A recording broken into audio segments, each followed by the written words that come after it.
Hey, hello everybody. Hopefully this is all working.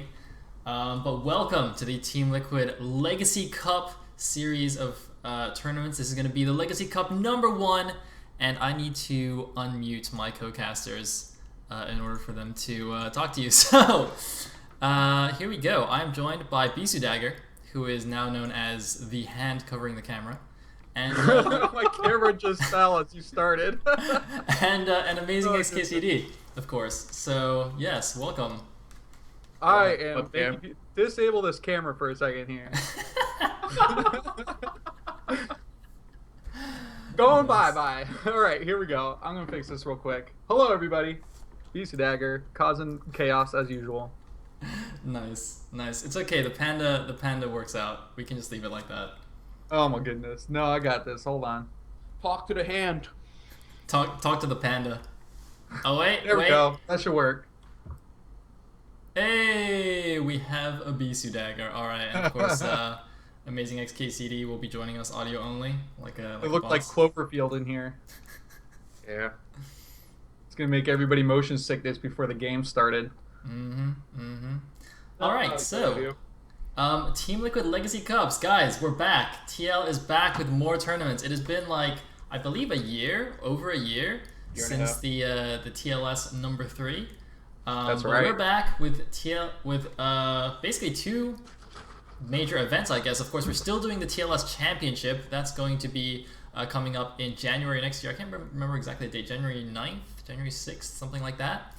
Is going to be the start of that tournament. And up until then, in order to get everyone's appetites going, and of course get the players practiced, we are going to have this Legacy Cup series, which is basically just going to be a series of single day tournaments, just pretty much every weekend or almost every weekend, depending on what the feedback is from the players and the viewers. And of course, this is all sponsored by the wonderful Russ Brain, so huge prop to that guy for keeping us alive. You know what I imagine Russ Brain looks like? Is the Brain character from Ninja Turtles. But like a good version of that. Dude, he's like the good version. He finally like discovered pizza and turned good. Nice. See, I always imagined him as like a Russian Mojo Jojo, from Powerpuff Girls, because he's got like the huge brain too. Just has like a Russian accent. I think, dude, Mojo Jojo would be so much better with a Russian accent though. He would. But like every Russian accent is just associated with like dark and ominous. That's true. It's associated with being the villain in a Die Hard movie. That's right. So we have a game already loaded up here. For those of you who don't know, basically the tournament is single elimination. It's best of 1 until the semifinals, which are best of 3, and then I believe the finals are best of 5. Yep. And we have, hold on, let me have a quick look at our map pool. For the map pool, we have Fighting Spirit, Match Point, Tau Cross, Circuit Breaker, and Paranoid Android. Yes, the most glorious map of all, Paranoid Android. God, I hope people practice like all these insane drops. The mains are so close to each other, and I think that's my favorite part, is we're just going to watch how creative players can get with this map. Indeed. Oh, quick correction from Tupac. It is best of 3 in the round of 8 as well. Sorry about that. Oh, it is? Okay. Indeed. Yeah, so for anyone wondering why the hell we have Paranoid Android in the map pool, it is of course because Russ Brain is a very old school viewer/player and wanted us to include a WCG map. So, we had a choice of like Paranoid Android, Gaia, some other super old maps. I think originally we were leaning towards Gaia, and then at some point someone was just like, Paranoid Android, let's do it. To be honest, I would prefer Paranoid Android just because I love the name Paranoid Android, if nothing else. It's been looking forward to that. Right. It's like it would totally change how we watch Dragon Ball Z if the android was like really paranoid instead of like super confident. Oh my god. He's like, where's Goku now? Where's Goku? I gotta run away. Where's Gohan at? That is amazing. Also, actually, no, the other reason The other reason I'm actually really hyped about this map is because I believe this map National Geographic, they did a segment on WCG, and I think they basically did a battle report of a Zelos game on this map or something like that. No, it was Android game. Oh, was it? Okay. Yep. But it was this map, right? Yeah. All right, nice. Okay, good. I'm glad you know what I'm talking about. Yeah, I've seen that. All right, sweet. It was a pretty good documentary. It was pretty awesome. So, without further ado, I think we should just get into the game. We've had a slight delay, of course. Good old Broodor giving us lat issues. I mean, it wouldn't be Broodor without lat issues. So yeah. So our first game is going to be on Paranoid Android, and it's going to be Jumper versus Vorti. So I'm pretty pumped for this. Are you guys ready? I'm ready. Go. All right, going into game number 1.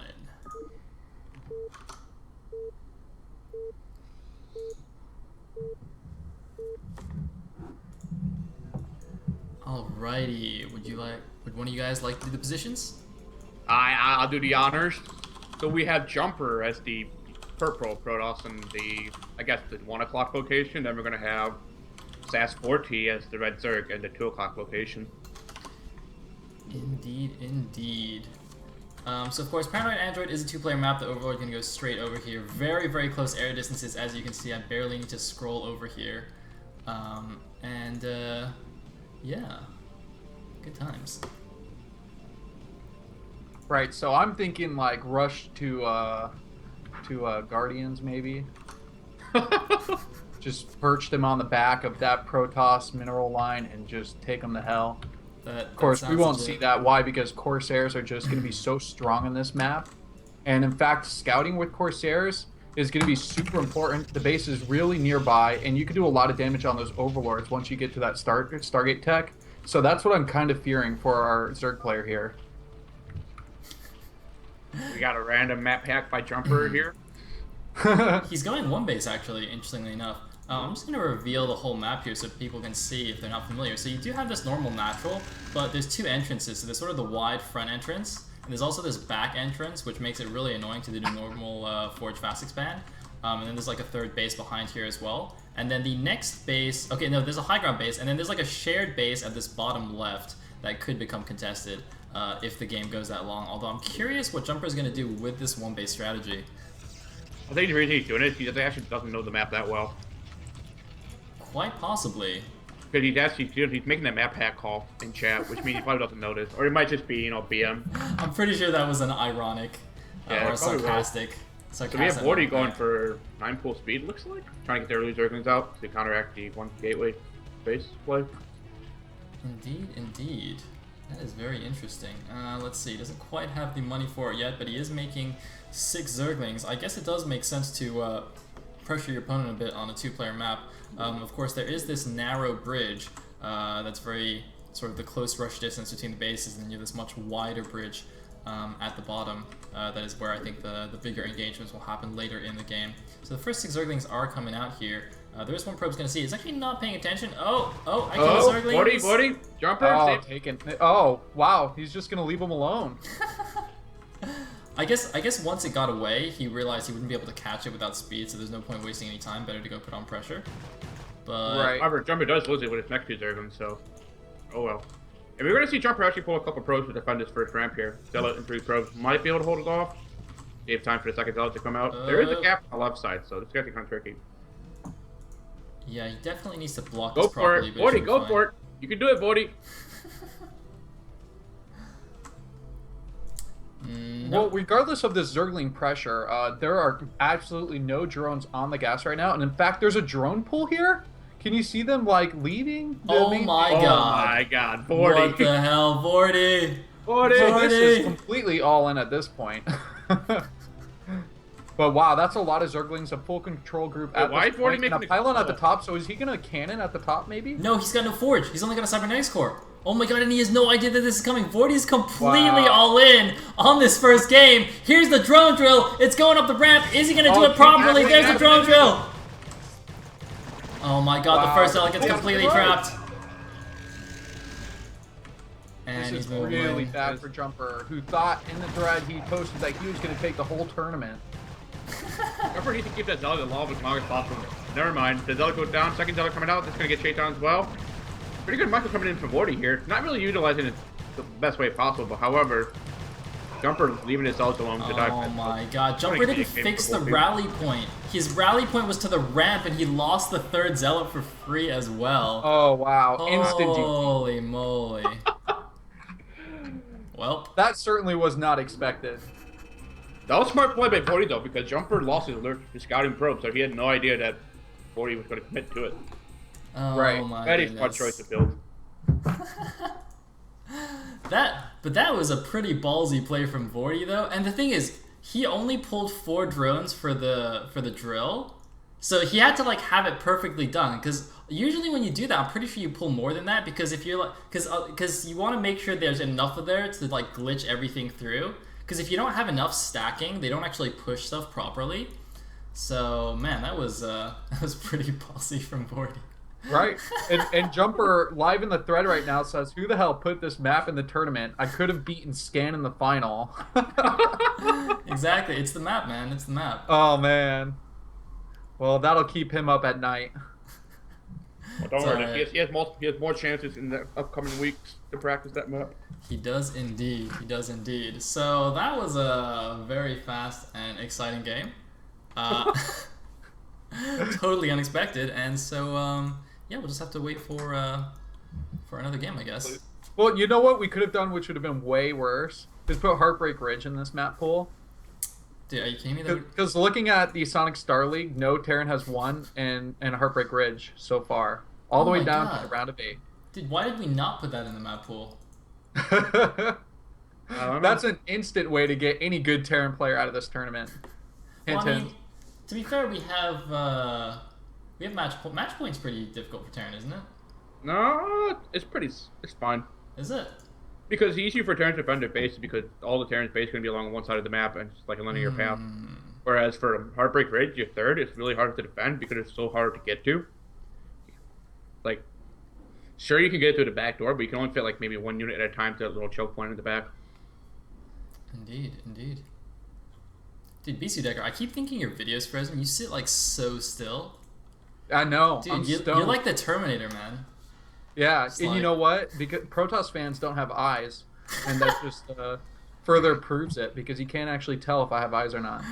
There you go, guys. If for anyone wondering why BC Dagger is wearing sunglasses, that is the reason, in fact.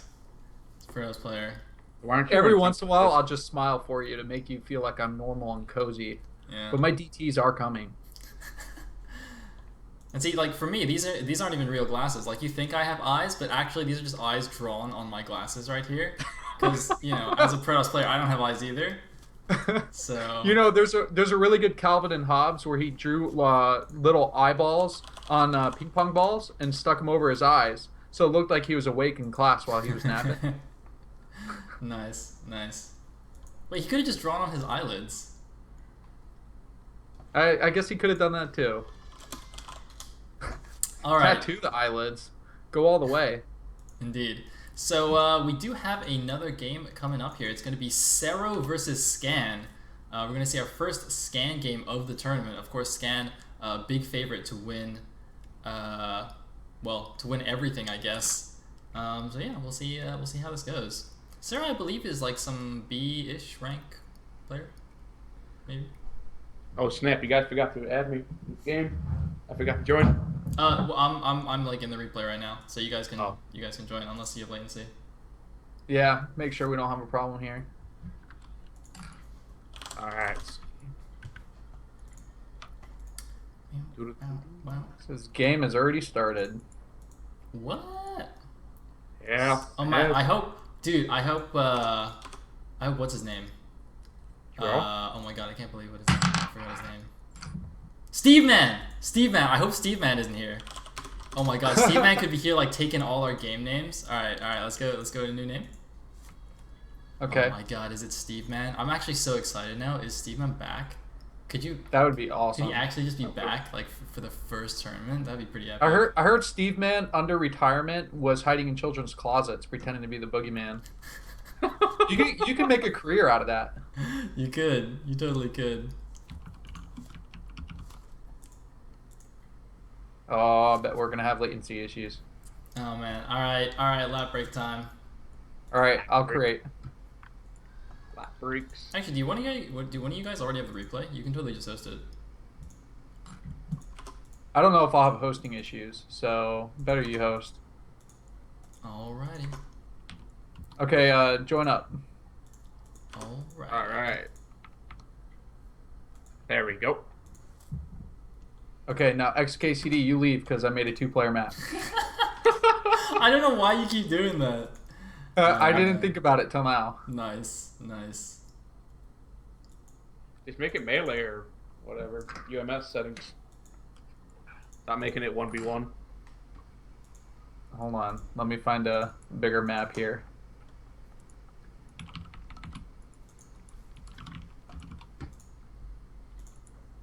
XKCD, you gotta leave that game. Yeah, I did. Sayle, are you in? I'm trying to join. It says I game can't not make found. it. Someone figured out our game name again. Yo, just type a random name in the Skype. Oh my god, it's Steve Man. I can feel it. I can feel it. It's Steve Man. Steve Man. The ghost of Steve Man haunting us. Wait, I'm gonna check. Right. Hold on. Is Steve Man online? No, user was last seen in May. Damn. It's gotta be him though. I can feel it in my bones that it's Steve Wow. Man. The ghost of Steve Man is back to haunt us. Oh wait, I'm in a game. It's 1 versus 1 again. Okay. Okay, we're good. Don't worry about that. Let's just Alright, great. I'm a host up again. Do the name that I chose. Yep. I got an alt tab for this. Okay, I got it. I got it. Oh, we did it. We did it. Oh my god, I just noticed your Poro sitting on your shoulder. I know. How did it get up there? It's so crafty. No, Oh, don't God. tell me it's flat too high. Oh god, we gotta do it again with 3 people. Dude, BC Dagger, you gotta host with like more than a 2-player Okay, map. I'm on it. I'm Yeah. on it. Alright. I had a bigger map. I did, I promise. Nice. Just use Fighting Spirit, man. That's the default map. There we go. Nice. Alright, we're lap breaking. We're doing it. We're doing it. We're breaking the lat. One day this problem will be solved. No, we're just creating the authentic Brood War atmosphere. Yeah, we You know, are. with the lap breaks. Everyone can relate to this. Maybe. Gotta recreate the Brood War experience, you know? Have Polish people in your chat. Twitch in your Brood War chat. Oh, Got a man. lap break everywhere. Nice, nice. And people Alright. like the game. Can't So make no I think, sorry, I think we're good now, right? Yeah, Okay. we are good, yeah. Nice. All right. Let's do So, ladies and gentlemen, Sarah versus Scan on Tau Cross coming up right now.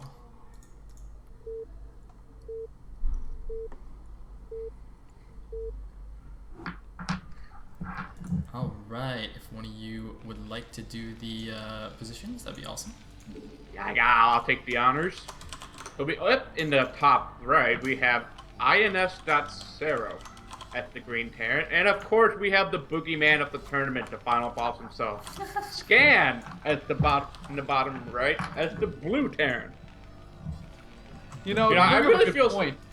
What does the boogeyman of Korea look like? That's a good question. Flash? Flash. Oh wait, we're not in the game. Whoops, fail. All right, sorry. All right, continue. Uh-oh. Continue. We gotta do the spawns again? No, we're good, we're good. I just didn't switch my stream screen, so everyone's just like Yeah. still looking at us. Yeah, so apparently they're talking about their internet speeds in chat. It's a very useful discussion to have in this day and age. Especially if you don't have That's right. Google Fiber yet. You get 30 megabytes per second, that's pretty good. It was pretty It's sick. not terrible. That's good for me. So guys, we are on Tau Cross, which is a 3-player map. Still, you know, if you want to rush your opponent, you have the odds are better in your favor. But this is a TBT, and I've seen some barracks rushes against better opponents in Pro League. It's definitely a map you could do that on. And another thing that you don't have the advantage of is there's no upward ramp to get to your main. It's all flat land. Yep. So sometimes you have some really neat tank pushes in TBT. that can contain your opponent pretty well. Yep. Meanwhile, we're going to have Scan here going for the Barracks Factory. Sorry, Barracks Gas, and we're going to have Sayle do the exact same thing. I'm very curious how safe Scan is going to open up against all his opponents in this tournament, knowing that he has a huge target on his back. I'm honestly surprised he didn't off-race, because he typically... Well, it's not like he dodges TVT, but I don't know. In a lot of like the foreigner tournaments I've seen, he likes to just play his off-races, which are actually really, really strong as well. I guess he's going super serious mode here. Well, I don't know if our rules allow it in this tournament unless you announce it before the tournament begins. That's a good point. Well, then again, if there is money on the line here, it's like, what, $50 for first place winner? Wait, do we allow random players though, right? Do we? Yeah. Nice. Yeah, there are a few random players, although I think I saw one of them get eliminated in the round of 64. Nice. So meanwhile, both players are going to scout each other in the correct direction right here. First, Marine's out for Scan. It's going to be shooting down Cyril's SUV. And Cyril's going to... Both players are going to see the same builds that they each did. So nothing too out of the ordinary right now, actually. Pretty standard coming off from both players. But the problem is if you're having an exactly even build with Scan, then you're behind. Well, in fact, it's not exactly even. Sayle has about 80 more gas right now, or not 80, let's say 70 more gas, because he kept 3 guys on gas, whereas Scan still only has 1 guy on his gas because he's going for the fast expansion. So Sayle could potentially be going for some kind of Wraith build. Oh no, never mind. Sary's now pulled these guys off gas much later than Scan. I think that's an inefficiency in the build. You can see he's got 164 gas here. I'm not really convinced he needs all of that gas right now. Yeah. Unless he's going to throw down like another factory right away. He's building the Vulture out of his first one, so I don't think he's going to throw another factory. If he were to do that, he would already got a machine shop on the first factory. Yeah. And we already see Scan put down his command center right now. And 2 Marines are going to be outside of his command right now. 3 Marines coming out from Sayle, though. It's actually going to be interesting if both players meet each other in the middle of the map. Here we're going to see the first Marine engagement coming in right now. Both players shooting. Oh! The Marine advantage not in Scan's favor. Scan's going to be forced to pull back. He can have a Vulture now to help him. I think he should be able to hold this out with the Vulture and Marine. Nice Vulture Miracle coming in from Scan here. It's going to shoot out 1 Marine. Nice. Yeah, there's not much he can do. Even when the Vulture comes over, with a few SCVs buffering, I think it's going to be difficult for Sayle to do too much. Although he's going for the... No, he's going for the SCVs. Okay. Grabs a couple of SCVs. Okay, grabs 3 SCVs in exchange for those units. Not 100% sure that's worth it, but alright. The thing I'm really confused about is him not pulling guys off gas. Like, he built more Marines than Scan, and he went Vulture first, and he still, like, didn't pull the guys off gas for a really long time. So you can see he's sitting on 242. Whereas Scan's only has 100 less gas, but it's completely fine. Right. I think I would be okay with that trade if he had a command center at his natural on the way too. But that puts him behind, or I guess on even marks with Scan and Army. And Scan's going to have that command center to make up for those 3 SCVs he lost really quickly. Yeah. Right. Okay, he already has the 3 Vultures and Marine coming in right now. Whereas Sayle only has 2 Vultures outside his natural. Scan can actually push the engagement right now. He's going to go for it. Sayl's going to be forced to pull back here. Oh man, 1 Vulture going down. Looks like he's shooting an SCV. The Marine's going to stick behind and actually take out that SCV. 3 Vultures in the main base. Wow. Only 1 Vulture out for Sayle. He's only making Vultures. He actually didn't make a tank. I don't know if he was making a tank and he canceled it or something.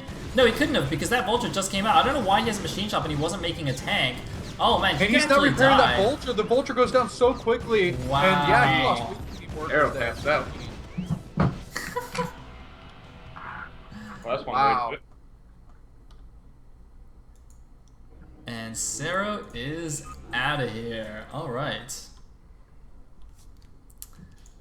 Yeah, that was a pretty unfortunate game for Sayle. I think he just made a few mistakes that probably he's aware of that he made. I'll say if he fixes his build, like at least optimize it better, he would have been able to stay in the game longer. Yeah. It's not like he was anything like strategically wrong, just that Scan took advantage of his bad optimization of the build. Especially the extra gas and having an extra Vulture out. Right. I think when you have that much gas, and maybe let's say he forgot to pull his guys off the gas, he should have dropped down a second factory and taken advantage of the fact that he can apply that earlier pressure. And especially since he saw that there was an additional command center at the natural, he's going to have that Army advantage in the early game. Maybe go for that really heavy Vulture harass and take the game. Or even better, just do a swap contain. You get like 2 tanks outside the natural. Right. Well, like you can catch up behind with on command center. Definitely makes sense. So, well, that's it for game number 2.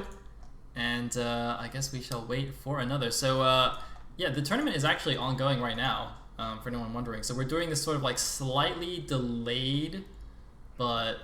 So we're casting from replay so that we don't obviously cause lag or anything or any potential stream cheating issues for the players.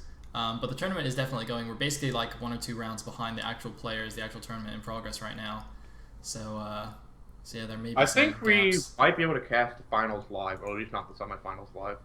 Possibly. We'll see how it goes. And it looks like we have another game. All right. Nice. So that was the round of 32 because you could tell if you look on the TL page, all the maps are determined by the round and the best of ones. So Talcross is the round of 32 best of 1 map. Nice.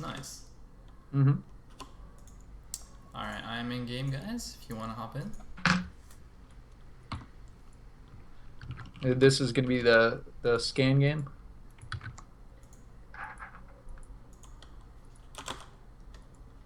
Yeah, we're gonna have to lap break again. No problem. Do one of you guys want to just download and host? I can download. Well, BTO, can you download it?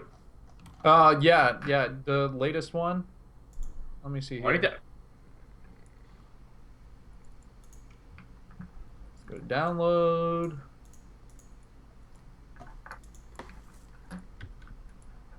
Oops. Okay, see if you guys can join here. Alright, I'm gonna try joining the game right now. If this works, you can thank AT&T and Windows 8. Beautiful. Alright, I'm in. Nice. Oh, sweet. See, I don't have to lap break with Beach Dag because we're both East Coast and the America, so nice. Oh man. You should get an anti-hack, There's not man. enough freedom here for me to join your games. Mm. Not enough freedom in my country. Remember when we used to call fries freedom fries? That was the best. Wait, was that seriously a thing? It was I thought seriously that was thing. a joke. People were like so pissed off at the French that they called them freedom fries. All right. Well, on that note, we have another game for you guys. So let's go right into it. If you would, Sir BC Dagger. Here we go.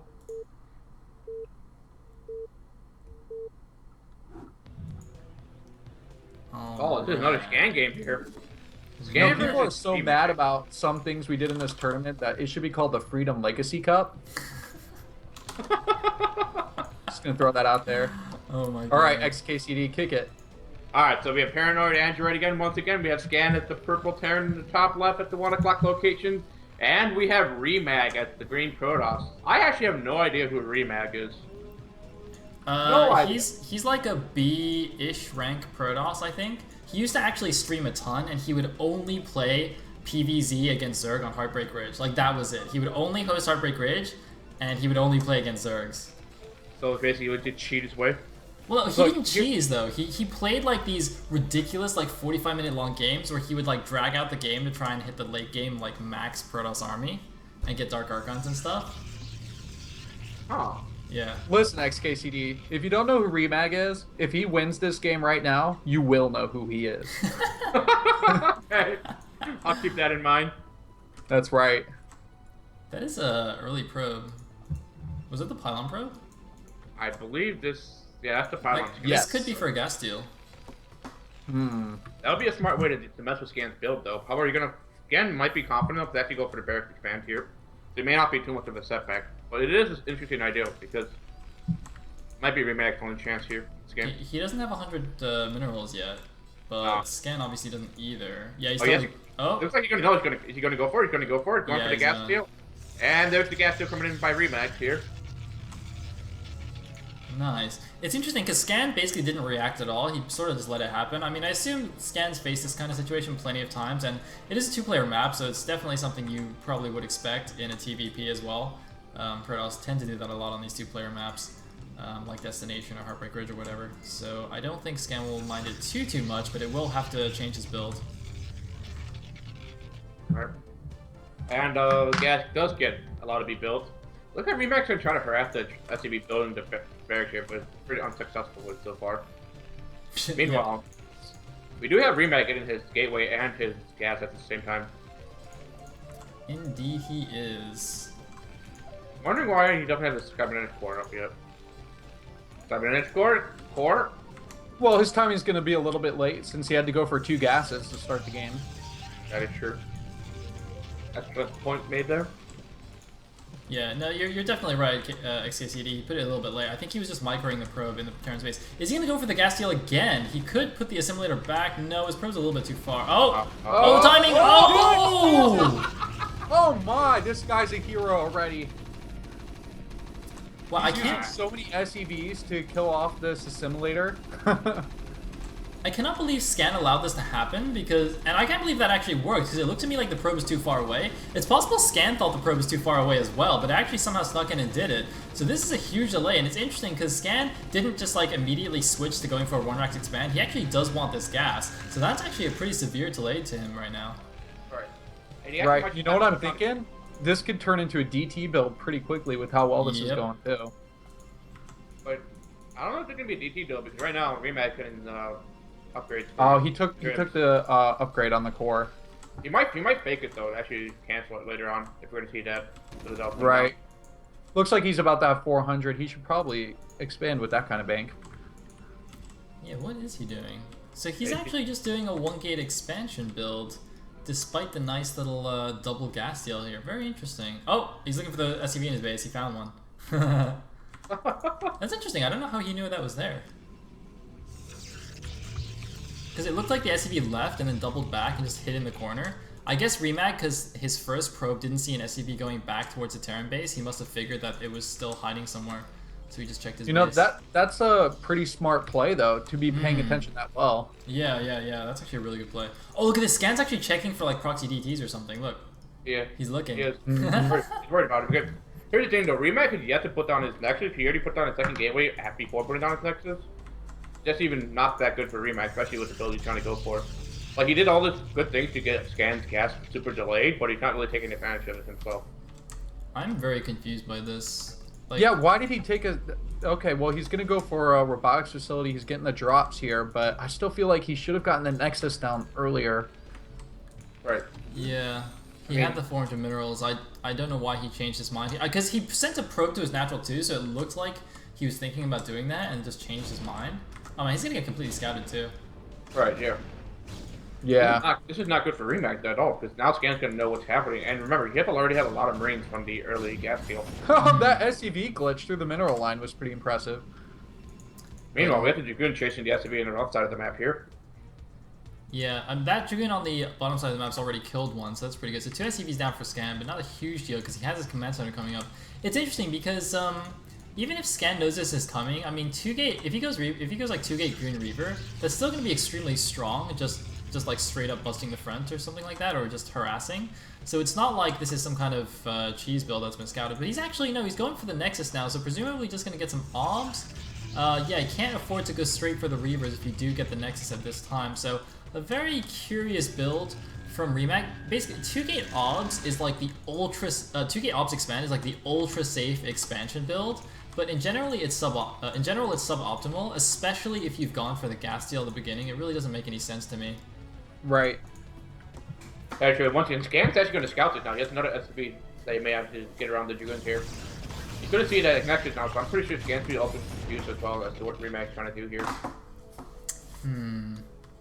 However, he's getting the robotics support, and he does have the dropship being built right now. Loot the shuttle. Okay. Well, Siege has just finished up, so the tanks are going to get in a pretty good position here to help ward off those Dragoons and take that natural base for Scan. And it looks like Scan's actually going to preemptively build turrets in his main base here. Smart position by Scan, actually, now that Remag's going to try to commit to the Reavers. And it's interesting to note this timing. You see, Scan's timing, I'm sure, is good enough that the time that this turret finished is when he expected the shuttle and Reaver to start coming to his base. So you see, if Remag had rushed for the support bay, his first Reaver would be finished right now and he'd be flying over. But because he went for the OBS first, the first Reaver's not even started. You see, but you see, Scan would have anticipated him to rush for the Reaver because there's no real reason for him to go for this fast obs, having gone for the double gas steal like he did, which obviously limits the possible Terran builds by quite a bit because he doesn't have the gas. Right. So, yeah. And there's no reason to be fearful of vultures and spider mines either, because he's had those goons at the natural base. He didn't see any vultures get produced, so therefore he could have put more emphasis on getting that drop out. Totally agree with you, Sayle. Right. Thank you. You're welcome. So they've turned into an interesting, straight up macro game, despite both players trying to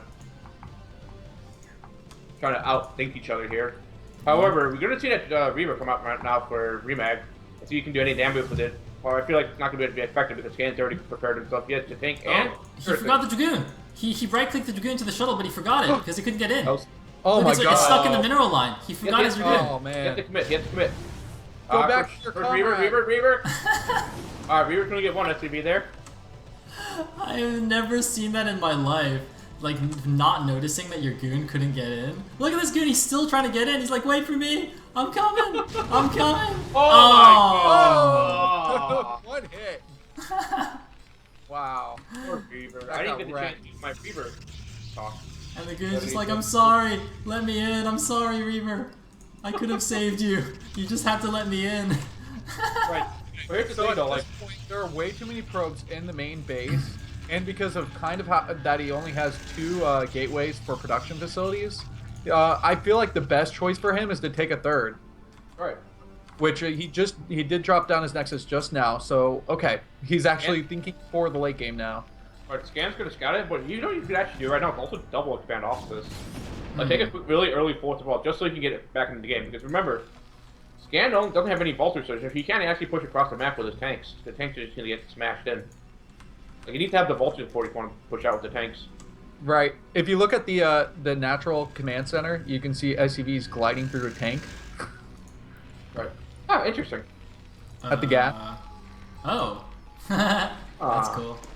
Oh, I just heard an observer die.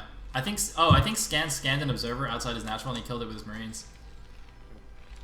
Very nice. Nice scan there by Scan. That is a huge tank count so far, and a huge lack of vultures too. Right. That's why I'm suggesting that Remax should double expand here. Because Scan can't punish it right now.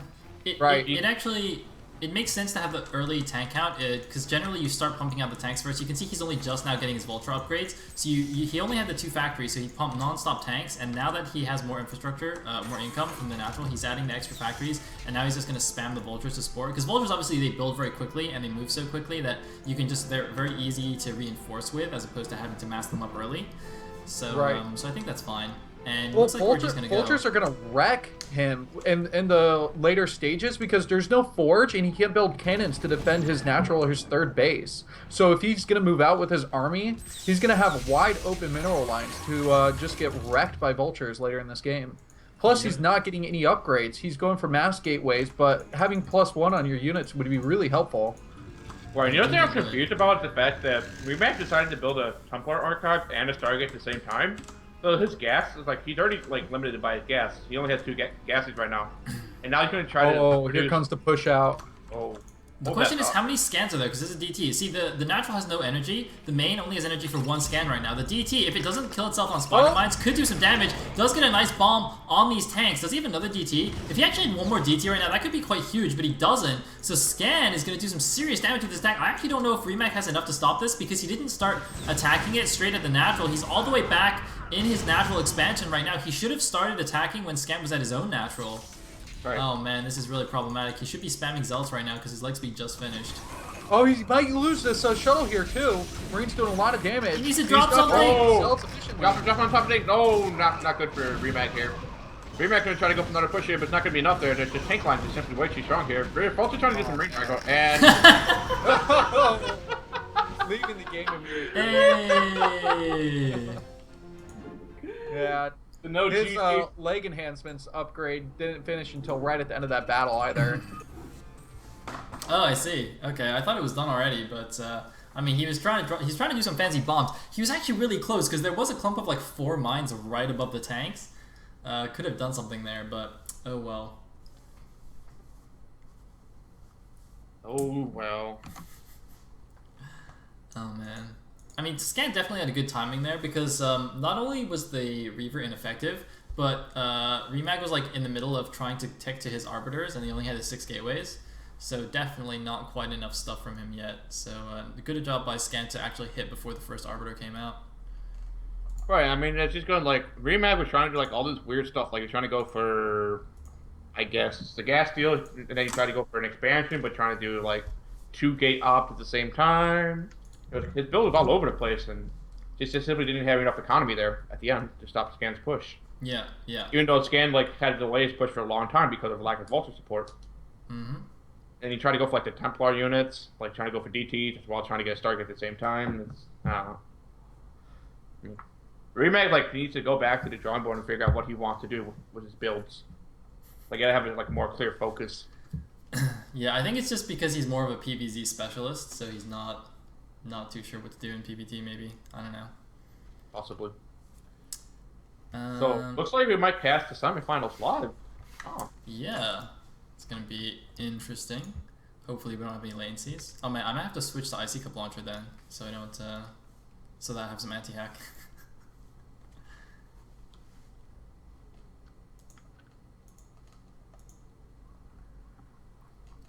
All right.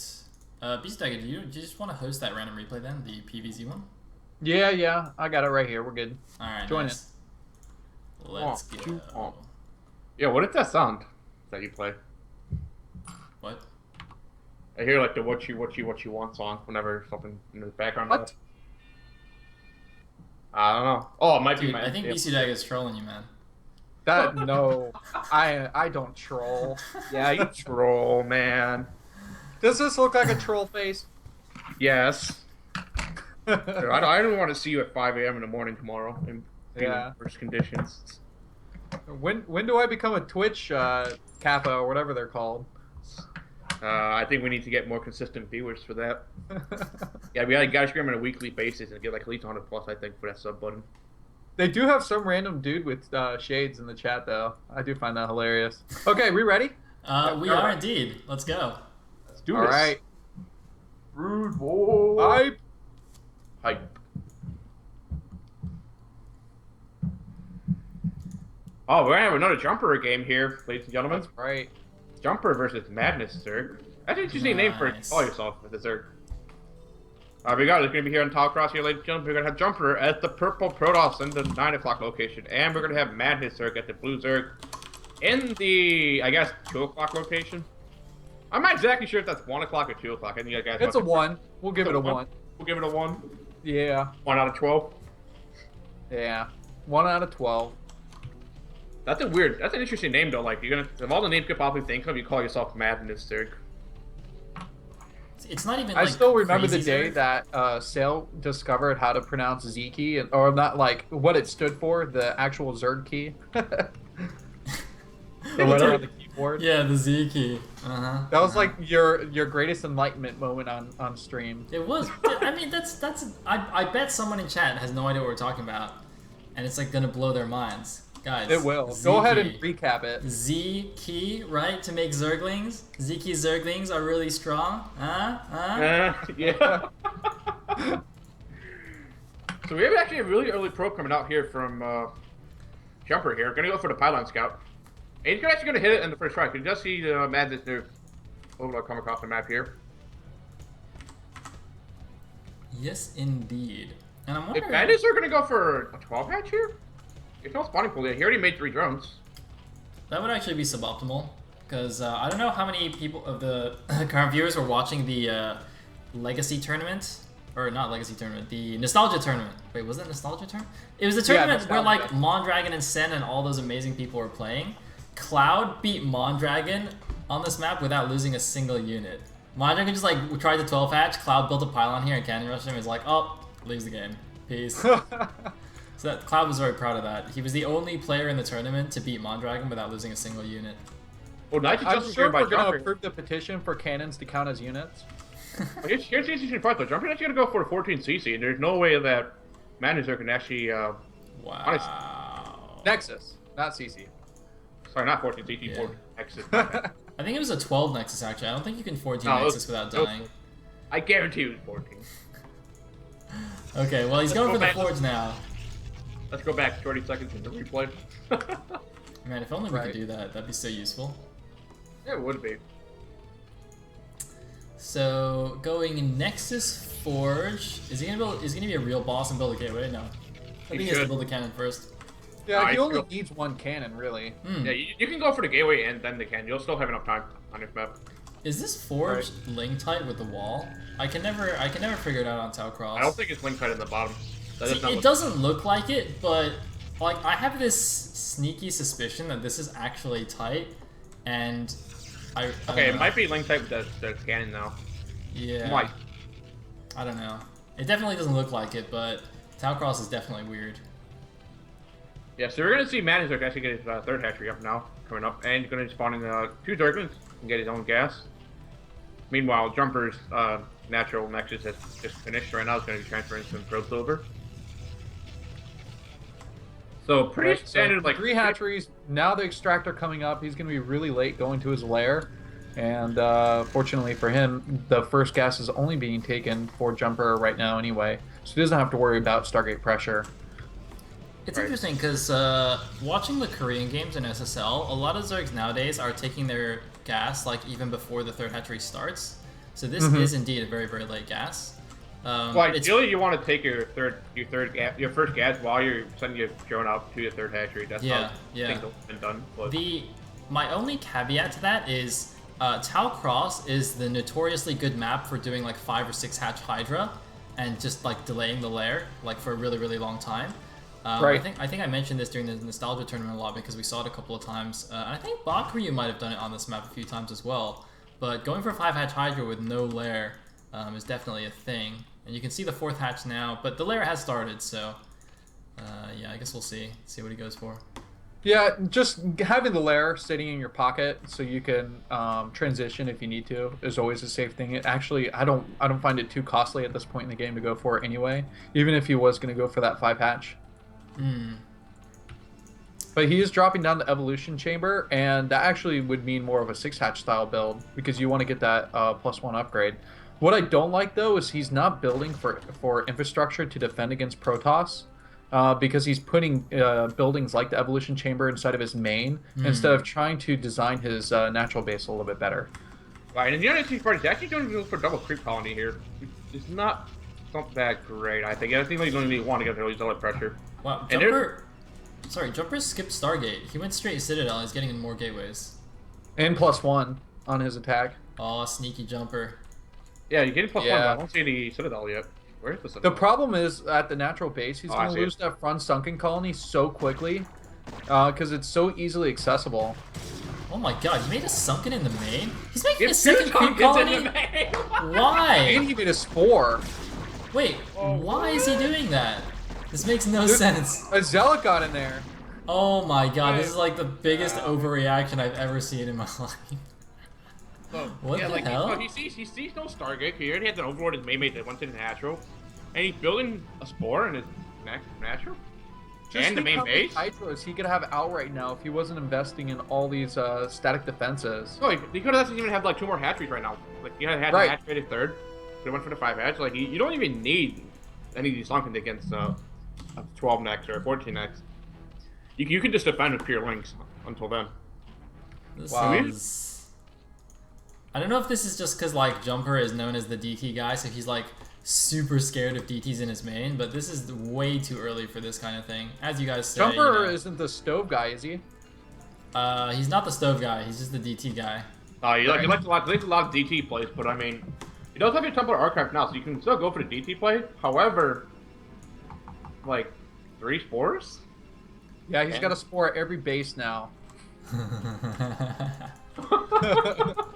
To be fair, I mean, you know what? I'm gonna give this guy some credit and be like, well, Jumper is the guy that just like, the only way he's gonna win is through DTs, so you might as well build your DT defense now, because you're gonna need it.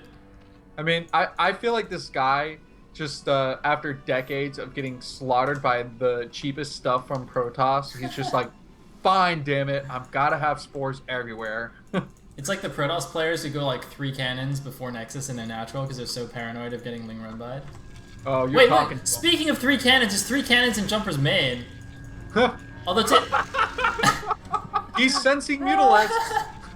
No, that's actually fine for Jumper though, because Jumper skipped on the Corsair, so there's no air defense is going to be the cannons. And here we're going to see a run by coming in for Jumper into third base here. He's going to take out the Suction. However, the Hydras are and Link are support.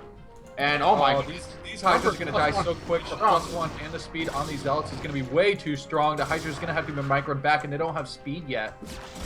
No speed. However, they're stuck in the natural to help protect it, and looks like Jumper's actually going to be pushed back here.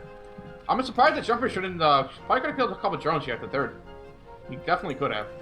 Right. Yeah. Well, he could split off like 2 Zealots and send them over to the third, and try and do like one of those soft contains at the natural, because this guy's playing pretty Jumper's scared. supposed to go and do this.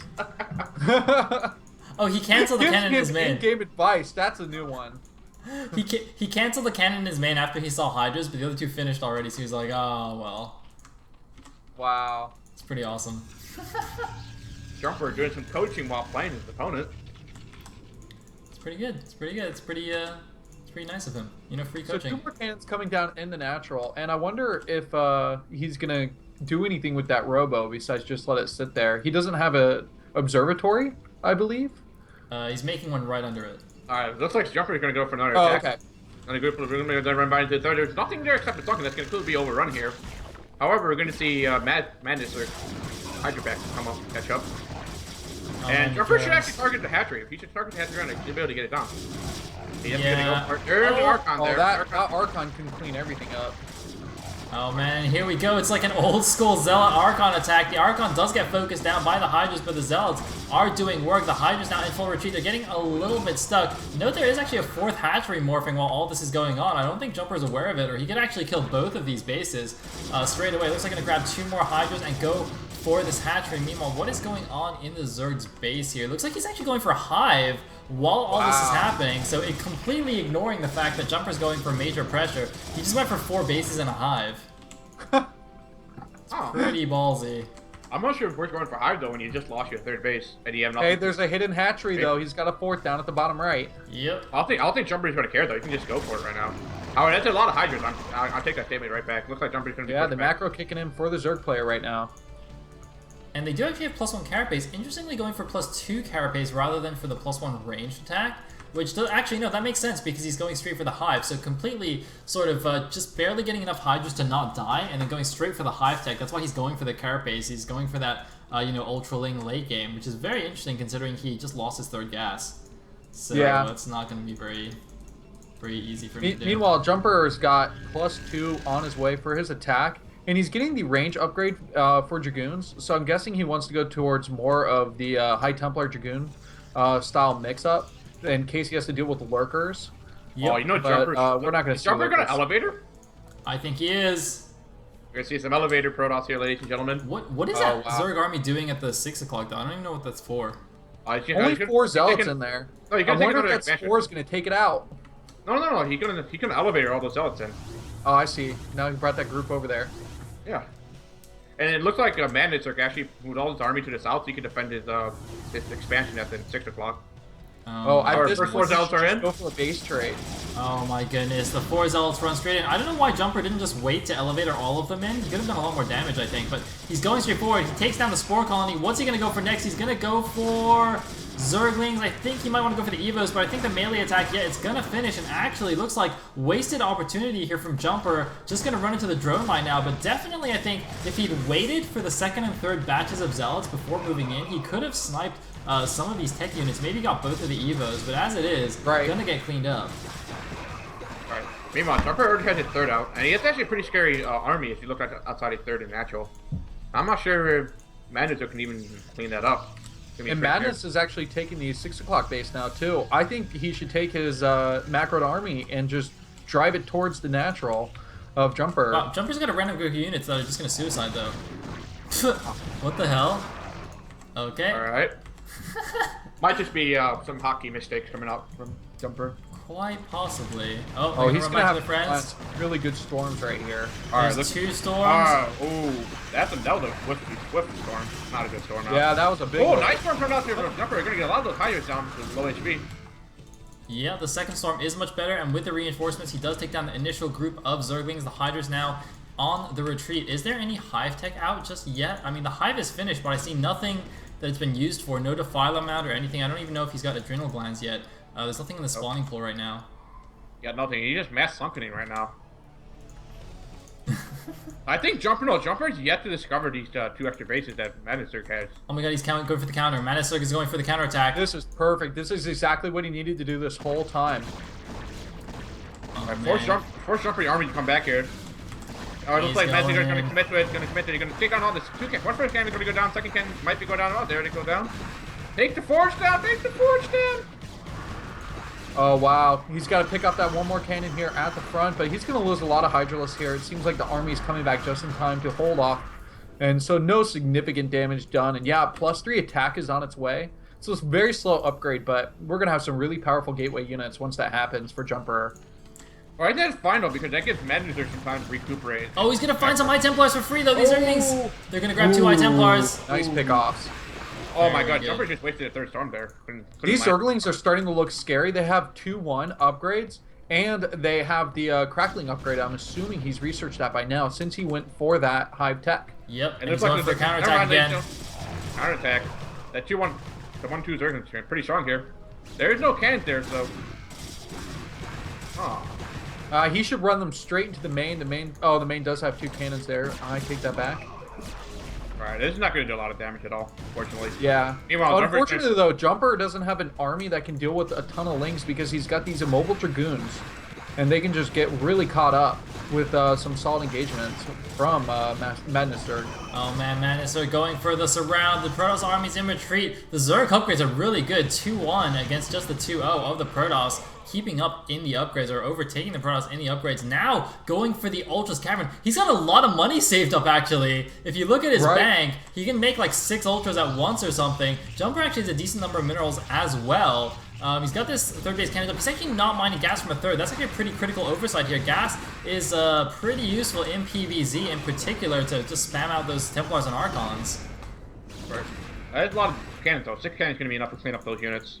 And it looks like Manisurg is going to try to... Oh my goodness, DT coming into the 4th here for Jumper. Oh yeah, that's gonna just tear apart every drone in that he piece. noticed already. That's a really fast reaction time. That's really good. Oh, but he let it die. I was gonna say, like, he made those like the Sunken Spore combos and all his bases. Oh, that's thought Storm Drop in the natural, but it's AFK. Jumper! What are you doing? What? Jumper, please. Oh, what the hell? Oh my goodness. Jumper, the AFK Storm Drop. So most notably, 2-2 is done for Zerglings. Oh my god. And +3 Carapace is on its way too. So this core army for Manisurg is actually starting to look really strong. Indeed it is. Interestingly, he still hasn't retaken his 3rd base. I mean, he's just building another hatchery at the bottom left. I don't know why he didn't put that hatchery at his 3rd so he can get another gas. But as it is, wow, he just spent a lot of his minerals. Did he just make some ultras or something? Or he's making and at the natural base, Jumper has 5 probes that aren't doing anything. They're just kind of in a rallied line there. Oh man, I love these like rally lines. They always make such funny formations. Oh, look at his 3rd. Look at his 3rd base gas right now. Holy moly, there's a lot of guys on the gas. Wait, I just heard something like explode or die or something. Yeah. What is he? Jumper, please. Please. The gas, come on. Oh, look at this Ling attack. Where are they going? I thought they were going to head for that natural. But there's 2 big armies that are just kind of patrolling back and forth in the middle and on the left side for Manisurg. Really embracing his name right now. Going crazy. Taking an extra base down at the bottom right. This is getting to be quite an exciting PvZ. It is, yeah. but... Especially because Manisurg's upgrade is actually pretty good. He already has two melee attacks, 3 Carapace right now. If he gets the Ultra down, it's incredible. Oh man, there's a small Zergling attack in the natural. Looks like Jumper's just going to ignore it, go for the big counterattack. But the Ultralisks are out. They have 3 upgrades. They don't have their bonus armor just yet. He needs to pull them back. He needs to not waste these 2 Ultralisks. These will be critical in the defense. Oh my god, they don't even have speed. He's not paying attention. Oh my god. Save your Ultras. Alright, looks like he's Grid pulling more players back. for Ultras. Peter's going to be upset if he lets all his cows die. Oh man, he actually went for the Ultra speed upgrade before the Carapace. I think that's a mistake. I think usually you want to get the bonus +2 Carapace first. But here we go, he's running in. The Sunken's in the natural. This Ultra Link coming in the back. Is he going to survive? Oh my god, the Archon's doing massive damage along with the Zealots and amazing storms on the Zerg army. Looks like jumping immediately between this. He's going to lose this natural for sure. It's really important that he holds on to his main though, because he put all his tech there. So he's going to have to really focus on defending this attack. Right, nice start going after the jumper. They're going to clean up a lot of those more of those links. The Archon does fall, but there are still some Zealots there. Another Archon is going to morph. The Kraken's trying to hang on to this natural. All the drones have died, but at least the base is alive right now. He's got, looks like, a bunch more Zerglings coming from the bottom right, but Zealots coming in for jumper as well. 300 Zealots, and the Archon does finish morphing. The 20-kill Archon now is finished morphing. I think most of those are probably kills from the Storm, and it looks like Jumper's just going to go for the kill, but 3 more Ultralisks do pop from the main base. Is he getting the Carapace? He's not getting the Carapace. He has like 2,300 gas, but no minerals whatsoever. Oh my god, the Ultras, what are they doing? They're just getting stuck. Oh, nice Zealots are on my Ultras there by Jumper. Those two Ultras are going to get cleaned up, and I think it's going to be GG here, ladies and gentlemen. Man, they're just out of gas. You can't keep supplying this the reinforcements. Hey, +3 Zealots are pretty scary. They are. They're going to be GG and a probe to join the fray here. Is that a Manor probe? Going to build a Nexus somewhere? Do it, Jumper. Do it. Build the Nexus. Build the Nexus. Do it. Build something. Build something. Build something. GTs do 49 attack with that +3 upgrade. GG. Madness. Sayle, you said something that made me question something that I do not know. Okay. What's that? You were looking at the kill counter for that Archon. Yep. And does the kill counter combine both High Templars? Yes, it does. It does. It combines the kill count? That's amazing. Yeah. So a lot of times when you have like a 50 kill Archon, like half of those kills might just be from when they were High Templar and they like stormed a bunch of stuff. That's awesome. I'm pretty sure that's what happens. No, but you want to know a cooler fact? If a drone kills a unit and turns into a hatchery, the hatchery will have 1 kill. Oh, sickness. It's like the best thing ever to just see 1 kill on the hatchery. 1 kill hatch. Oh man. Alright, cool. Okay, let's see what's happening here. Do we have another replay? Oh, looks like we do. Oh man, Ares playing. Nice. I guess I gotta be on top of getting this next replay here. It says Eri versus McZ. I don't know who McZ is. I got that. Alright, let's keep things rolling, guys. Nice.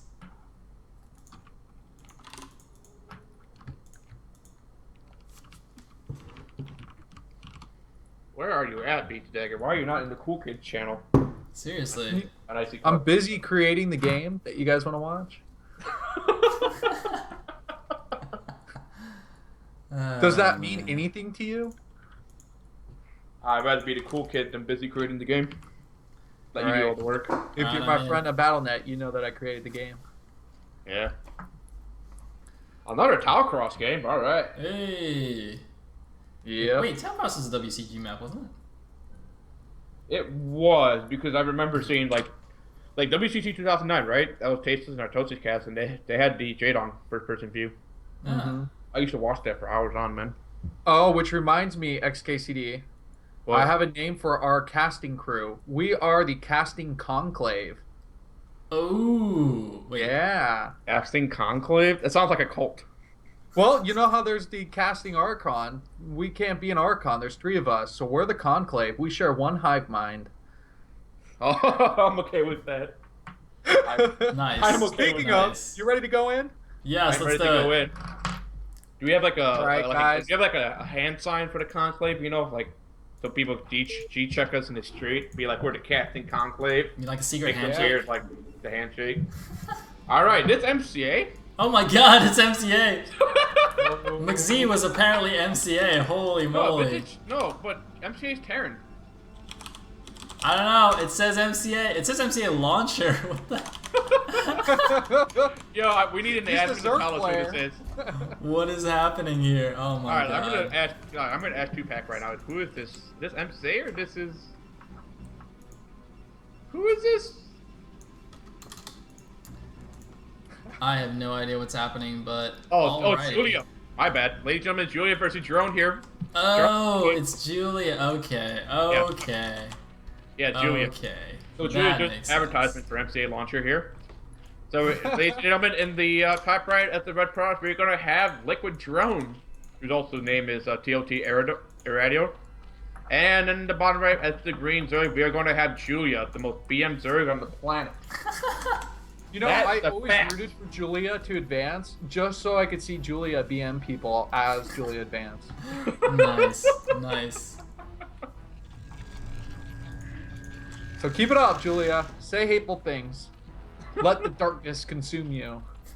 He's like the bad kid on the block, but like when you meet him in real life, he's probably like, you know, that small kid, the child. Julia, in Star Wars terms, is considered a Darth Lord. Like Darth Maul or something. Darth Julia is definitely a thing. Darth Julia. That sounds terrifying, Darth Julia. I would poop my pants if I heard that Darth Julia was out to get me. Yeah. But with the double saber. But by the way, for anyone who doesn't know, like Eriador is also known as Liquid Drone and is a very old school, awesome player.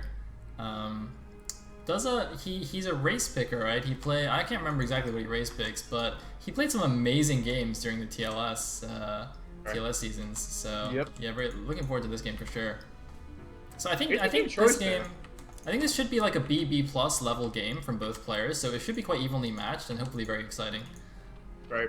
We're gonna see Julia actually go for the cannon before the Nexus. I'm surprised there. You might actually be able to sneak out the Nexus before the cannon, still be safe. Curious. Hey, Fabian says it's pronounced Julia. Yeah, probably. Yeah, it is a Spanish name. The J's are silent, like Django Unchained. Yeah, Django. No, it's Julia Unchained. Yeah, Julia. Vámonos, Julia, para España. Oh my god, this is Gastiel. Gastiel from Julia coming out here.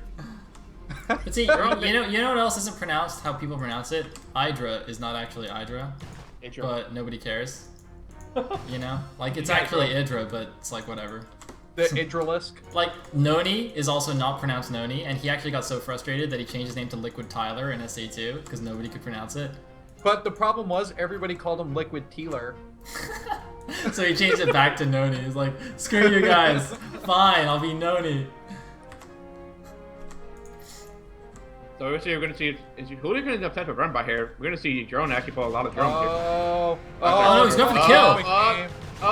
Cannon, help the The evil Sith Lord takes down the first cannon. Oh, the second cannon's going to be out though. That's going to be fine for a drone. Perfect. Alright, so loses one probe at the cost of 3 Zerglings, which is one probe and the cannon. Actually, I didn't see exactly how many Zerglings died. It must have been more than 3, right? How many Zerglings? No, just 2 cannons. I mean, how many Zerglings died for the one cannon? Probably like 4. 4? Alright. Not the best. It's meh. It's fine. Yeah. It's okay. But think though that we haven't seen a third big come out from Julio yet. He's actually going to go straight into the layer here. So I might see a 2-half communal play coming out from Julio. Right. Interesting decision here to make. Especially since he stole the Protoss's gas, so he knows the Corsairs will be delayed. Ah, that actually makes a lot more sense now. Wow, I was wondering if he was going to go for a 2-base Muta, but he really hasn't taken his gas at the natural yet, but that's still maybe a little bit early to take the natural gas. We see Julio actually went for the run by here. He's only getting 1 Zerg inside of natural, and I think the cannon should be covering everything in the mineral line. Yeah, he's just going to kill those probes. Never mind. The hero probe is going to kill it there. Interestingly, a cannon is being morphed in the main to deal with this extractor, which is quite funny.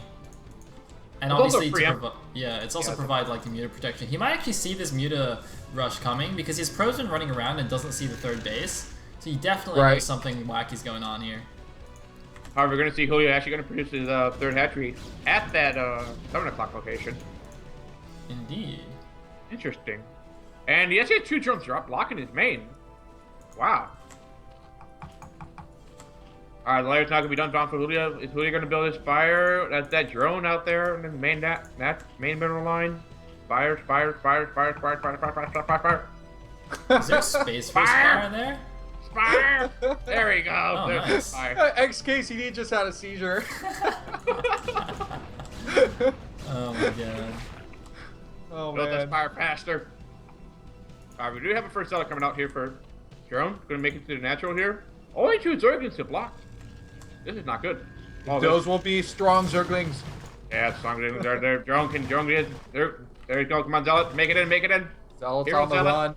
He should have pumped up his sneakers before he went on this venture. Alright. It's really hard for a Zealot to pump their sneakers. Usually their blades slash it open. Brought to you by Jordans. Nice. Wait, are they even allowed to wear shoes? Because they have to like eat through their feet, right? They do? Do they? Yeah. Oh wait, no, they don't. No, wait, how does production units even eat? No, they photosynthesis. They're like plants. They absorb sunlight. You see, I would love to eat through my feet because I throw all my food on the floor and then just start like walking around. I throw it on the ground. Oh my god.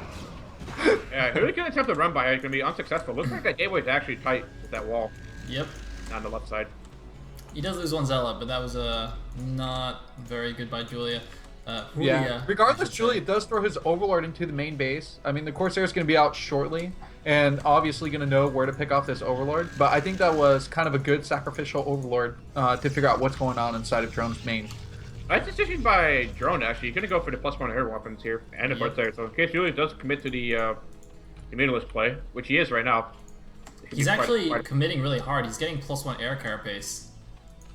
So yeah, he's gonna be like he can actually contest the air. Like a lot of lower level players think once the Protoss gets a lot of Corsairs, then you can't really like fight that with Mutas and Scourge. But if you have like a really good Scourge spread and you have some Mutas to tank the initial shots, you can actually just demolish a lot of Corsairs even if they have +1. Or what you can do it. You could watch the Sonic Star League games and realize that all Protoss still have crappy Corsair control. Yep. Drone, if Drone actually keeps this alive... Going down here. Oh, you gotta keep that alive. Guys, Eriador is officially better than Tyson. That's true. I'm just saying. He is. Hey, but let's not take away from D-Doc, who lost all those Corsairs too. Never mind. He just lost one. But that's okay, he's still better than Tyson. Right. Looks like Julie actually found a opening here. He's gonna take down that Extractor. That's actually really annoying because the bounce from the Glaive Worms is gonna kill some probes. So you can see he has to pull the probes from the gas. And he lost one already anyway, but he does have 3 Corsairs now, and there's only looks like 5 Mutas there, so that should be enough. +1 is over halfway done. So he should know that +1 is on its way too. That core time's kind of... Oh! Good Muta bounty coming out of those Corsairs there. Drone needs to be more careful about those. One Corsair is already down to 5. And the High Templar, if the Mutas can stay here, might get picked off. He's got to push in with those Corsairs if he wants that unit to live. Looks like the Zealots, the Zerglings at the front there do get taken out while Julia is busy paying attention to his Mutas. But he is switching back into Hydras now. You can see he got a decent number of Hydras. He's getting the range upgrade for them. So he's actually not, despite getting the +1 air carapace, he's actually not going to continue with the Mutas. The air carapace is not even quite finished yet. But of course the carapace will help a lot to keep his Overlords alive, at least when the +1 Sayers do run around and start trying to kill them. That is right. Looks like Joan decided to move out a little bit with some Zealots. Pull back.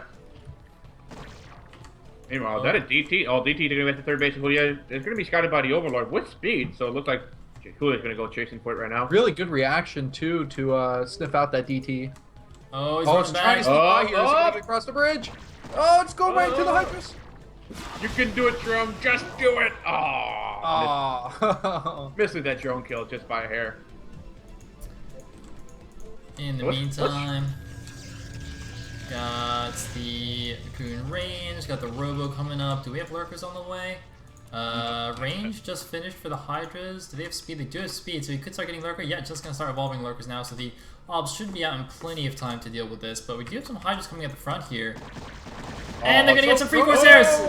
Really difficult part in this game, because he's got to take a third eventually, and the third that has a gas available to him is really exposed here. So, he's got to have a really good strategy of pushing back Julia's army while he does expand. Oh, the storm! Oh my goodness. Really good storms here at the natural. Julia's still committing to this? Oh, he's going to keep that cannon down. Yeah, it looks like he already lost so many Hydras trying to take that cannon down. I'm not sure it's even worth the trade there. And it looks like Jones is able to completely push out. The Zealots don't have speed. Oh, look, he's pushing with his probe here. Looks like that probe's going to be the probe to expand to the third base here for Drone. Right. Never mind. It's going on a Oh, trip. the Mutas are having a little battle with the Corsairs in the middle of the map here, too. Looks like the Corsairs are going to win out again. Just a little bit too strong here. It's 5 on 5. The Corsairs would plus one of the Corsairs doing a lot of work.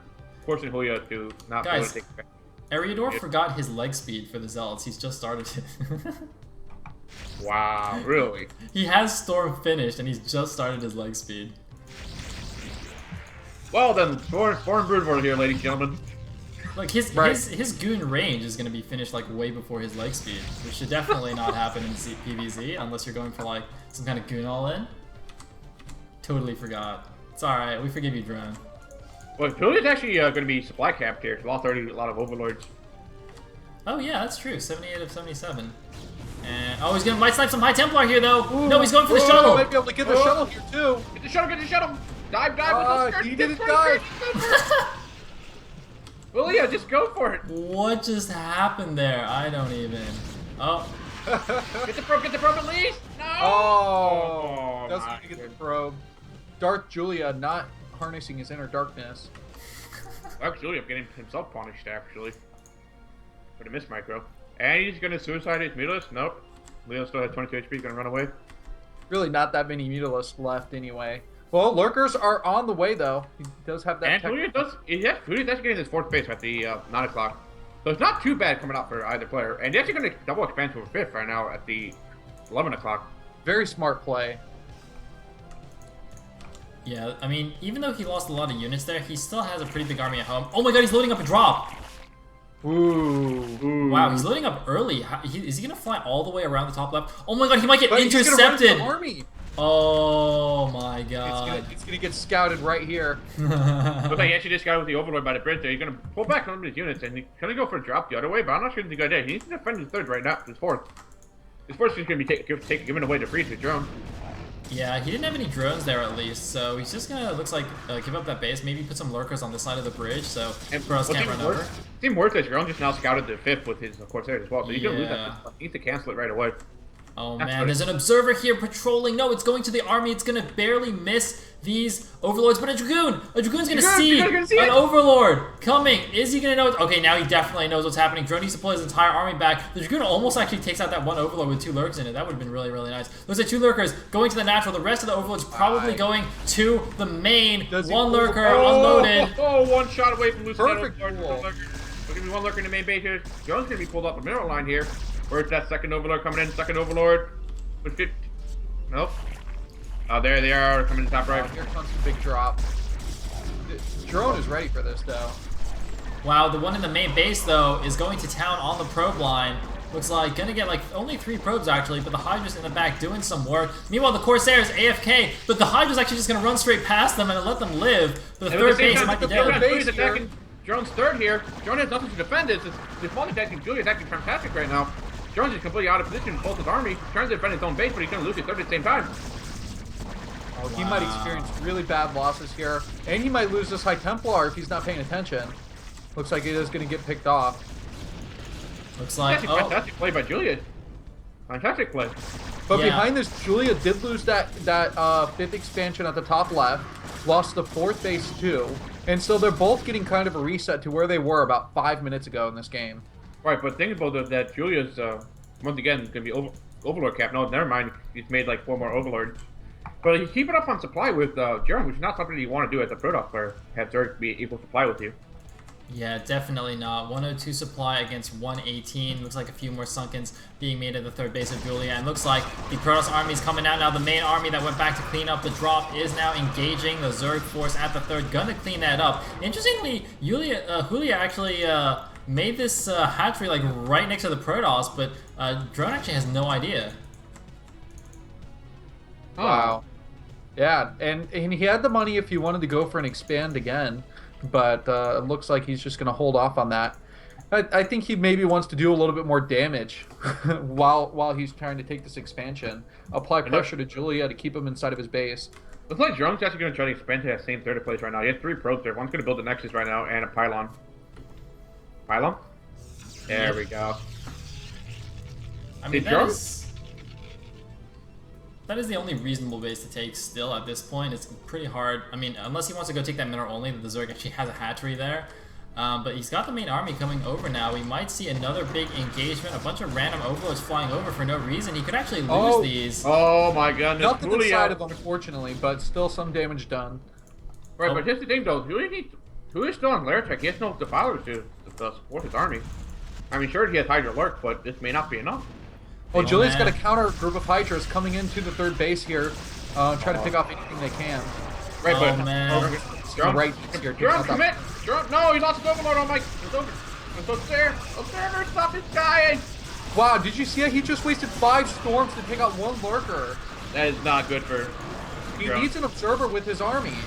He can't even push now. He has to wait for the storm to clear out the lurkers. And it's going to give Julia ample time to prepare his defenses here. Another nice one coming out from Jerome, but he's going to be pushed back because he has no observer. And he still doesn't know about the secret third. Zealots with his army too. And remember, there's already really helpful for tanking this. Right. Dragoons. Oh my goodness, Dragoons going to scout the creep at the 4th there for Julia.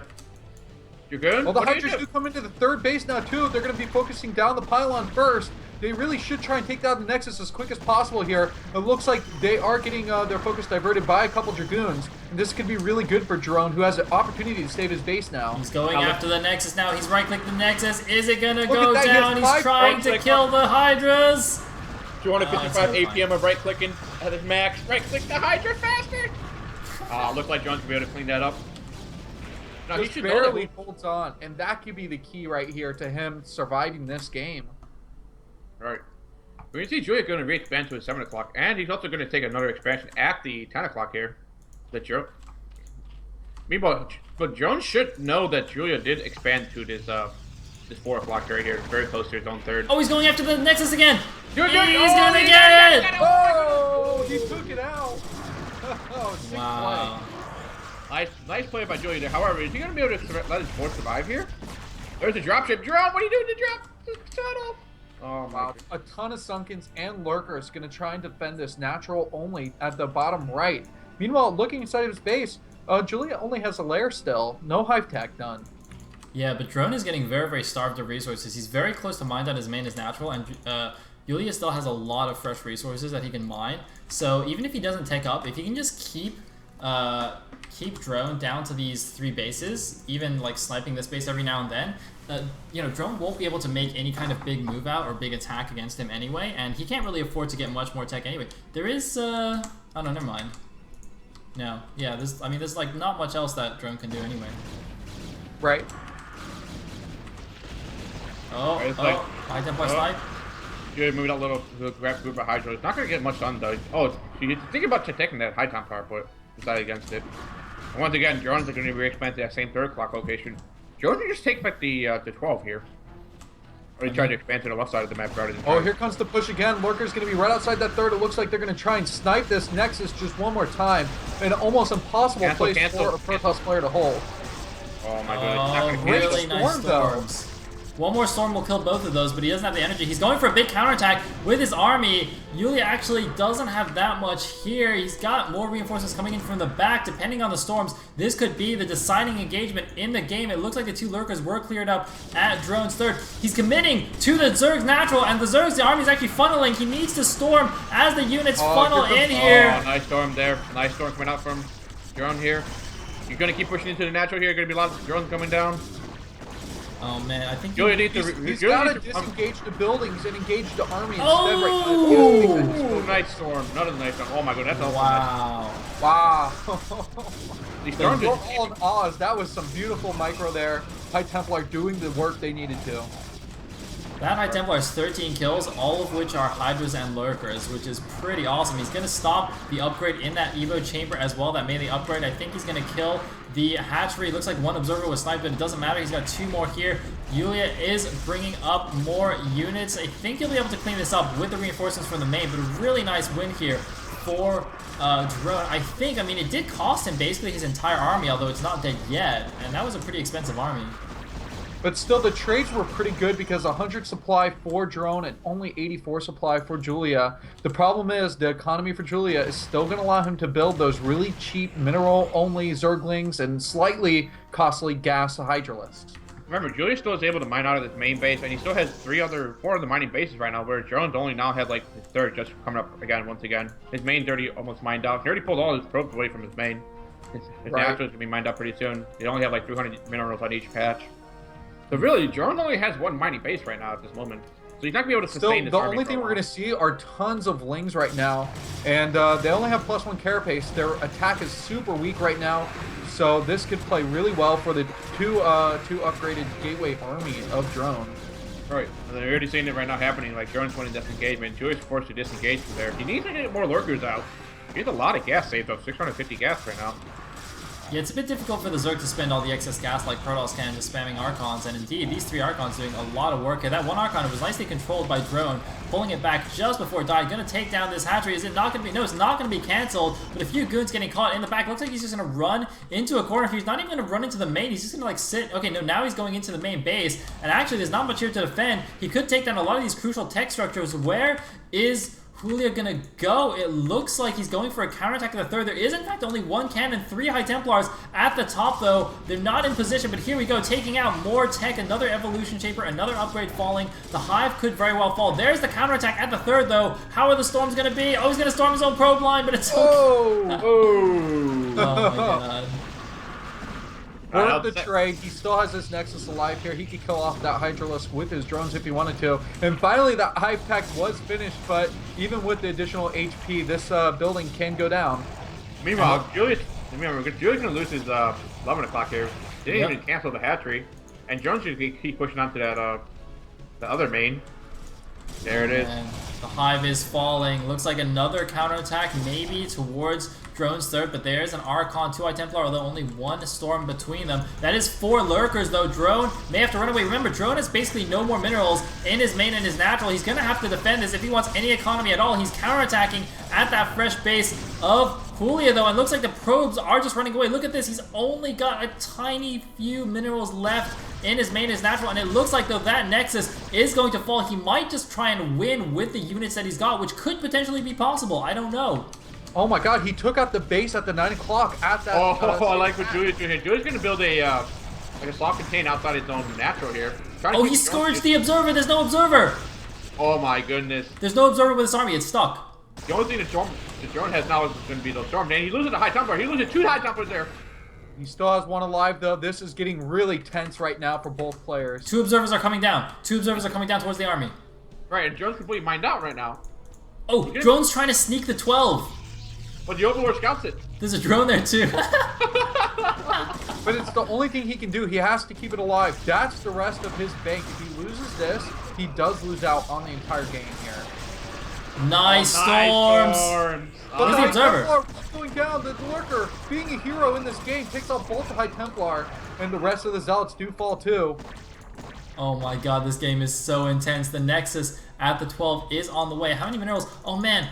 Julia still has that fresh mineral only base plus this almost mined out third base. This is so ridiculously close. 85 supply to 50. Oh no! Julia has a huge supply advantage actually. 50 supply to 80. I'm trying to figure out where Heidi does that. Oh, Heidi does that is 4th, but I mean, Drone's not going to get. Here's the thing though, that Drone's expansion at the 12 has no gas, so he cannot reinforce with any Archons or High Templars at all. Yep. It's just going to be Zealots only. Yep. He still has gas at his natural and his main. But it's gonna be. I keep thinking during this entire game, if Drone had gotten a shuttle and done High Templar drops, it would have helped him out so much to invest in just that 1 shuttle. I mean, I totally forgot this extra mineral only at the bottom right as well. That is a very heavily defended base. Right. Well, that's why he needs to get that shuttle. That's the only way he could have killed off those drones at the bottom right. Oh man, a few Hydras running up, grabbing another observer. Drone can't afford these observer losses because he doesn't have any more. I mean, he's only taking a mineral only base now, so even if he mines from that, he's not gonna have any gas income. These Lings here are just picking off 1 probe at a time as they retrieve the minerals from the far base and bring them back to the natural. Oh my god, here comes so intense, ladies and gentlemen. You're gonna see the. Come on, running Zergum. There you go. It's only 4 Dragoons there for Drone. At the 12 o'clock, Zergum should be enough to clean out all of that up. There is a High Templar. Hard to support it. Oh no, I think this could be the game for Ari. He's microing these 2 Dragoons. To help these Dragoons attack here. They're really not in a good position right now. It looks like they will fall at that third base. GG! Good quadruple GG. That hurts twice as much. Goodness. What a game, ladies and gentlemen. What a game. GG. Dude, that was a That was ride. insane, guys. Oh, man. What a roller coaster ride. Woo! And I lost all my facial hair in that game. Just fell right out. Nice. All right, well, Ari is unfortunately out of the tournament, but congrats to Julia for advancing to the next round, I guess. I guess that was another best of one round. And I don't know if we're going to keep going from replays or if we have a semifinal we can do live now or what the deal is. So stay tuned, guys. We shall find out shortly from our behind-the-scenes crew. Until then, we've got to do tricks on camera. Ready?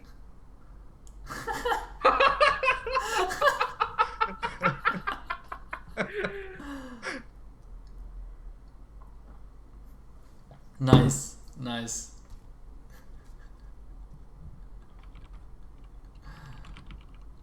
Oh my god.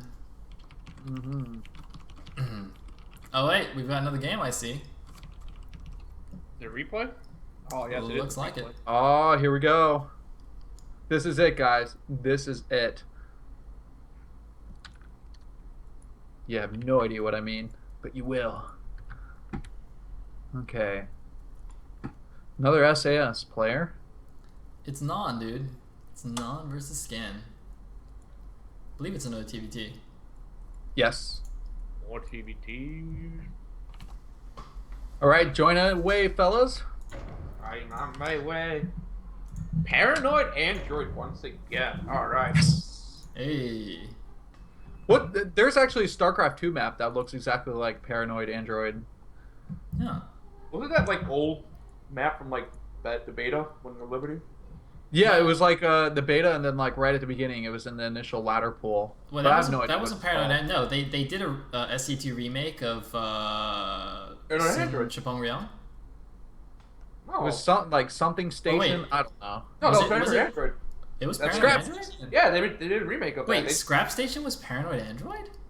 It looks like it. No, Yeah, not that one. The difference is that they had destructible rocks blocking the near paths. Wait a minute. Yeah. No, Scrap Yeah. Station had a wide ramp into the main, though. Scrap Station had a wide ramp into the main. All right, guys, here we go. Because I remember it took like, you had to block the ramp with like 3 5. gateways and a pylon. 3, 2, 1. All All right. right, here, ladies and gentlemen, we are back on Paranoid Android once again. We're going to have SAS.nom at the Yellow Terran in the, I guess, the 1 o'clock, and we're going to have Scan, the Boogeyman, the final The boss, Boogeyman. as the This is Orange terrible Terran for me. I'm in the colorblind. 2 I o'clock. do not like these colors. Wait, you can do allied colors though, can't you? Yeah, you can. What, I gotta hit Shift Tab or whatever? Tab? Yeah, Shift Tab. Wait, Yeah, are there you we using allied color sale, or are you just using like the default colors? I'm just using default. I don't like using allied Okay. colors. I always get Got you. confused. Wait, both players just started early SCV and you're gonna scout each other? Whoa! Whoa! Oh my god, nonsense! Wait, was that his first SCV? Or one of his first SCVs? Oh my god. They were both doing the Mega Cheese. Holy moly, Batman. Wait, is he gonna Manor Depot? Do it! Oh my Do it. god. Man and bear. Just do it! Don't let your dreams be dreams. Okay, wait, so Non's put down the barracks first. Scan's in a funny position because he was the one who sent the SCV first, so he's like slightly behind in minerals, or at least he should be. Right, but Oh my god. I don't think Nom's like barracks gonna do anything right now. It's actually pretty late for 8 Rex. And now Scan just knows he's gonna put his supply depot down, so Scan does know there's gonna be an early rack somewhere out in the middle of the map. This is such a such a I don't know weird if I told you situation. guys this, but I posted in a thread, and I'm gonna stick to it. I put a $10 bounty on Scan's head, so whoever knocks him out of the tournament will receive $10 from me. Do it, Non. Do it. Kill the Do it, boogeyman. Non. Wait a minute. if Scan is the boogeyman, does that mean that Scan is actually Steve Man? It's possible. Oh my god. We've discovered the truth. Has anyone ever actually met Scan in real life? I saw a picture of him wearing. Yeah, that should be fake. What if Steve Man learned Korean this entire time? It's true. It's true. Seriously. What if Steve Man just was Asian, like, just like What if pretending you're to be Steve Scan? Man? Whoa, whoa, whoa! Sayle, Oh get my out! god. Mind blown. I was Steve Man the entire time. Holy moly. Thank you, M. Night Shyamalan. Alright, so we're gonna have the first Marine for non coming into the main base here at Scan. I don't think there's gonna be anything quite done. And then Scan's actually gonna scout that forward barracks right now. The SCV there. Second Marine's off for non coming out. Is he gonna...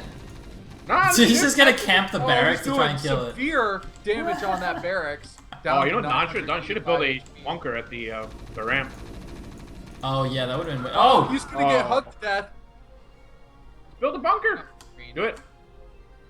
Don't let your bunkers be dreams. Oh, Scan almost losing his SCV at the front, but paying attention barely in time. Wow, the Marines actually continue. He loses his SCV at this ramp. Not actually going up here, but that's not a good idea. Oh man, the SCV actually bugs out. It doesn't shoot. Oh no! Oh, wow. Good micro. Scan has a high ground advantage there, so there's no way that Non should have won that engagement, but is Non just basically built like a bunker? And like Scan had no idea that it was the polar rat coming in. Built the bunker like right next to the ramp. Like Scan would have to clear it out before moving out. You know what's funny is that Non's factory is still faster than Scan's. Although Scan has 4 more supply, presumably an SCV. Oh no, he's got 3 Marines against 1, so I don't even... Scan might only have like a 1 or 2 SCV advantage right now. Non has 16 SCV, Scan has 17 right now. 18. So Scan really? has the SCV. The better lead. question is, what is Non doing with that SCV at the left side of the map? Proxy CC? What? Proxy Starport, ladies and gentlemen. Proxy Starport. Oh my god. I I hesitate... SCV got into the booze and was just, you know, slacking on the job. I think Scan's actually going to flat out scout that. He seems something really fishy. Like, if you're going to already commit to go to 8 rack, like after sending your SCV out. Wait, did Scan just kill his own Marine? Scan just shot his own Marine. Oh, he did! He just killed his own Marine. Oh, Scan giving himself a handicap. Dude, Scan wants the bounty. If Scan knocks himself out of the tournament, does he get the bounty? No, Scan has a prize pool at the end of the Cup series. He has a $100 prize pool, but every time he loses $10 from that pool. Nice. So if he doesn't lose any game or any series all the way to the end, he'll get $100. Nice. I heard it. Wait, Non says that in Vulture. Is Non just gonna lose to 4 Marines and a Vulture? That'd be hilarious. Oh my god. Oh my god. Non! Don't do it! Don't let him up the ramp. Scan has 2 Vultures now and 3 Marines. Non? Oh, Non's gonna have a tank coming out. Non's gonna get the tank on time. Where's the Wraith? Wait, he built a control tower. Well, What? honestly, an invisible Wraith is so much better. Oh my god. Oh, he has a tank To though. defend here. He's just got to repair on the tank. That's it. Easy peasy. Scan's just going for SCVs. He doesn't care. Yeah, well, he should just sit the tank in the mineral line here. Always have an SCV available to repair here. He has taken down these Marines. They die pretty easily. Alright. Especially when Scan targets his own. Oh my god! I think the tank just shot. Oh wait, no, never mind. Nah. I'm getting way over eager now. I'm like, the tank just killed its own SCV. No, never mind. Wait. Oh my god, Scan's got the first rate coming out right now. Looks like we weren't even paying attention to everything, but look like it's on the starport. Oh That's my not god. even the right rate. And the race flies. Why does it not have a barracks in Scan's main base? Wait, I why? pull a sail and I thought, why is he attacking his own units? No, Scan's is not ruining having his a past. barracks in Scan's main base. Why? I don't understand. Why is he attacking the barracks? Oh, because it's blocking the factory. Well, you Not no, it's really, not. What's And happening? there's the close rate coming out. Oh. Now. Oh, Shoot it! Whoa, we're gonna fly away, Scan! Fly away! Oh my goodness, this game.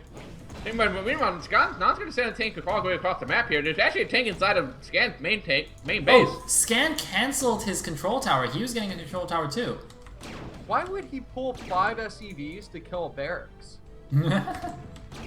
That's The beyond barracks me. is going to burn down. Not need to repair that, actually. I don't think it matters anymore. Like, do you think this game's gonna go long enough for him to even build a second barracks? Or second factory, rather? He gets one siege tank, actually. A lot of SCVs coming out right now. Non! Can he do it? Oh my god, this Non, come on, be the hero. Yeah, but Scan has already had 2 Marines inside of Non's main base. He has his barrack down there as well. Oh my god, Scan's building Marines in the base! He's got 2 Marines! It is a base trade here, ladies and gentlemen. Oh my god, this is so troll. Oh my goodness. I don't even know what's going on here anymore. These Marines have 5 kills. Oh, there goes the barracks inside of Scan's base. Alright, Reaper on the Wraith's gonna get that first Wraith there, but Non still has 2 more Wraiths out on the field here. And remember, they have Scan as well. Scan's still building Marines in Non's base. He still has the barracks there, he's just still pumping Marines. Well, that's going to be a pretty difficult thing to deal with if his Wraiths aren't going to be at his main. So, pretty good so far. Oh my god, but Non's Wraiths win again. Non still has the air advantage. Scan has a scan right now, but he's got not enough. He's just going to camp the starport. He has to. He should. Yeah, he should bring his Wraiths back. There's a Marine! The SCVs can't attack it! It's between the supply depots! They cannot attack it! SCVs cannot attack it! Oh my god. Beautiful. Wait, and Non just rallied a tank to its death.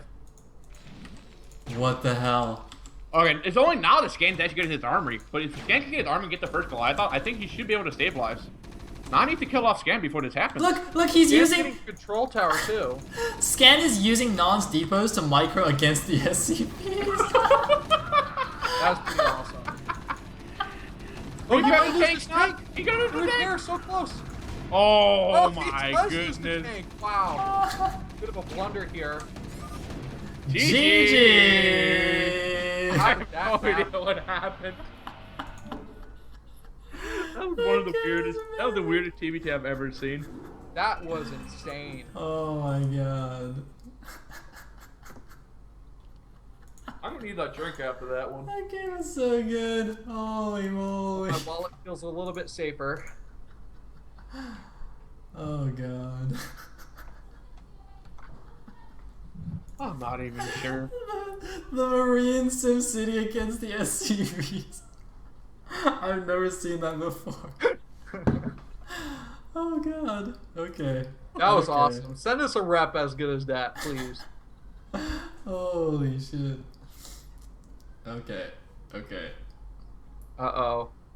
I'm seeing Big Fans post that there is a possible Scan versus Julia TVZ. Oh yeah. Oh no!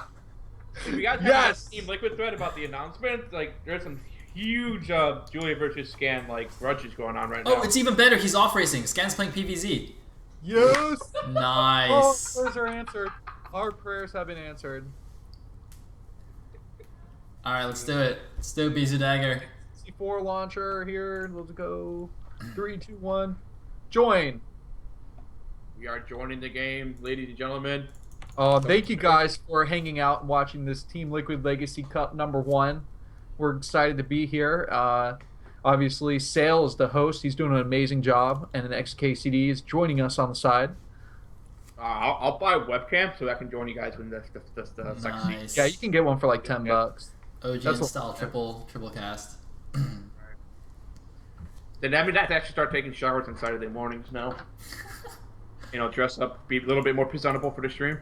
Dude, you need to be the female caster for us. We need a female caster for the triple cast. Yeah? Like OGN. Oh, look at Nina's are going to cast them? No, you have to alter your voice, XKCD. Yeah, dude. My goodness. Or I could just put a picture of the OGN caster and then you could just pretend to be her. And the countdown begins.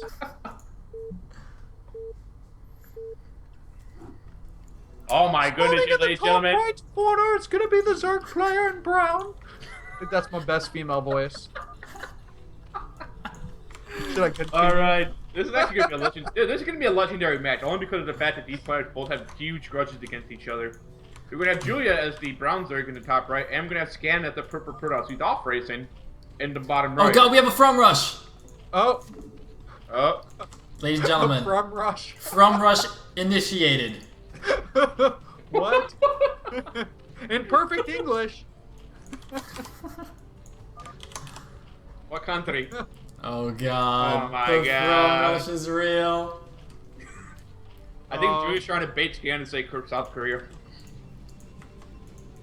Guys, and this could be the potential round of 4 match because this is Fighting Spirit. No, it might be round of 8. Beat Poland.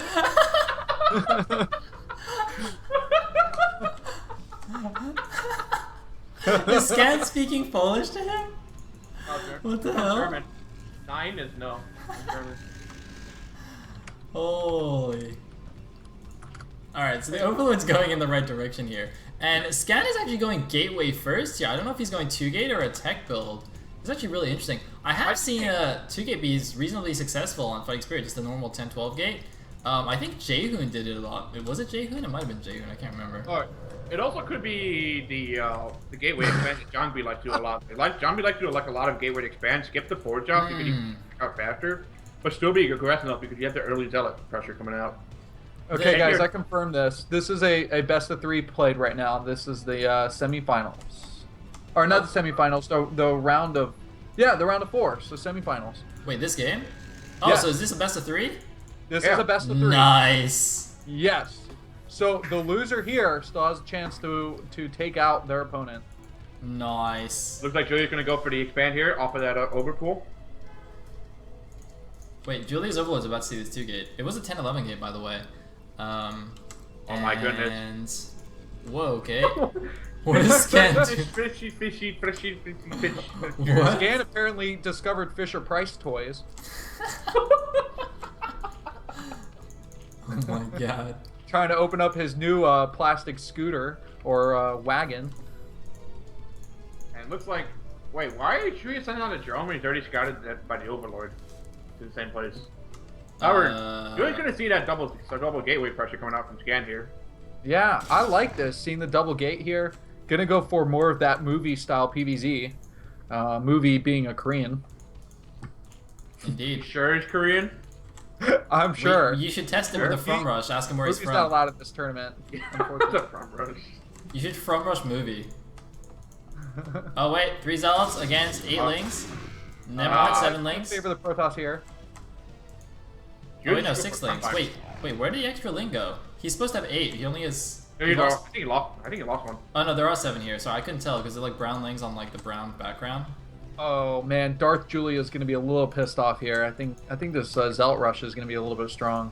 Yeah, there's 2 probes pulled here, so he's gonna have 3 probes with the Zealot Force. That's actually a pretty standard pull there as well, actually, going for the 3 probes. And here we go. It's gonna make surrounding these Zealots a lot harder. Of course, the probes also help the Zealots 2-shot. The Zerglings Sunken Colony is morphing. It will morph very fast. The Zerglings need to go though before it gets to 100 HP, or it will insta-die when it pops. And there's a surround. I think it'll be fine here. You can see Scan stopped attacking it at 100 HP. He just needs to hit it once now. Oh my god, 2 Zealots left. Well, nice part coming in by Scan there. Scan can the micro was really good for Julia there. And Scan Kenobi is going to have to bring in more Zealots. Are we not really going to enforce Star Wars theme into our cast now? I'm forcing it. Forcing it, Scan Kenobi. Get it? Forcing? Ayo. Oh my god, that was horrible.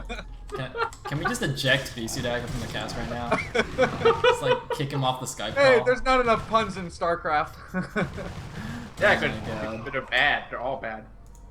So Scan suicided 2 Zealots there. I don't know if that was just a forgotten rally point or something, but that's a very uncharacteristic mistake from Scan. And he's now going to lose the last 2 Zealots, even though they do have the good position behind the geyser. He has, however, forced a ton of Zerglings. Now, the Forge is not done yet. If the Zerglings run straight there, that could be really, really good. Zergling speed is almost done.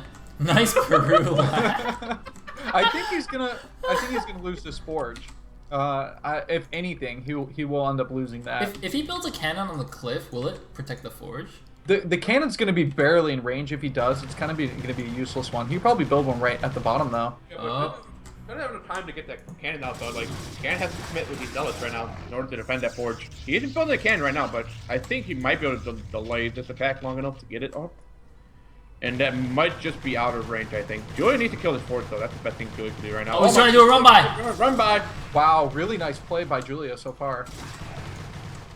Oh my god, it looks like 6 Zerglings are in the probe line right now. Are they Zeke-lings? I think Scan lost this.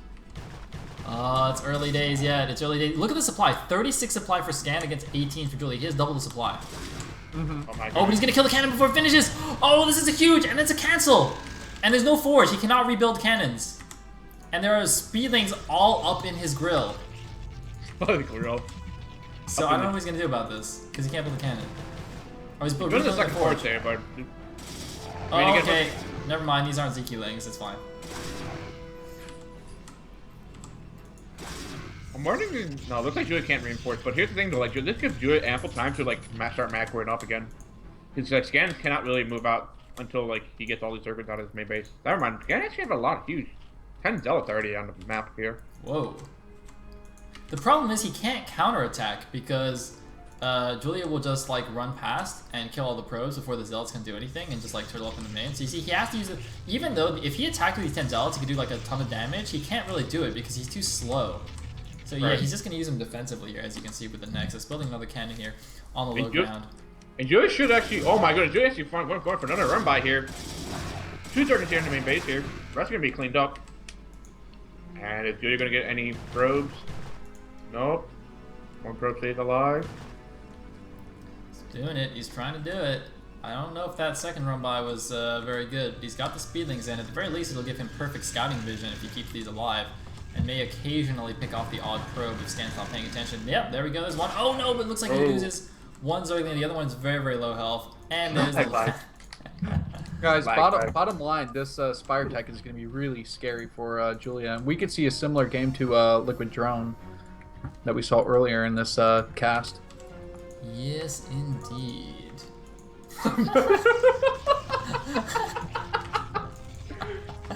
Oh my god, Julia! I don't think the From Rush works like 10 minutes into the game, dude. Combo! That's your problem. What the hell? Oh my god. I think we need to rate this game PG-13, guys. I hope you all have some parental guidance. You need your mom to tell you this is... Yeah, we're going to actually sign a permission slip on Team Liquid Net. Seriously, we need to do that. Make sure both your parents sign it. So let's get back to the game, though. We're going to have... Scan's actually going to get his Stargate out right now. So it actually turned back to a little bit normal macro game. I'm wondering if... Looks like Julia's actually going to go for that 2-base Spire play. No third yet, though. Yeah, there is a Spire halfway done. Oh, he's getting a hydrogen at the same time, huh? Oh my god, the Zealots attacking, though. The Zealots are attacking. How many seconds does he have? Pretty big force coming across to the natural here. Right. I think he needs to block. The Mutas should be out shortly if he can just hold off this attack, try and keep their attention away from this natural base. I think Julia should be in a good position here. But the problem is, if those Zealots do get caught out with the Mutalists on the map, then he's just going to lose them for nothing. Yeah. All right, looks like kind of useless units in about a minute. Right, but Scan's actually just trying to search for that any extra expansion that Julia may have. He's not going to see the 30 to 12. You couldn't leave one Zealot there to scout it out. I know. If he brings the Zealots back now, the Mutas will be not particularly effective because the Corsair is now coming in. The Mutas are morphing. He's gonna see all the eggs like morphing at the same time. And so he should know what's going on. You can see the cannons will be finished in both his mineral lines before the dudes get there. Oh, the Zealot's getting caught though. Ooh, nice macro there coming in by both players there. I'm not sure he's going to win up this engagement. Actually, looks like Scan's going to come out ahead here.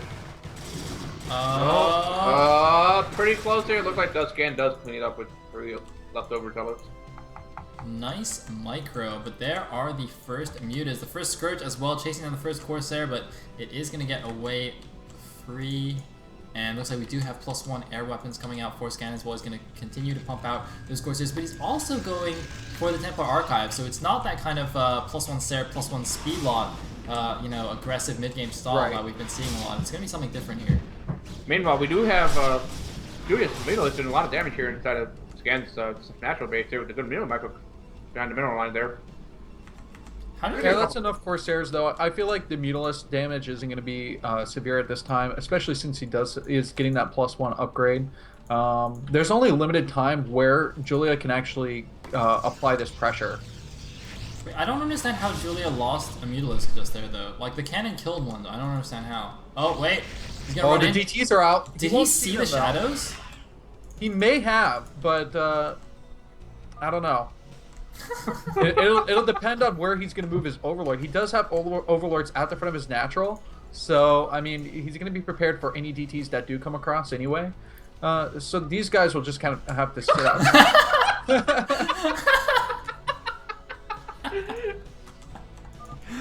Oh my god. That's awesome. This is amazing. Holy moly. Okay, these guys see the shadow. They see the shadow. He's gonna get one. Oh my goodness. Wait, they're AFK. What are you doing? Okay. Wow, that was really close. The DD could have one-shot the drone right there, but it wasn't paying attention either. Oh, there's another one though. Yeah, but there's 32 Overlords there, so it doesn't really mean much. And oh, looks like one's gonna get picked off right here. Really good awareness on the map for Julia. Just pick off that DT. Right. And meanwhile, we've seen Scan clean up Overlords around his own side of the map here. I'm wondering, where is Scan? Okay, Scan's getting +1 air weapon. Interesting. Yep, and he's getting 4 more gateways. He's gonna start pumping out those ground units.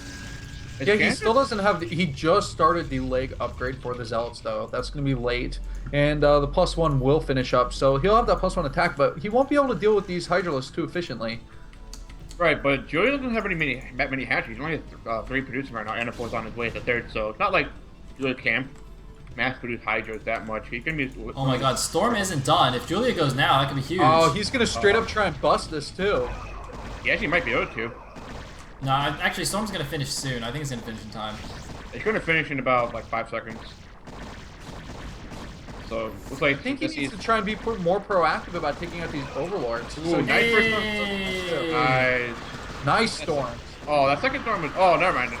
Julia like just flew through it with the Mutas. Oh my God. Oh, huge mistake, losing a lot of Mutalisks. Oh, I think Julia just now realized that the Corsairs had +1 on there, and he paid for that mistake dearly. He's gonna lose all these Overlords here. He's And gonna now get supply blocked if the Overlords do get chased down. Right, this is really bad for Julia right now. And really bad. he's gonna lose this one and get supply blocks. Nope, never mind. The Corsairs are AFK. And he's supply blocked. And there's the supply block there. Scan almost doubling Julia's supply right now. There's the doubling of supply. Yeah, that Storm finished up just in time. Oh my goodness. Probe! Rest in peace, Probe. Man, he's trying to do some more attacking here. Is done now. +1 attack for the Zealots is done. So this is a pretty good looking gateway army for Scan at this time. That is true. I hear more Overlords dying. Oh, wait, there they are. Okay, looks like Julia just getting unsupply blocked and now getting supply blocked again as more Overlords die. These Corsairs really paying for themselves right now. He can't. Scan sent out a probe to build a 3rd base, but there's a Ling preventing him from doing so. Trying to hide under a tree here, but that won't help. Nope. Nice. But Julia's now has lurker tech. So he has merged in a couple lurkers, but I think what Julia needs to do right now is actually get one more hatchery and start like looking towards late game play. It's not like he's gonna be able to go off Scan right away at this moment. He simply doesn't have the economy for that, nor the army supply. Yep, meanwhile, looks like, wow, actually... Oh, nice lurker egg block on the 3rd there. I love what Julia's doing here. He's really focusing a lot of attention down at this 3rd, knowing that this is a really important expansion. Oh my God, he's lurker dropping, but he might lose the Overlord though. Oh my God, he needs to drop the dudes. Oh, I see what you're talking about here. A lot of lurkers on the map too. Alright, looks like Scan loses a couple of Crusaders, but he does see the drop tech is actually finished for Julia, so he's really cautious about conserving his Crusader, making it out of position. It looks like Scan is trying to preemptively move some of his units into his main base to counteract any potential drops right now. First Overlord drop coming in with the lurker right now. That should be cleaned up by Scan. No, Scan moved his units away! Come back! Come back! Come back! Wait, where did his units even... Okay, never mind. 2 lurkers dead for free. At the lateral, and the one in the main is dead as well. Wait, where did the Overlord go from the main? Did the Overlord in the main die? I wasn't paying attention. Meanwhile, Scan's actually went for a shuttle drop here inside of Julia's main base. 4 Zealots in there. They'll be dropping right now.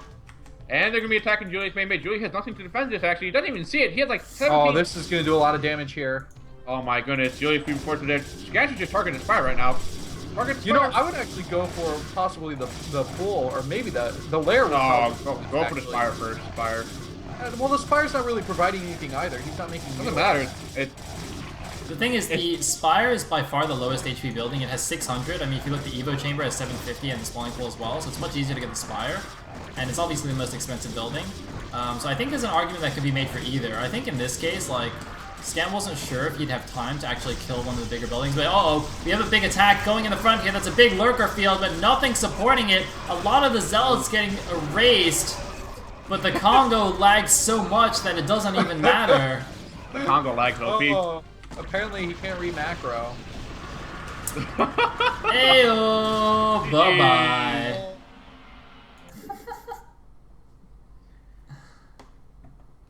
Oh, the BM coming out from Julia there.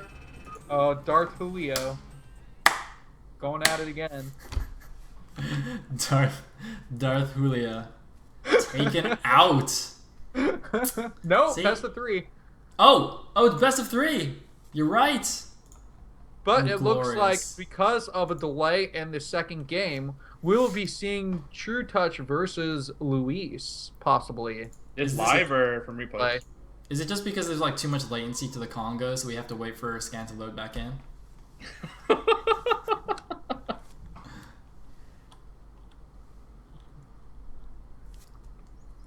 All right, we need more, one more rep here. Waiting for the admins to give us some stuff to cast. We got one. We got one. Load it up. I was doing dancing for the stream. Nice. Yeah, entertainment. Someone in the stream wants to know if you're blind, Bisu Dagger. Well, it's possible. The way I call games and cast, it's possible. You know what I do have? Blind fanboyism. Oh snap. Oh snap. And witty comebacks, which conveniently is my last name. Okay. No, my last name is Witty. If you didn't know. Now you can find me. Nice, nice. Bisu Alright, Dagger go. Witty. There you go, guys. I'm hopping in right now. Sweet.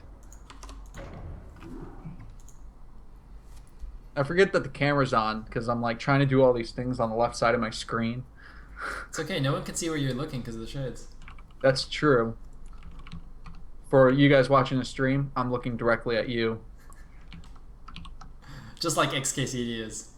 Yeah. At all I'm times. gonna try. I need to do an XKCD pose. Nice. Nobody knows what we're talking about because this picture's not on the screen. Oh yeah, they can't see him. Yeah. Alright, anyway, we got a game, guys. So we're actually going to go switch to the other semifinal, which is LG Louis versus True Touch. I don't know who Louis is, but let's do it. Let's go, Louis. Take out True Touch. Here we go. Do the Korean chant. I don't know. Wait, what is it? Hana... I forgot the numbers. Fighting! Something. Fighting! Here we go. Fighting! Son. Alright, here, ladies and gentlemen, we are actually going to have both players spawn on the left side of the map. Here at the orange Zerg, we have minus Chukas, and as the, I guess, teal Terran is going to be Lewis, who named himself Andrew. Oh, it's Dandy. It's Dandy. The Peruvian Dandy? player? Yeah. Oh yes, Dandy! Nice. One of the top Peruvian Dude, players. XKC and I just make the same joke. What joke? That's not a joke. You think Peru is a joke? I said that's dandy at the same time. No, Peru's not a joke, just Peruvian lag is. Oh snap. Peruvian lag is not a joke. It's a serious business. We need to get all the top European nations to fix it.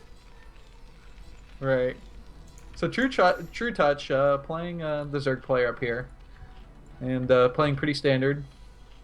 No rushing. No rush 20, please, in chat. No rush 20. This is another semifinal, so best of 3 here. The winner here will end up playing Scan, for those of you who did not know. Nice. There's a lot of money on the line for the winners here. $50 for first place, $35 for second, $15 for third. And the loser actually gets to pick the next map. So Oh, really? I mean, let's think about Julia's game for a second, who he just lost to Scan. What do you pick as a Zerg player for your second map in this map pool? I picked match point. I was just gonna say I'd pick match point. Well, actually, yeah, I don't know. What if Scan does like that Bisu level, like 5 drop style play of like on match point? Well, then I think you're screwed on any map if you can do that. Yeah. Fortunately, no one can replicate it. Yep. Alright, so if we're gonna have TrueCast, just go for the standard 12 hatch into 11 pool here. Meanwhile, we're gonna have one barracks up already up for Android. It's actually gonna be our first TVG of the game today. Is it? Yeah. Oh yeah. We've just been watching PVZ, TVTs, and some TVP. Nice. I do find TVZ to be the most interesting matchup to watch, at least. Very micro-intensive. Yeah, for sure. Even though I am a Protoss player, it's always fun to watch the good old shenanigans. Yeah, I like to watch the 2 easiest races go against each other too. So TVZ all the way. Nice. It's just very relaxing to watch and cast because it's so easy. Yeah, they're just slamming armies at each other. Oh, they're making more army. Alright, looks like we got 3 hatch, standard stuff from True Touch. Almost certainly going to be 3 hatch Muta. Oh, drone somehow sneaks in. That was apparently not a blocked ramp, even though it had 2 units on it. Ooh. It had an SCV and a Marine, and neither one was blocking. Beautiful gas. Oh, taking the gas. There's no first gas for TrueCast though. That's pretty late for him. Yeah. I mean, this gas steal isn't so much to steal the gas as it is to keep the drone alive for a little while longer. Because obviously you can just cancel this and get the full health drone back. So, yeah, he's not actually going to let this finish. Because he knows it's almost certainly a one... Well, he knows definitely it's a 1-Rax expand now. So it's not like the gas steal actually does that much. I mean, sure, it prevents Dandy from doing, like, the fast +1 build. Wow, he actually did the finish! I'm actually shocked. I'm actually very surprised that he let that finish. Well, here's the thing though, like Dandy already has 4 Marines, so even if you try to like rebuild the gas, it might have just been sniped in that time. Yeah, well no, I thought he would just cancel it and try and like run left and just gain like a few more seconds of being annoying and living. Right. And get the minerals back. Yeah, exactly. Meanwhile, we're gonna have Danny go for the two big academy build here, off of that wrap. So, someone in chat said this is Legacy of the Void on low graphics. Dude, Legacy of the Void wishes... this is Legacy of the Void on high definition graphics. Legacy of the Void wishes it was this on high graphics. You know what I'm saying? Yeah, more like Legacy of the Void of graphics. Legacy of the graphics. I killed the chat. Alright, here, Marine push. Gonna try and take out this Lings and Colony here, but I don't think it's gonna do much, but... Oh, wow. Danny gets going for a mine style play here. Trying to put 5 Marines. What? He got 3 of those drones! Wow. Oh, my, he loses all his Marines there, though. At this point in the game, I'd say 4 Marines for 3 drones is actually a pretty decent exchange. That's an awesome trade. I'd be happy if I could get 4 Marines out early in the match, especially if I know he's going for a 2-Rax Academy build. That means that Danny's pre-meterless timing attack is going to be super, super weak now because he's going to have those 4 Marines. And he's going to have to preemptively build a bunker to defend. XKCD, you know what this game is making me think of is the Hyuk versus Mong game. Right. No, I'm thinking more like Quanro versus Mine, but only because like Mine and Hire are 2 players that like to like push out naked Marines across the map early on because they expect their opponents to be mining. Yeah, that's a good point. Be droning heavily.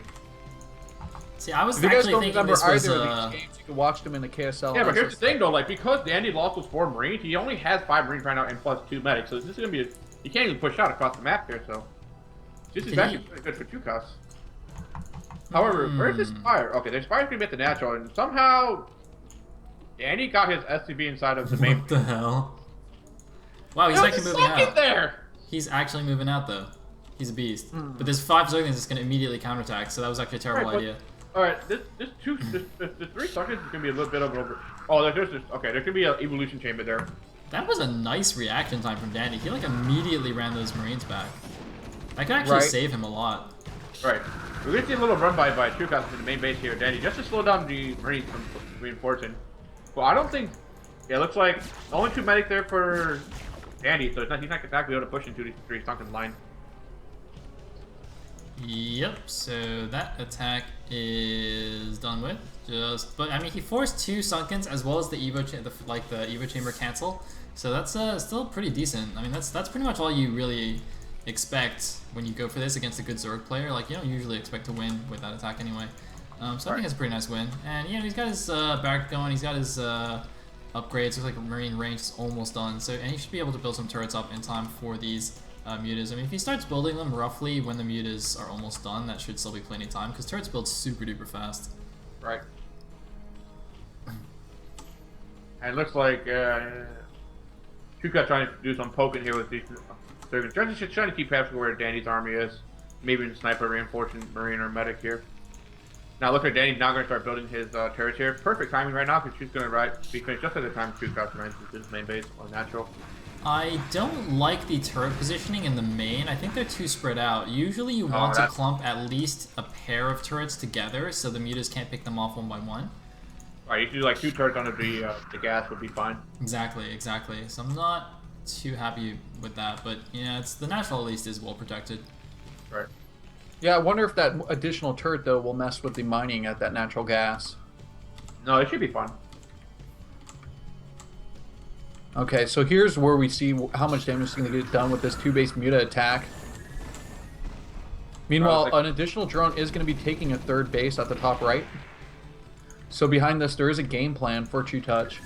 Yep, but interestingly, he's attacking like the strongest point in the defenses. It would actually be much better for him to go to the main right now. He's actually trying to get some free Marines. I think because he hasn't even checked the main yet. He just assumes the main would be adequately defended, but it's really not, as you can see. 3 very spread out turrets is not actually going to do that much against these mutas. True Touch could easily walk in there and pick off all 3 of these turrets, but he just assumes their position. Hit there. Wow. Nice hit by Chuka. Yeah. I was going to say, sometimes it's really frustrating when you're trying to muta micro and your muta shots just aren't going off no matter how many times you try and poke in. And so finally he did get one that would probably make him feel a little bit more rewarded for his efforts. Yep. It's why I don't play Whoa! Grabs medic but takes a lot of damage. The queen snap for Chuka is actually really, really late. I'm just trying to... Okay, he gets his 3rd down now, but Danny's going to be able to scan that scout right away for it. There's no queen snap. Not good. Yeah, I mean, he's getting his lurker upgrade now. I think it's still sort of okay, but he probably wants to get that soon. You know, maybe once he starts morphing those lurkers. I'm not actually 100% sure anymore what the timing is. He still needs to do something about Danny's forces moving across the map to his 3rd. He has no Hydras to block it. No nothing. Yeah, the mutas needed to do a lot more damage here. Yeah, I think he's going to take down this 3rd. I don't know if the mutas are going to get in time if he does focus down that hatchery. And then the mutas are actually going to be useless because the starport's underway. It's about to finish up. And once the science vessels come out, then the muta attacks really just are going to be shut down. Oh man, the skirmishing going on here. Is the muta micro of True Touch good enough? I think, yeah, I was going to say Danny should just go for the hatchery. Truecost cancel, Truecost, cancel! Oh, he's turning! Oh, he is focusing it. Truecost be able to clean this up, actually? I'm not sure. This is actually really close. Oh my goodness. He does not want to cancel it. This is his 3rd gas. Oh my god, he's not going to have to cancel it! He's going to save it! Beautiful micro. Nice play by Truecost there. Saving that hatchery right now. I cannot believe that happened. And can he hold off against another attack coming out from Danny here? That's a lot of Marines actually, and a tank coming out with 4 medics. No vessel yet though, but this is still a pretty hard attack. That is a lot of. Truecost only now getting his Queen's Nest, so he has no Defiler support at all. You're gonna have to rely straight up on lair units. Yeah, it's gonna be really difficult. He doesn't have the mutas, or well, he does have the mutas to pick off a tank if he plays it really smart here, and I think that's what he's gonna go for. Okay, the Warfer's coming in at the right time too. He's gonna have beautiful spine attacks on this bio army. Nice spread by Danny though. Fantastic mega coming in. What? He cleaned up all of that so efficiently. Right. But Howard, that's still a really nice delay by Truecost because now Danny has like very few units. The only thing he has is his tank, which is just slowly sieging down. Those mutas died so instantly. That was really, really nice. I mean, that was interesting though, because the thing is, like, even though True Touch, you know, even though Danny technically won the engagement, just the delay for the hive to finish, I don't know if that's enough actually. And he is making some more units, but he actually doesn't. He's got only 2 lurkers left. They're actually trying to sneak around the side maybe. The siege tanks are here. There are 4 sunken, so they will buy him a little bit more time. But this could be a little bit dangerous here for True Touch. He needs some more lurkers at the front. He needs high support, actually. He needs to be... If he had the follows right now, he'd been able to hold this, but... He's really far from that, The supply though. lead is looking really good for Karen right now, too. He's got just about 30 supply lead on the Zerg player, True Touch. Alright, are you going to continue to move it, tank across the map here into the natural? Or you have to reinforce for Dandy? Yukok's still delaying. He has no Milos. He does only have Zergans and 2 Lurkers out right now. Another Lurker does morph. Oh, all the defenses are down right now. He can. This could be the deciding engagement. Lurkers in the front. The flank isn't perfectly executed. And oh man, see, there's more Lurkers at the top. There's the scan. I think True Touch is dead here. No! Oh, he's covering all sides so perfectly here. The flanks with those Lurkers just not going to be enough. And the vessel's already out there, so there's no more need to worry about scans. And hey! GG. Okay. No GG from TrueCut. That's bit BM. Sometimes the GG he gets cut accidentally off in the hit Alt replay. QQ, I'm sure. Yeah. No, sometimes it does get cut off in the replay, to be fair. That is true, yeah. At least we have the replay technology. We need the technology. All right. Come on, I need to see the end of this Peruvian-Korean battle. I will have to clock out of this cast in about 15 minutes, guys. Oh, snap. XKCD, you're going to have to step up on hosting duties. Oh, snap. Nice. Oh, we got one more game here. Let's at least get through this one, and then I will have to say goodbye afterward. Alrighty, no problem. No problem. I'm going to have to figure out some lame puns. All right. Great. It's true, we're losing our pun master, guys. This is terrible. I know. I have a roll. Like, you're going to have to teach me, like, tomorrow morning, like, all the puns that you know so I can replicate them. I don't think that's how it works. You gotta make it up on the fly. Yeah. Oh my! See, I have no skills with that. I can't make up stuff. I can make up stuff on the fly. I can't make up the puns on the fly. You should read more XKCDs. I should read more. Yeah, the XKCD comics. They don't have that many puns, do they? Not really punny though. Yeah. It's just like really good. It's really smart joke that takes you a while to get it if you don't understand what the subject's about. But it's not puns. It's the and here comes the countdown. Circuit breaker, guys. Alright, the countdown is now live. We're gonna have here on match point. Looks like TrueCut did pick match point as we predicted. Nice. We're gonna have TrueCut here as the white Zerg, and we're gonna have Dandy as the Teal Terran once again. Very interesting. The question is, does this android dream, and does it dream of being in the finals? I don't know. TrueCut's gonna be down 1-0 right now. He needs to make something happen on his match point so he can get to the final map.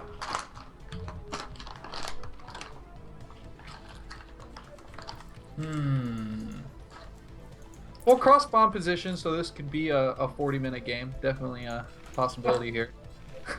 Oh, the cross bombs are the only spawns available. Oh, on this this circuit break. I thought it was match point. Oh my god. I am so bad at casting. What? Oh my god, it's circuit breakers! Yeah, circuit breaker. I thought it was match point. Me too. Oh my god. I was circuit breaking in the map pool. I thought it wasn't even the map pool. It was just match point in the map pool. Nope, it's in there. Well, ladies and gentlemen, we're going to have cross spawns and circuit breakers. That changes completely everything about what we were going to say. I just let you do your thing, XKCD. Yeah, you gotta like correct me earlier than that. He's just here to make puns. Like, he couldn't figure out a punny way to correct you, so he just let it go. Right, exactly. Nice, nice. See, I get it, man. I get it. Thank you, Sayle. We're gonna have. You're Dandy the only one taking who gets me. first barracks here. It's so tough. You got to be part of the conclave, though. The conclave of puns. Casting conclave of puns. Nice. Alright, let's look at a 12 hatch going. I think like we need like a synonym that for a starts with letter C. Maybe it could be the triple C. Triple C. Yeah. Wait, but there's no synonym for puns, is there? Casting conclave of corniness. Of sounds corn. legit. Yeah. Of corn. You know, we could also go really badass and be like that mythical creature that has multiple heads. Now, what's the name of that one? The Chimera? Chimera? Is it the Chimera? You cut its head off? No. Chimera has two. Chimera has two. No way. No, What's the one that technically Hercules not that fought good, that? Dude, I know what you're talking about. I know what you're talking about. Salute? No, let's rely on Twitch chat. Twitch chat, what is the thing? What is the thing? Save us, chat. It's totally the Chimera, isn't it? Anyway. I don't think so. It's something more like brutal. Okay, so we do have the hatchery coming down at the natural. Meanwhile, macro hatch inside the main base too. Definitely not going to be a 2-base muta game. Although not a he may tech out the mutas, it's not going to be that kind of like heavy muta style because it's so far to get across this map here.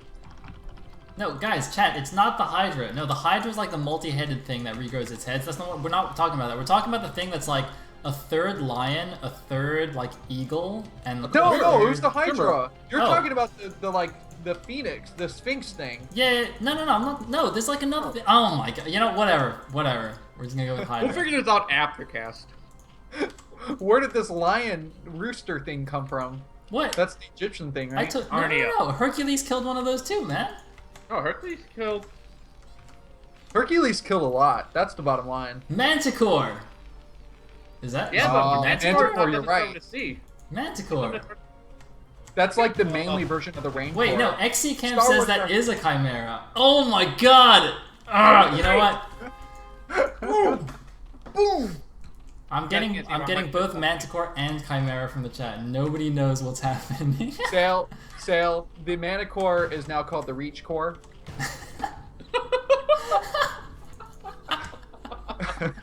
Nice. All right. I don't think we had said anything about this game so far. On that note, I mean, we have a fast +1 here from Dandy. So he's going to be going for Heavy Medic Marine, which served him well last game as well. Although he did need the siege tanks to take down the 4 Sunken colonies at the front. In the meantime, Lair on the way for True Touch. It's just going to be a standard 3-hatch Muta build. Right. That's going to be a nice build for Danny, though, because if you're going to go for the 5-Rex Marine Medic play, he's going to be very strong against these Mutas and Lurkers. Just due to the sheer mass of Marines and Medic that he's going to have early on once that +1 kicks in. Oh, nice snipe there by TrueCast. They got to get this guy in SV in the middle of the map here. And yeah, I think it's good that True Touch is going for link speed too.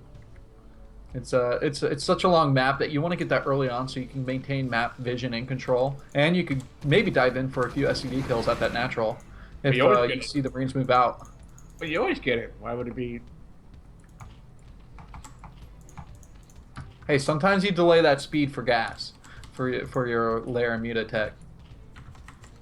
Well, you can go like Lair first, then speed, but. I mean, the general build is that you go for Lair first no matter what. Then you're gonna get speed after that for the extra Yep. 100 minerals after or whatever. So we got 5 barracks on the way as well.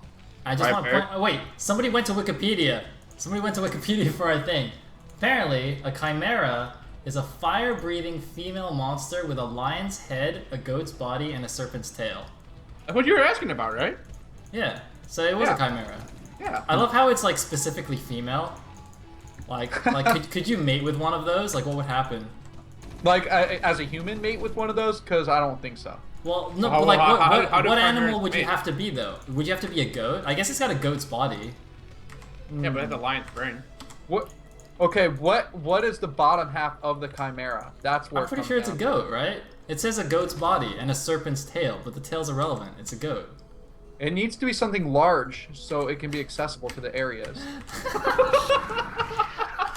Oh, look at the Lynx coming in here, picking up Marines inside the natural base. A lot of them getting picked off. And now they can run into the main base if they want. Cause some havoc here. Starting to see some action into this macro game. Oh, this is not good. Like, you guys going to see just the complete build out here coming out from Dandy here. You should know it's going to be very heavy Marine Medic pressure. And there's no turrets yet because it's been delayed with these Zerglings. It's very nice coming out here for Chukas. Oh my god. Fire's not done for Chukas, and he's going to start producing Mutas. Mutas also being done right now. It's Any so, tech? sorry, it's so interesting to see these engagements because you can see how in low numbers, Speedlings are so effective against Marines. Like, 4 Zerglings killed 5 Marines and only lost 1 of their own. Whereas once you get to like the bigger numbers of Medic Marine, they just demolish the Lings. It's so interesting how the numbers game changes things. That is true. I mean, but Chukas' build is going to come out with Mutas right now. He's going to try to pick up these advancing Marine Medics. Nice play here, using the bridge to his advantage.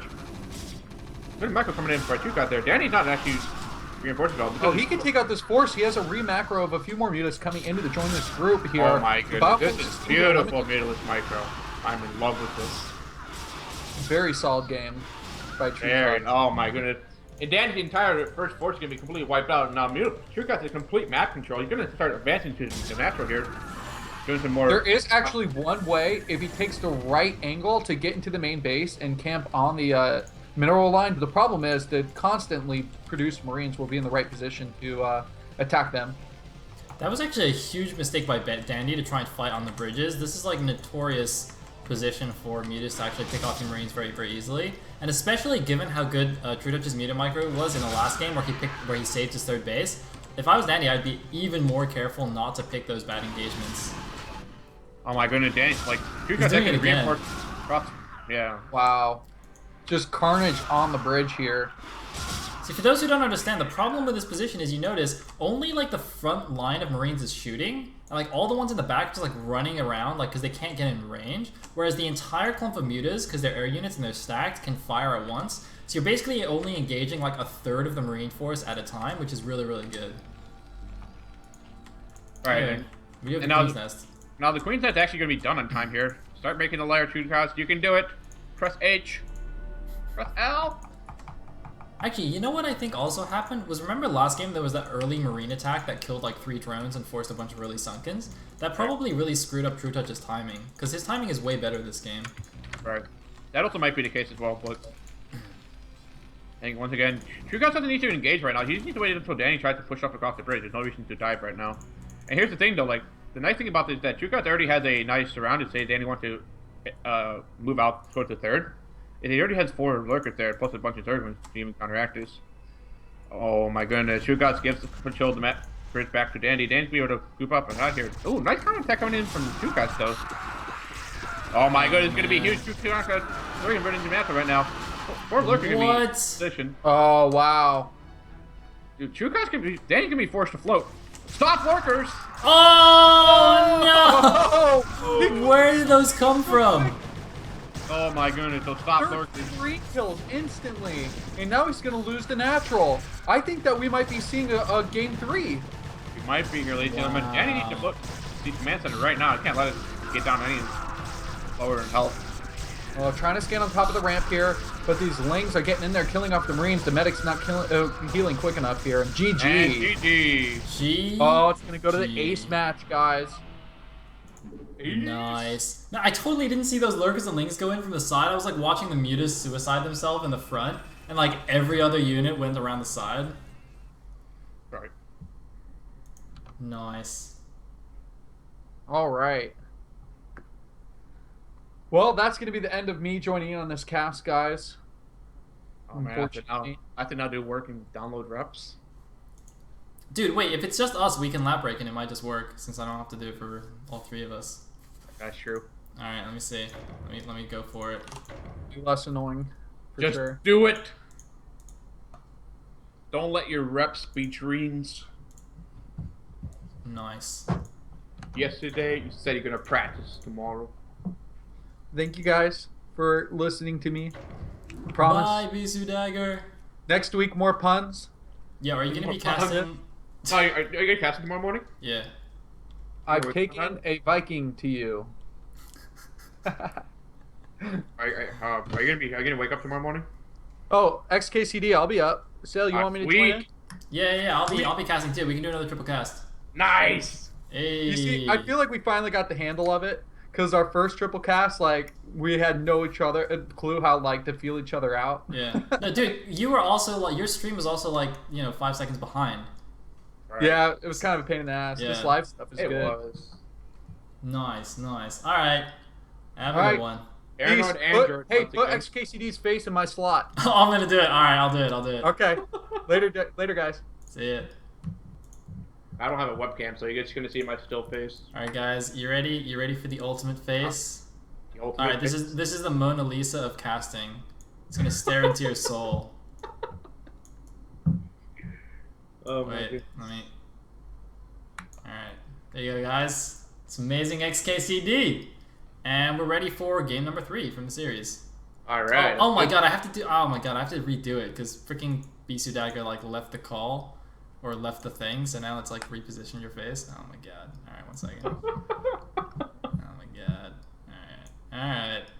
Wait, what the? Oh my god, now there's a freaking ad on Skype. Are you kidding me? All right, guys, you can just like look at this Skype ad. That's amazing, XKCD. It is. How do I get rid of this? You telling me? Is there like an ad block for Skype? Nope. What the? How do I get rid of this? What is this? Help! How am I supposed to help? I can't even see your screen. Chat, help me! Help me!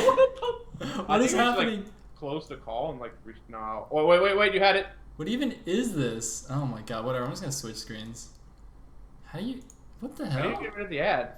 I don't know. Whatever. We're just gonna start. You can ad block Skype. Yo, how do we ad block Skype? How the hell do you ad block Skype? Yo, that is not me in that Skype thingy. I am not in that ad. Alright. Oh my god, we're on Paranoid Android. We are here, ladies and gentlemen. We're gonna have Dandy as the Orange Terran, and we're gonna have Chukas as the Polish Third.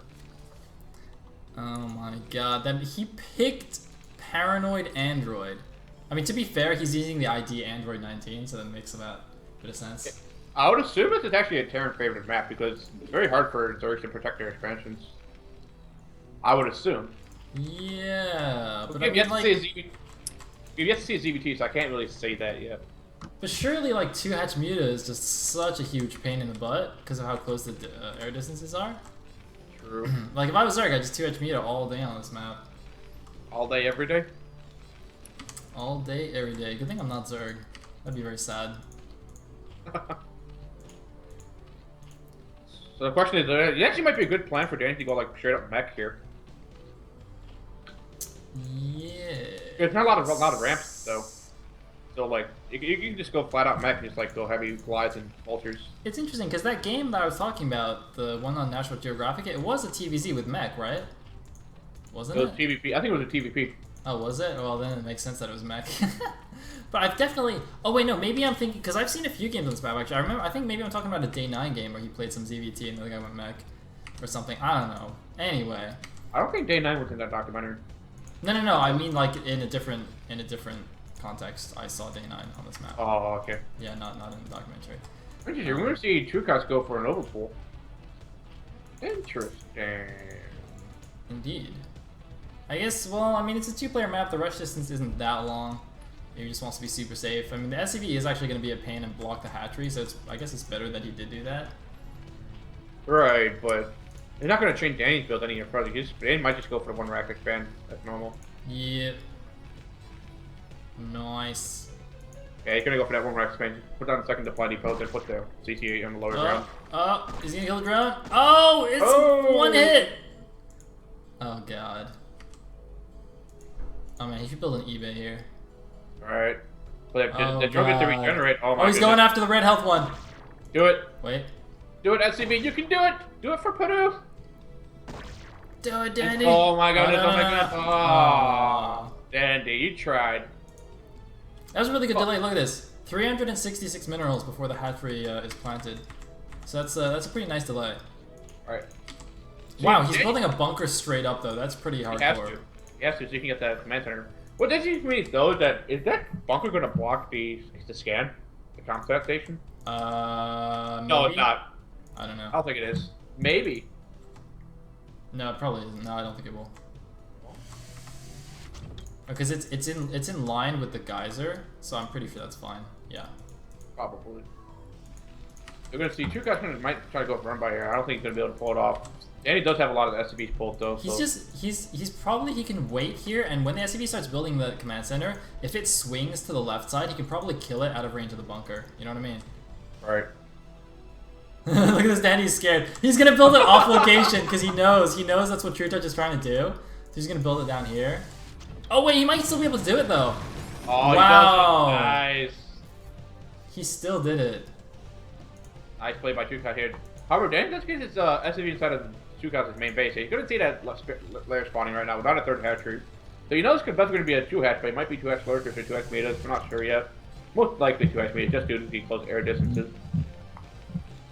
And once again, Danny could try to rebuild his command center with another SCV. He does pull a marine out of the bunker though. Oh my goodness, Chukat's gonna snipe it. Nice. Man, that is such a pain in the butt. Like, all the delay that Danny did on the hatchery is gone now from that delay on his command center. Right. But what's this tech coming up for Danny though? Danny's gonna have an academy and he's gonna have a second bear alongside his gas coming up at the same time. So he's gonna go for the same build he's been doing the last 2 games, no really slight deviations. So he did go for the +1 5-rack build in Circuit Breaker. Indeed, he did. But then again, like it's better for you, like, if you see a Zerg go 2-hatch meters, it's better for you to go 2-rack academy so you can have the earlier marine count. Because the +1 for 5-rack hits really hard only later in the game once the Zerg starts to get his lurkers out. That's true, and it is in fact the 2-hatch Muta. We do see the Spire just now started, so I guess it does make sense for him to have the academy. Always gotta be careful not to lose these initial marines. Every marine is precious when you're facing the 2-hatch Muta build. Even losing like 1 or 2 marines. Oh my goodness, Danny, this is not good. But Danny's playing quite aggressive with those marines right now. Man, now Chukat's just got speed now, so Danny overextends. Like Chukat's gonna get those marines for free. Man, that was so brave, and yet it worked out. He got the 1 Ling and didn't lose anything. That was pretty ballsy. Meanwhile, Ling's going to try and do some more. Notice how like the top left of the mineral patches are completely far away from the bunker. Then he's starting the mining on the right side, which is what he should be doing. And he's going to have a few marines covering maybe, but these speed things are going to be such a pain in the butt. You guys have a lot of Zerg in the middle of the map here. I'm wondering if you're going to try to go up like our surround here onto that bunker. Oh my god, yeah, he could go for it. That's such a huge move as well when you're going to edge mutas to just make a bunch of Lings right before the mutas pop. He's going in! He's going to try and kill as many marines as possible! 3 marines on the ramp die before the medics get there! Nice, Chukat got 4 there in the middle, inside of Chukat. Danny's main base here. Only 2 medics alive here. You're going to get a lot of SCV there. Chukat's attack is natural right now. Attack is natural! What are you doing, Chukat?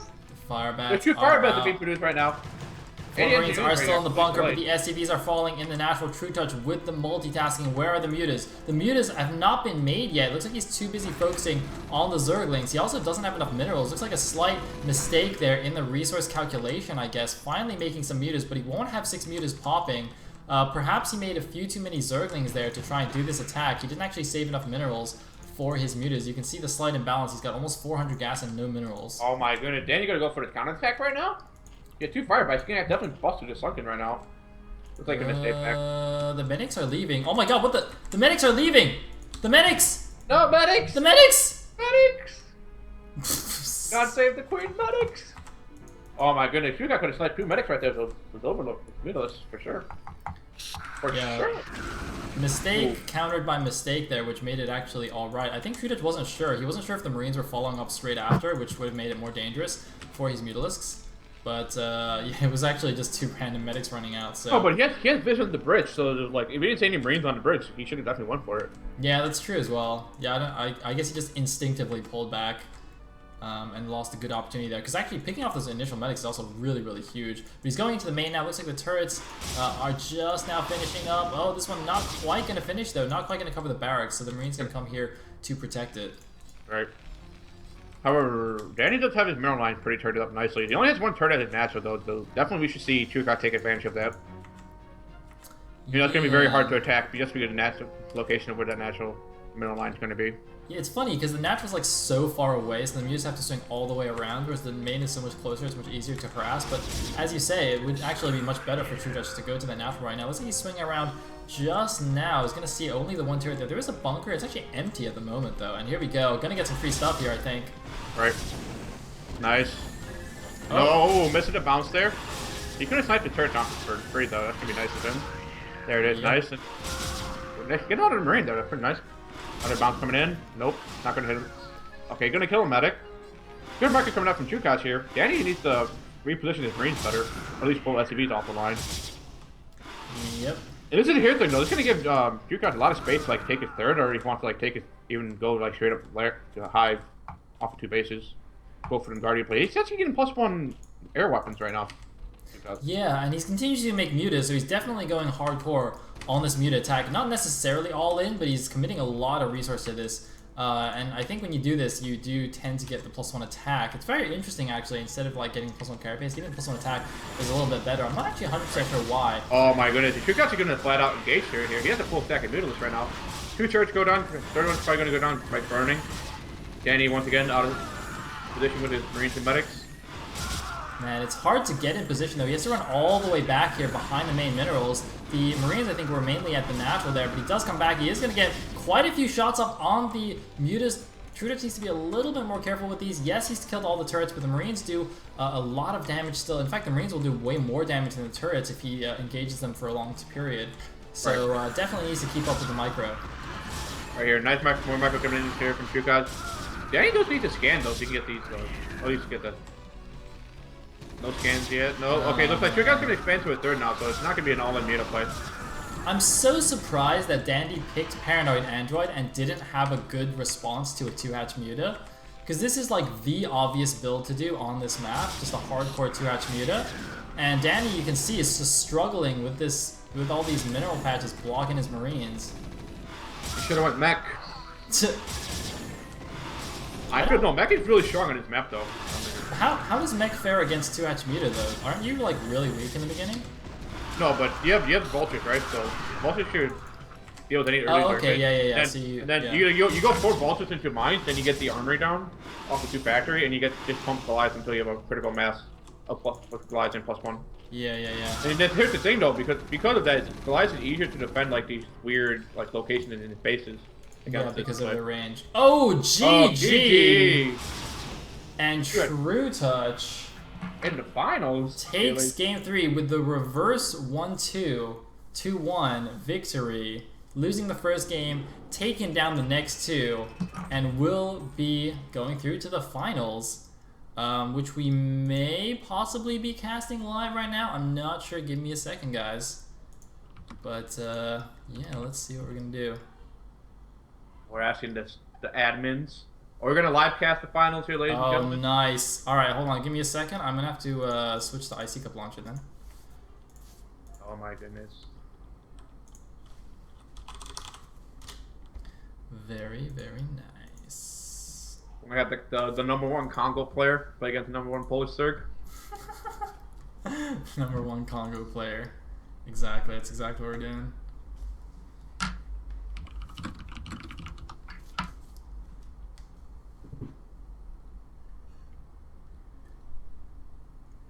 Alright, waiting for the admins to get back with us with the details for the final game. The final series is actually going to be a best of 5, so this could be a long one. Ooh, best of 5. Wow, alright. Yep. Can I take a quick water break? Yep, go for it. I'm going to go for a quick water break here, ladies and gentlemen. I'll be right back. Start making some bad puns. Alright, in the meantime, I need chat to tell me how to ad block Skype so I can show them your epic picture.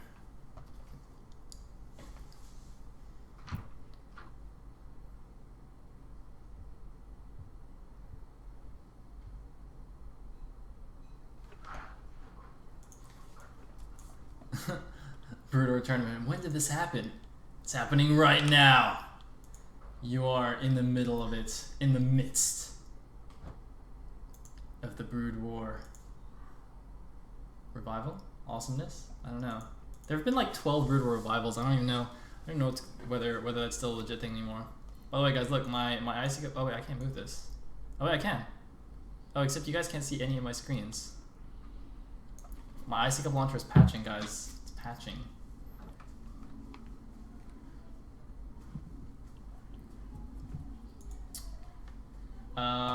I believe it is TrueTouch versus Scan in the final, so it's going to be a ZVT. Yep. Are we in the game? No, we're not. We're not. My IC Cup launcher is patching. I don't know. I don't even know like what channel people are. Oh, okay.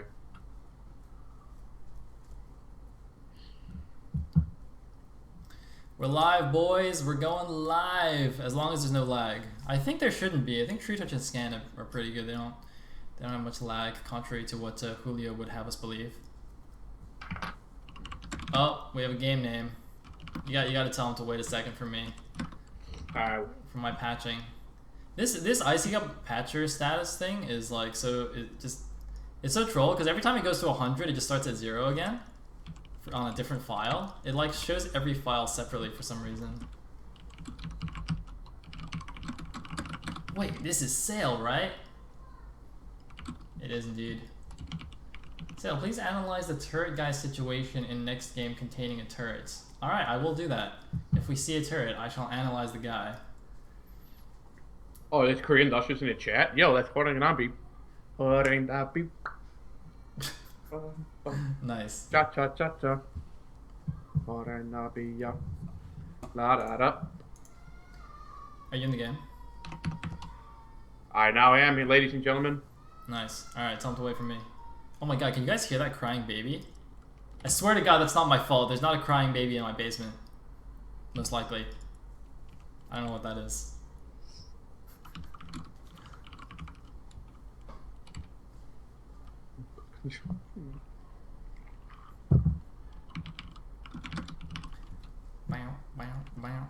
Oh my god. This thing just like never stops downloading. I'm now downloading reconnect.dll. Apparently this is useful. Oh! Oh snap. Hey! Okay, okay. I'm coming. I'm on the way. I'm already in game, so we're waiting on you, so. I know, I'm coming. I'm coming. Looks like Scan's actually gonna be off racing as a Protoss. Nice. I was wondering if you would do that actually.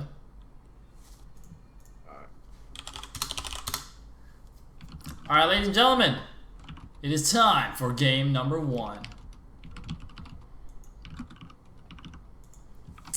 of True Touch versus Scan.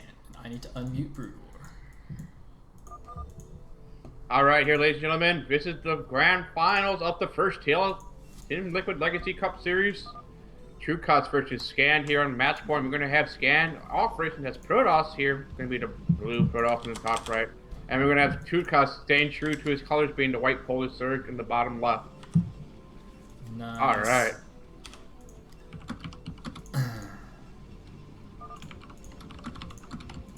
Uh-oh. Uh-oh. I don't speak Spanish, but that seems It's uncouth. a bad word. You shouldn't know it. Don't know it.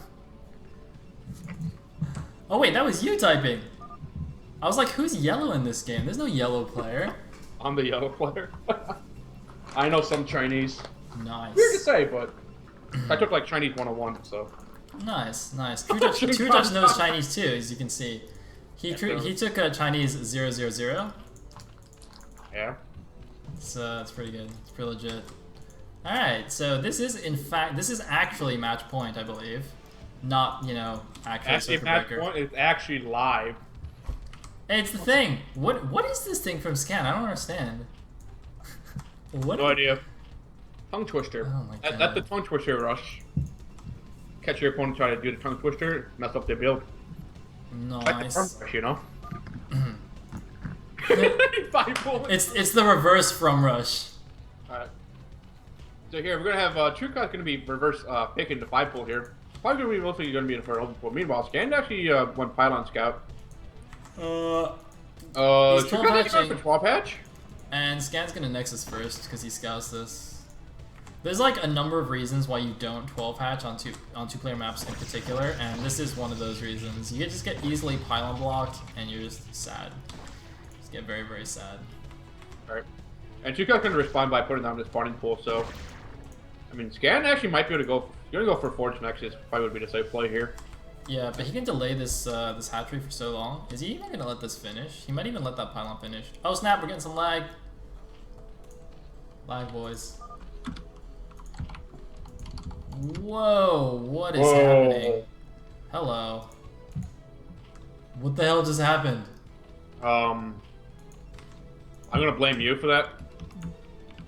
I blame the Congo. The Congo.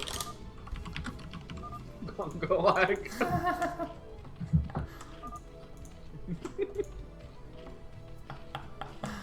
Oh my god. Third world internet here in Congo.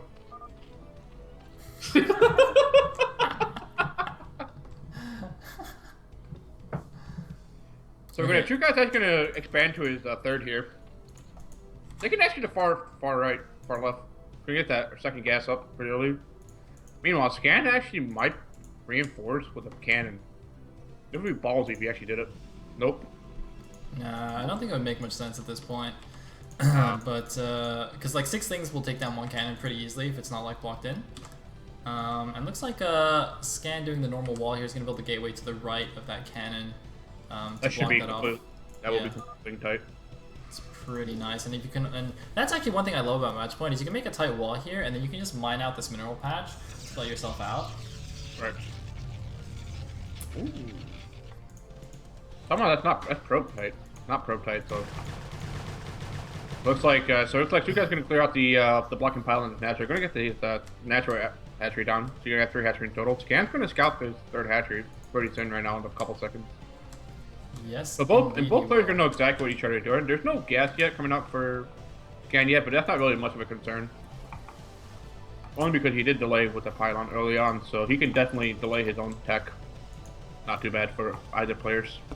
Scan is actually playing this quite safe, so he went for the Forge first, even though he knew True Dutch was going for 12 hatch, and then he went for a second cannon here straight away. I mean, yes, there are 6 lings, but I'm pretty sure like a Zealot and a probe, or 2 probes, will block this very, very nicely, so... Right. Like, I'm wondering if that's not link tight, like between the pylon and the Forge, that's not link tight. That doesn't look link tight to me. Well, no, but there's obviously a gap between the pylon and the forge, but I'm pretty sure it's tight to the left of the forge. Sorry, the left of the pylon. So you can just block that gap with like 2 units of any kind. I'm pretty sure. Possibly. And similarly, True Dutch isn't really the type of guy to go for a lot of ling all-ins. I mean, yes, he can go for it, but Scan is just being super duper safe here, which is pretty interesting. You know, I'm wondering if Scan actually wants to do a double Stargate build, because that would explain the second cannon then. Ah, that's interesting. That is certainly a possibility, especially on match point. That is actually quite strong. Right, but however, there's the Overlord by Truecaus in the main base here, so Scan needs to either figure out a way to get rid of that Overlord, or he needs to just go for it. Indeed. So the first cell is out for Scan, but he's not going to be moving it across the map here. He's still playing very conservatively here, which leads me to think he actually kind of wants to do like a double Stargate play. I mean, I'm pretty sure he saw the 6 Zerglings, so if he can't really move out with just 1 Zealot. If he really wants to, he can move out with 2, but at this point, there isn't too much use. I mean, you can poke a little bit, but like it's kind of like a high risk, low reward situation, but he's actually going to move out here. Right. I guess with 2 Zealots, he can at least fight sort of the 6lings with right. some decent micro, but he's actually going towards the top left. You see, this is the thing. True Dutch has speed, and now he has at least 8 Zerglings, and I think actually 10 Zerglings now. Or no, maybe it's 8, but 8 Zerglings with speed will easily kill off these 2 Zealots as soon as he sees them. So you see, this attack is not going to go anywhere. It's just going to have to go straight back. Right. And interesting enough, Scan only built 1 Stargate, and he had... Whoa! Overlord suicide! Oh my goodness, this is not good for Truecaus. What? Truecaus completely like supply blocked himself there. Not good at all. Why did he even move that Overlord out there that close? I have no idea. He might have been just trying to give himself vision on the ramp because his Zerglings were coming in. No, but he already has the second Overlord inside his natural. There's no need to move that Overlord in.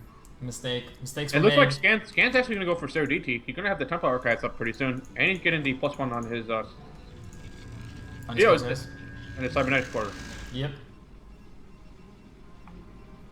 Nice. There's no force spinning though, so he could probably definitely go for it. Let's see what Truecaus actually up to. Truecaus actually has 5 hatchery coming up right now. He does have this fire, but it doesn't seem like there's gonna be any mules on the way right now.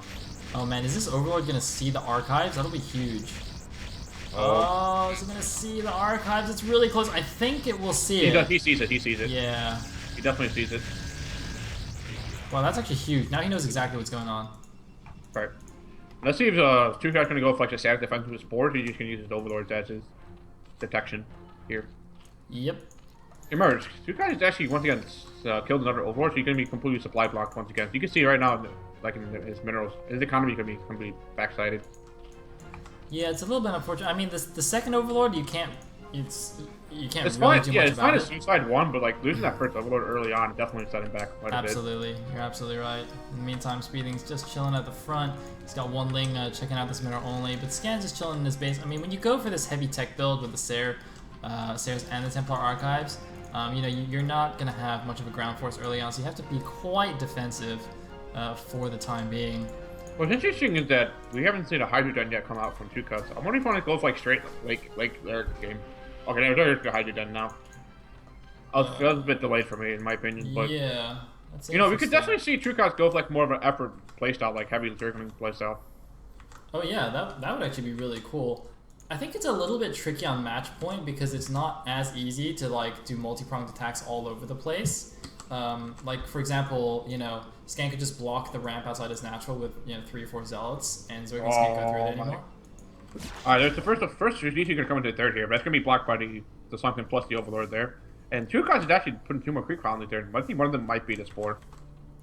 Wow, yeah, he's actually a little bit scared. I mean, as you said, he got supply blocks quite early, so a little bit nervous. Oh no, I thought he canceled one. No, never mind. But yeah, just doesn't want to lose that base. I mean, the thing is, that top left base is very, very far away from his reinforcement point. So if there was suddenly a bunch of Zealots running in there, it'd take a while for him to actually be able to defend that. So having a couple extra creeps is not a bad idea. Right, and we're going to see Scan try to work his third now. He's going to expand, get the pylon down. And 4 Zealots. He's going to put 2. He's going to cannon Nexus down. Looks like Shuka's going to scout it.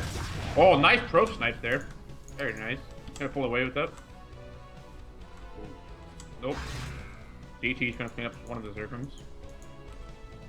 Trukas, what are you doing? No! Trukas! Trukas! Oh, that's not good. Lose 3 Zergums. Oh man, the Corsair fleet is moving out now. +1 just now finished, and here we go. They're gonna see a random drone. They're going after the Overlords. Do we have any spores? Looks like spores are now being morphed. The emergency spores, but these, that is what, 6 +1 Corsairs. They're gonna tear apart the Overlord. So even with 1 spore, they can just like brute force it and kill all the Overlords there.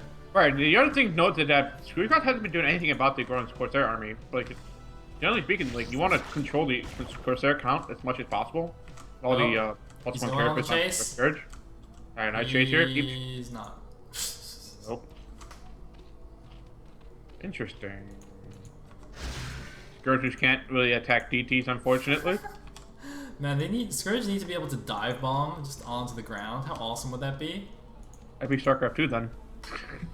Oh snap! That would be a StarCraft 2 mechanic. Wait, what? They have Scourge that can attack ground units? Oh, they have Banelings. Oh. But what did you give those Banelings flying? It's like ground Scourge. Yeah. The Hydras are not coming out for 2 guys here. It's gonna have the +1 characters. Looks like researching on the Evil Chamber. The Corsair fleet coming out for scan. That's what, 8 Corsairs now? Wow, that's a huge fleet right now. Yeah, basically it's well past the point where they can just one-shot Scourge as they come in. So if Trudich wants to do anything with these Scourge, he needs to get a really good spread and a really good surround. And I don't know, like, sometimes you'll see players also, so he's got the +1 carapace. Sometimes you'll even see players build a few mutas just to tank the shots so the Scourge can go in, because obviously the mutas can take a lot more shots. Oh, he does get 1, 2, not bad. Not bad. Oh, he gets 3. Wow, I'm amazed. He got another one there. Nicely done there by Truecut there. Yeah, that was actually really good. But the thing I'm worried about for Truecut though is that he has done very little, if not anything, to really contain Scan's economy. Like, Scan basically was able to expand to a 3rd base for free. Yeah. Little of no cost, and like generally speaking, like that's not really good as a Zerg player because you should be trying to control Protoss Zerg as much as possible. But now we're going to see right now, Scan's going to have the confidence and economy start like pressuring Truecut. Truecut got to play defensive. Oh, Corsair! Wow! That was a bit of risky there for Scan. Scan can lose the Corsair. They're trying to dive in to get those Overlords. I don't think that was on purpose. I think he wasn't paying attention, and he took a lot more damage than he needed to. He only killed 1 Overlord there as well. Meanwhile, Trudich getting the mineral only. Is Scan sending out a probe? No, Scan... Oh no, he has a probe already. Okay, so Scan thinking about taking this bottom right base. Corsairs continuing to harass. As you mentioned, it's quite a passive game.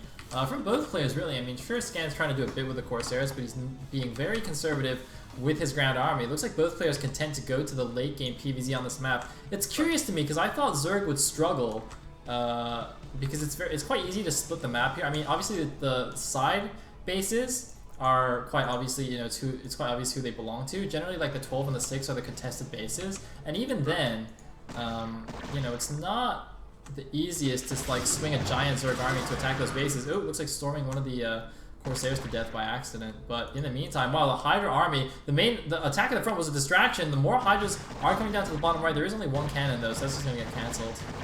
Right, so it looks like Truecout's game plan is going to be now to keep delaying Scan's 4th as long as possible, while he establishes his own mineral only 4th and techs up the hive, which is fine by me. But like, I mean, it would have been nice though if Truecout put a little bit more pressure onto the 3rd of Scan. Yeah, for sure. Well, however, Scan only has 2 gases though, and he does have a Robo Bay coming out. I'm wondering if he has any Reavers coming in. No, just the observatory. He has the robotic facility, no Robo Bay yet. He can't add any more macro gateways right now. A lot of gateways. Wait, 1, 2, 3, 4, 5. Wait, 7, 8, 9, 10, 11, 12. He's going up to 12 gateways. That is a ton of gateways, and that is a big Protoss army. You can see it's quite light on the gas units. He only has 2 High Templar with this huge army. I guess he invested a lot of gas in the Corsairs already, and obviously this is a mineral-only base, so he's still on 2 gases only. So it's going to be a very like Zealot Dragoon heavy army, but even then, he can brute force things down. The thing is, how many lurkers are there? You can see True Dutch is just starting to set up the lurker defense. The Scourge are going to scout the probe moving to the 12 o'clock here. And here's the thing though, like, PP. Well, at least True Dutch knows how to use PP correctly. Good thing we don't have to disqualify him. That's excellent. I don't think. I think True Gods was stream sniping right there, ladies and gentlemen. Nice. Oh, wait. Oh, man, it was a trick. It was a trick to make Scan accidentally walk into the lurkers. Oh, my God. And as soon as we resume the game, the attack commences. But Scan's army just pressuring in right now. Is he going to commit to this? Yes, commit to it. The High Templars are now just getting ready to storm. Alright, the first storm coming out. That's a good storm coming out from Scan. And nice. The second storm was okay. I'm not really sure about that. Oh, there's going to be a kind of little flank coming in for 2 cots here. Scan only has Dragoons right now. High Touch 1 top right died. He doesn't have the Overlords. Multiple Overlords pushing in right now. Looks like 2 cots should be able to push Scan right now. Why is he fighting? Scan should not be fighting this. Pure Dragoon with no Templar or Zealot backup get absolutely murdered by Hydralisks, because there was no reason to fight there. As soon as all the Zealots died and he used his Storms, he should have immediately ran away. Right. I don't know why he continued. And this is going to prompt a reaction coming in for True Cost. Right now, Scan just lost his 12 o'clock, and he still had yet no control of the bottom right. So Scan looks like Scan's going to try to attempt to re-expand to the 4th here in the bottom right. And here's the thing though, like Scan is still going Dragoon heavy. This is not quite good for him. Like he does have a shuttle right now. He might do like a Zealot bomb. 2 more High Templars coming out, but like you said earlier on, just taking that mineral only, not having the 3rd gas is really restricting what his army composition can be. Yeah. And oh my goodness, True God's actually going for drops right now. Doom drops at the 12 o'clock location. Oh my goodness, Scan's army is completely out of place. It's completely out of place. Scan has to march up all the way across the entire top of the map here right now. 6 Overlord coming in right now. Oh my goodness, it's going to be GG. It's going to be heavily damage inflicted coming in for True Cats right now. He's going to snipe the Stargate. He's going to get any more building out of this. He should definitely snipe the Nexus right now. Snipe the Nexus. Do it. Wow. Where's Scan's army? Scan's army coming right now. So much stuff. Scan's army is trying to come back, but it's so slow, and it's getting stuck because it has to funnel through the natural choke point. He didn't even mine out those minerals. He does have a Reaver to help defend, but he's lost a decent amount of infrastructure. Oh, you're going to set shuttle. Nice! Wow. There, the Reaver's going to be completely stuck in that main base for a little bit until the second shuttle comes out. This is actually a fantastic drop right now. Because here's the thing, True Guy's now reinforcing all of his units are going to attack Scan's fort, and Scan's nothing to defend because he can't defend the drop. Scan's getting multitask, and it looks like the Corsairs also were all picked off, so there's no more Corsairs left for Scan to help defend him against future drops. And now, an attack at the 3rd base as well. True Touch, oh my goodness, focusing the Nexus. The Nexus. Oh my goodness. Scan on the back, completely on the backboard here. Scan is good. I mean, Scan does have +2 attacks right now, but I mean, True Touch is completely controlling the flow of this game. But he's counterattacks. And the thing is that Scan doesn't really have attention either to True God's army right now, so he's comfortably going to be able to macro off of 5 bases. He's not just going to Hive, though, so once he gets the Hive, he's going to get the Ultras and the Fire to actually be able to close the game out. And one thing, like you said, like, not having that extra gas income is very worrisome, because Scan's army composition is very limited to only just Dragoons and Zealots. So you have to make some miracle storms to be able to come back from this. True Dutch needs to spread his drones a bit more. He's got like 1 million drones at the natural, and almost none at the other bases. Okay, he's got a few more to his 3rd now, but he just transferred a whole bunch from the top left. Meanwhile, it looks like Scan now going for a big counterattack in the middle of the map. Again, a very Zealot Dragoon heavy army. Only 2 High Templars in the entire force. It's not really going to cut it. It looks like, yeah, just some more Dragoons coming out now. Again, without that gas, he's just trying to retake that base now. But True Dutch in firm control of this base. 5 bases against 2, almost 3. From Scan, but it looks like Scan's gonna have to at least kill 1 or 2 bases with his army right now if he wants to stay in the game. Right, but I'm not sure you can do it though. Oh my god, the first storm is okay. He does have a lot of units. That was not a good storm. That was the waste of the storm. Like, Scan needs to have very good storm to stay alive in this game. And the thing though, like he has a big army supply, but True God's had the economy to reinforce at the moment. It looks like True God's going to reinforce back into his mineral only 4th tier. Is Scan going to press the issue? Looks like Scan's going to try to press the issue, but there's a lot of Sunkens there, and it's going to be a couple lurkers at the start. Oh my god. Nice storm onto the lurkers, but I'm not sure. Scan might should have kept that storm. Yeah, I think he should have, especially since he has so many dragoons. Right. There's the Reavers. Reaver. Okay, double Two Reavers. Speed Reavers. This actually might do a lot of difference, but Reavers are kind of way far in the back there, so not getting a lot of shots off. The second Reaver's only shooting now. Oh my goodness, Shukat gonna try to snipe the shuttle here. Oh, nice shuttle sniper at Shukat there. The Reaver's gonna be stuck there. If you get that second Reaver down, he might be completely able to clean his attack up. Wow. Oh my goodness, nice what a engagement. The Reaver finally goes down there. Shukat should be able to clean up with reinforcements right now. Scan just had 4 high tempo move across the map, but it's gonna be too little too late right now. He just only has dragoons, man. I don't think he's gonna be able to get anything out of this. Yeah, that was... Scan had a surprisingly huge army that I almost thought was going to break through there, but really, really tricky positioning. His Reavers, as you said, were a bit too far back, weren't getting maximum Scarabs off, and the goons were all kind of just getting stuck on this wide ramp here. Right. And True Touch does a really, really nice funnel, taking it down. Oh my god, he's going to get the high tempo for free! Oh, nice storm coming in by Scan there. I think he double stormed it accidentally, but... Yep. You're going to be forced up north into Archon. But here's the thing, though. With that attack by Scan, he's now able to try to attempt to reestablish his 4th, and he has his 3rd backup now. So TrueCard needs to actually start being on the offensive right now. Don't let Scan get that 3rd gas up. Because otherwise Scan's going to be able to completely rebound in this game. If the Scan's mineral's going to be pretty mined out. Mineral's naturally almost mined out. So you only have 1 mining base pretty soon. Like, he cannot let Scan get that 4th though. We have another drop in the main. We have another drop in the main incoming. Ladies and gentlemen, looks like 4 Overlords full of hive lists. Perfect play for TrueCard, because Scan has to make the decision. He's going to give up his main and try to go for the base trade, or he has to defend it. He's going to lose his 4th once again. Here comes him dropping to the main base once again. What Scan's decision going to be? Look at Scan's actually not pulling his units back. He's going to try to defend his reinforcements. He needs to keep that 4th up alive, but I'm not sure it's a good decision to make. He's going to be losing all the gateways right now. Oh man, does he have Reavers in the shuttle? I think no, he's going to storm drop his main. Oh wow, it's effective though. Okay, there you go. Very effective storm. But now he doesn't have that storm to... He cleaned up the drop, he doesn't have no storm to push any pressure with his main army, so that could be an issue for later on. Oh man, that was... Where's TrueCost's hive tech units? That's what I'm worried about. He's not only just getting his Ultra Scavenger, there's no Defiler done though, but TrueCost has only been playing with Whale units for the entire time. Big attack in the middle only. There's no observers are pretty late though, so the Lurkers are doing a lot more damage than these things. Looks like GG! GG from Scan as Steve Man enters the arena. Wow, Scan making the attack there, realizing he can't do anything. Probably also realized that the Ultralisk tech was on the way. And he lost. If you actually notice on the minimap, Scan actually lost his 4th Gen to another counterattack. So Scan just simply out of gas. He had no economy to be able to keep supporting. So fantastic play coming up for TrueCard there. TrueCard's going to go up the first game here in this best of 5. Now Scan's going to get to pick the map. Indeed he will.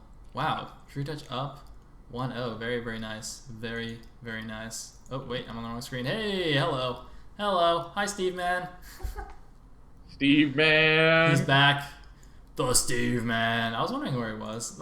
He joined us for the finals. I mean, that's the most important series, right? Right.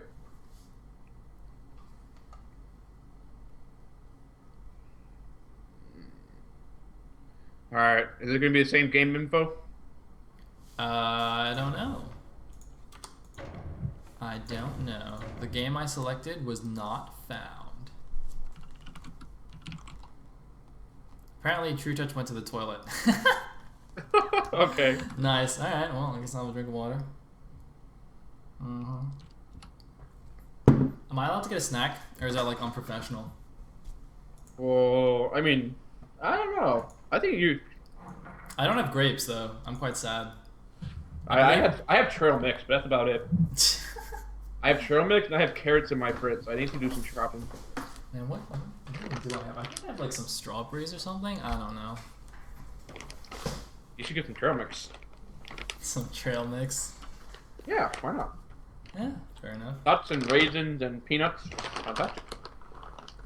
Nice. Delicious too.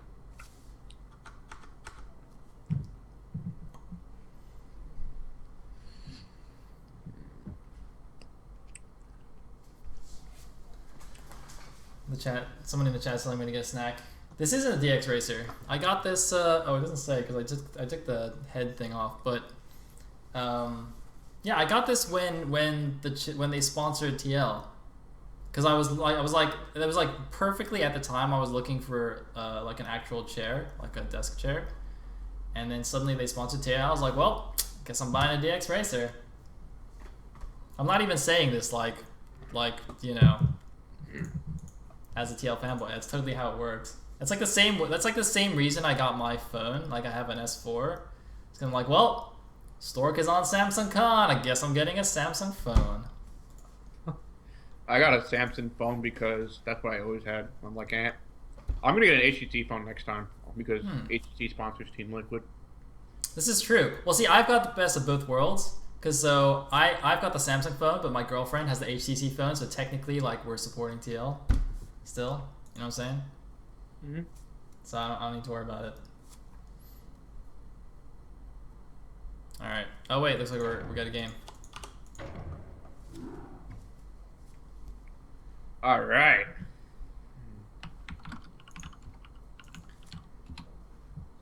Can you show us some of your cooking since you have a kitchen in the background? If True Touch takes like 20 minutes to go to the bathroom, I can like go make an omelet or something. I can totally do that. Okay, not 20 minutes. I can make an omelet in like 5 minutes or something, but... Oh, Scan's totally going back to Terran. Oh, snap. Oh, snap. Oh, snap. Oh, snap. Looks like TrueCost angered the boss here.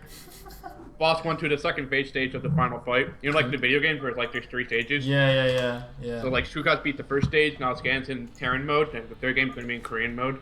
Third game is in Korean mode. Wait, so right now he's in Congo mode? No, he's in Terran mode. He's in Terran mode? Alright. So here, ladies and gentlemen, we're now live on the second game of the first final of the Legacy, Team Liquid Legacy Cup here on May next KC alongside with Sayle.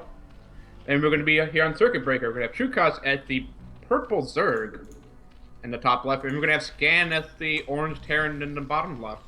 Scan actually now choosing to play his main race here after being demolished by TrueCost on match point. He angered the boss. Nice. Welcome up. It's a good thing we already played match. Whoa! It's a 5 pool! It's a 5 pool! Holy moly! Holy moly! Oh my god, he's 5 pooling on... He's going in the right direction. He's 5 pooling on Circuit Breaker. Are you kidding me? That is madness. The beauty of it though, like Scan is not even going to expect this, and you read the chat in the last game. Like TrueCost said he's going to 5 pool Kappa. Like he said he's going to 5 pool in the last game. Oh, he should type it again in this game, and the Scan will be like, "Oh, there's no way he's doing it." Oh my god. Oh my goodness. Like Scan is like Scan is actually putting his depot in the wrong place. Like he's gonna be completely out of like have no information. Yeah, he's not. He doesn't have the depot next to the barracks to do like the fancy micro. Although I don't know if that helps against 5 pull anyway. Looks like TrueCost can actually be scouting along the right direction. Well, maybe. Oh my god. If you can catch his SCV right now, that'd be perfect. Oh man, that's gonna be so unlucky. Wait, which way is the SCV gonna go?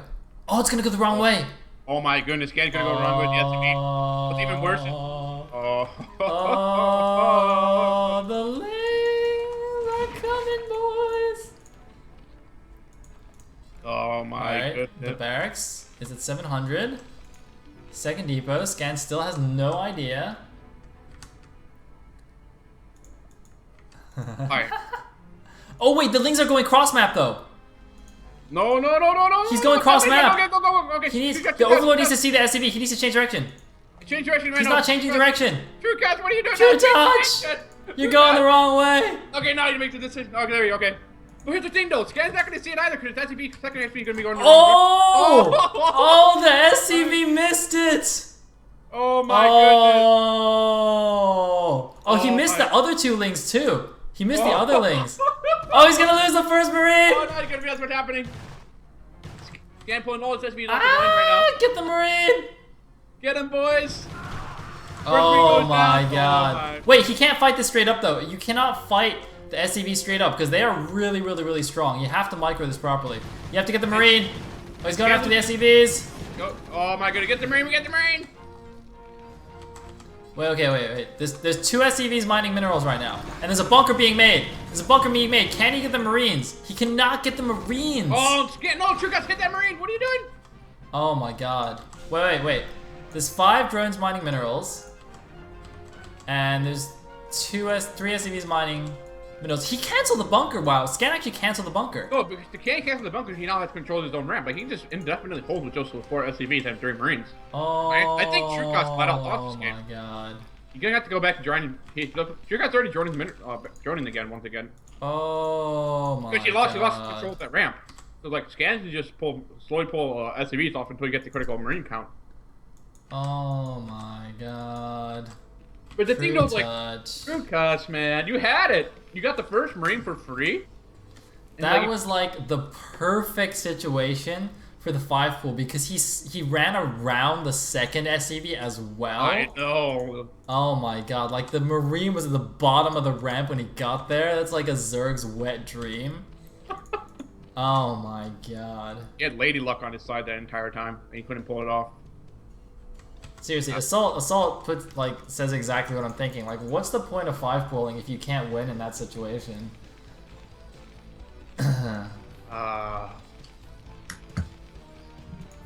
So we're going back we're going back to like a macro game here. Trukot's gonna expand to his natural right now, and Scan's just gonna go off of one base. Gonna get the Academy Bay, and they're gonna get the gas second barracks. I don't know what to say about that, man.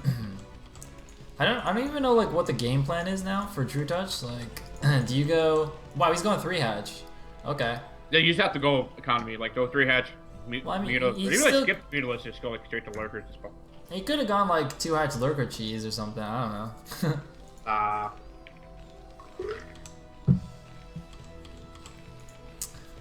Wowza, that is bad. Okay, so we've got Academy blinking away, presumably for Stim. Scan's gonna try to scout the SB, not gonna get it off. Let's see, 1, 2, 3, 4. There's like there's 9 drones mining right now. A lot more SCVs. He has 11 drones actually, but. Oh, does he? Okay.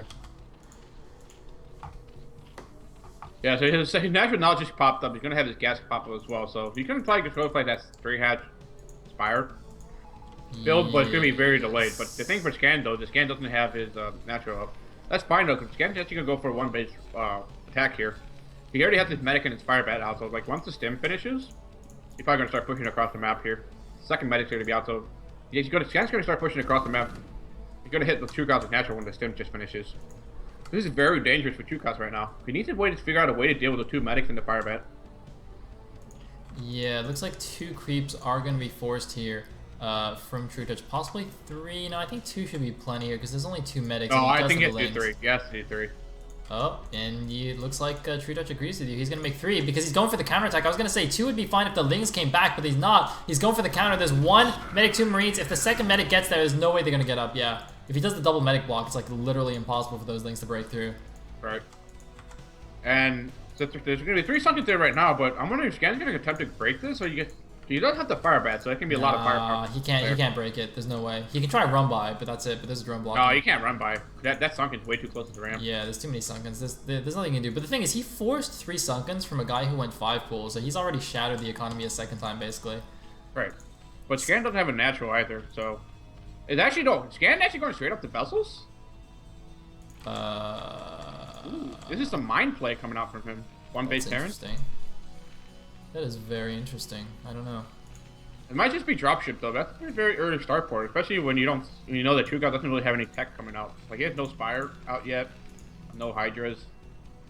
That is, that is very interesting. I'm not really sure. So Trukot's actually only now getting his Spire. So this Mutas gonna be so late. The Irradiant might even be done before the Mutas get there, if that's what he's going for. That'd be hilarious. Oh my god. The Mutas come in, he's like, tries to do the first volley and instantly gets irradiated. He's like, oh, okay. Are you going to build a science facility right now? He's building a science facility, so he's definitely going for that 1 base vessel play. That is pretty hardcore. I heard a stim. Oh, hello. Yeah, looks like Scan could definitely expand though. It looks like Scan's actually going to add 2 barracks to his main base as well. Wow, is he just going to go all in on this? Is he? Not really all in though, because the thing though is that you can still expand behind it because you already have the production facility to support your expansion early on if you lose your main base. Yeah, but he could totally expand right now, and like instead of building these barracks, like he could just, well, I don't know. I'm pretty sure he could just expand. But the thing is, he is getting the engineering bay, which is more of a longer term investment, obviously, with the upgrades. So I guess he's I think he's getting the engineering bay because he's scanned the mutalisk coming out. Like, yeah, well, I mean, but the thing is, like, that means you're playing defensive. If you were just gonna go for a huge attack, well, I guess you would get the turrets anyway to defend your main. I don't know. We'll see what he does. We can just ask him after this game. This is basically a strange situation, and I'm just gonna see what he does instead of trying to predict what's happening. All right. And Scan is pulling his units back from 2 costs natural. Yeah, I guess he doesn't want them to get picked off by the mutas when they come out.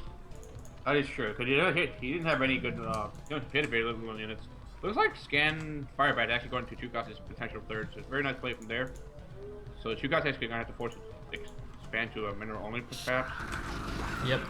But True Touch can see that there's no mining here at Scan's natural either, so he's not going to be any huge rush to actually take the third base. Okay, finally a command center being built for Scan now. It's like really just wanted to be careful not to lose to any silly follow-up cheese by expanding too quickly, which is fair enough. Alright. I mean, I'm actually surprised that Scan's actually giving 2 got this much respect. Like, playing very conservative. Yeah. Looks like the I wonder because in fact he lost the first game in that fashion that he realized that 2 got is actually very scary to play against. In the first game, he was also very conservative as well. Remember, building the 2 cannons quite early, and just being very, very passive and safe in general. So, I don't know. Huh. I mean, True Touch is obviously a very strong player, so you know he has to sort of give him some respect. So I'm wondering what True Touch's going to do with the Mutalisk. Like, what's his game plan going to be? He needs to be very careful about that vessel. The vessel's already out now. We're going to have. Looks like the Irradiate already finished because the Sun's already got left to go. Split it! Got split! No! Oh! It's okay, he hit a low HP one, so it just died.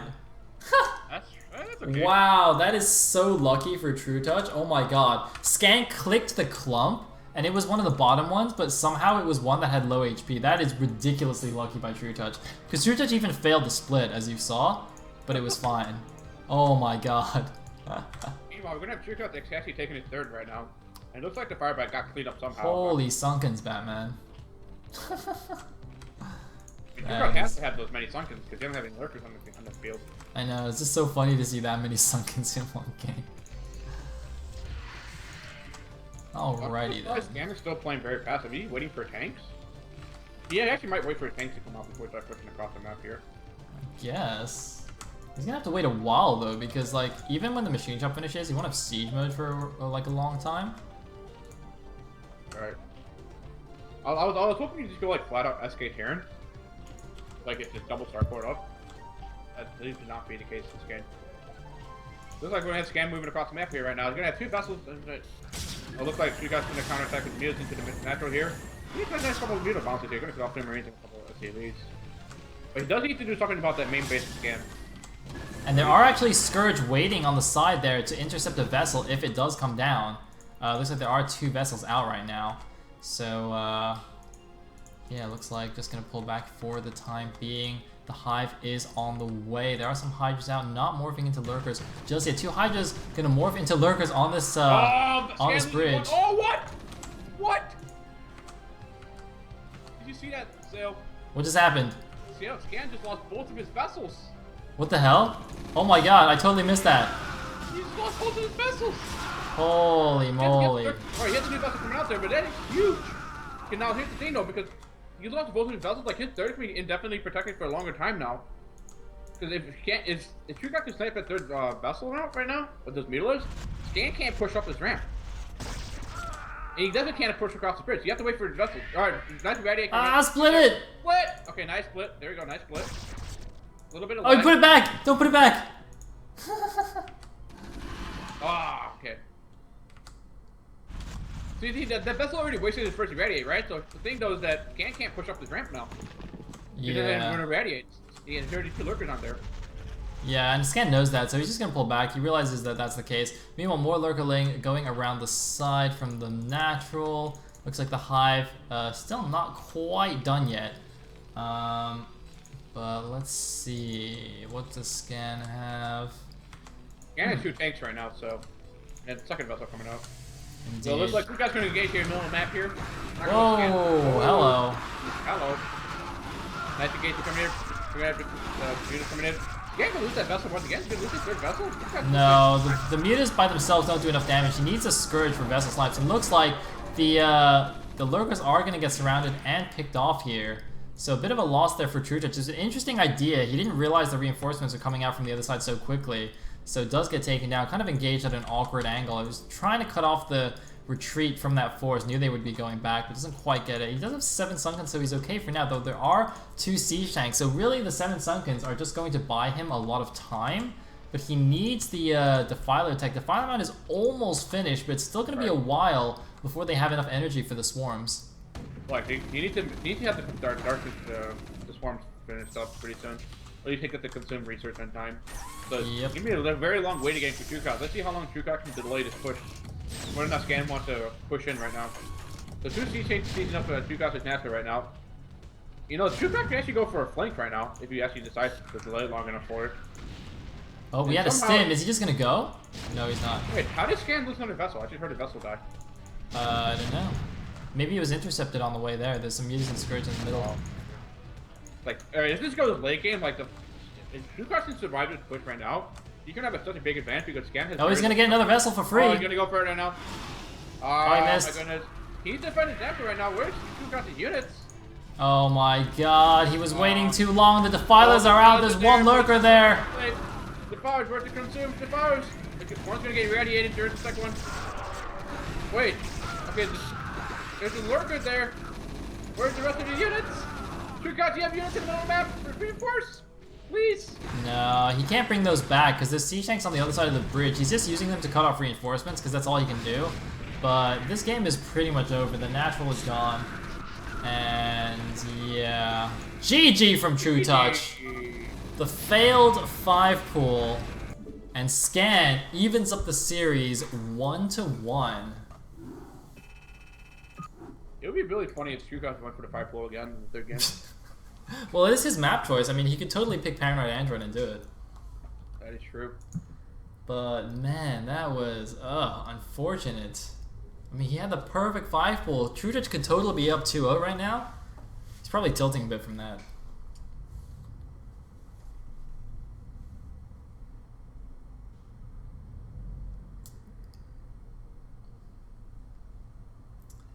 That was unfortunate. Alright, let's see.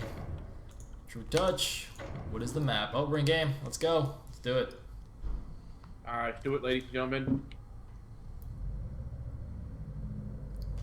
Game number 3. Yep, and yes, people of the chat, it is indeed a best of 5 finals with, I believe, $50 on the line in the prize pool for first place, 35 for second. So it's pretty awesome. Thanks again to Rus Brain for sponsoring it up. The Russian Mafia.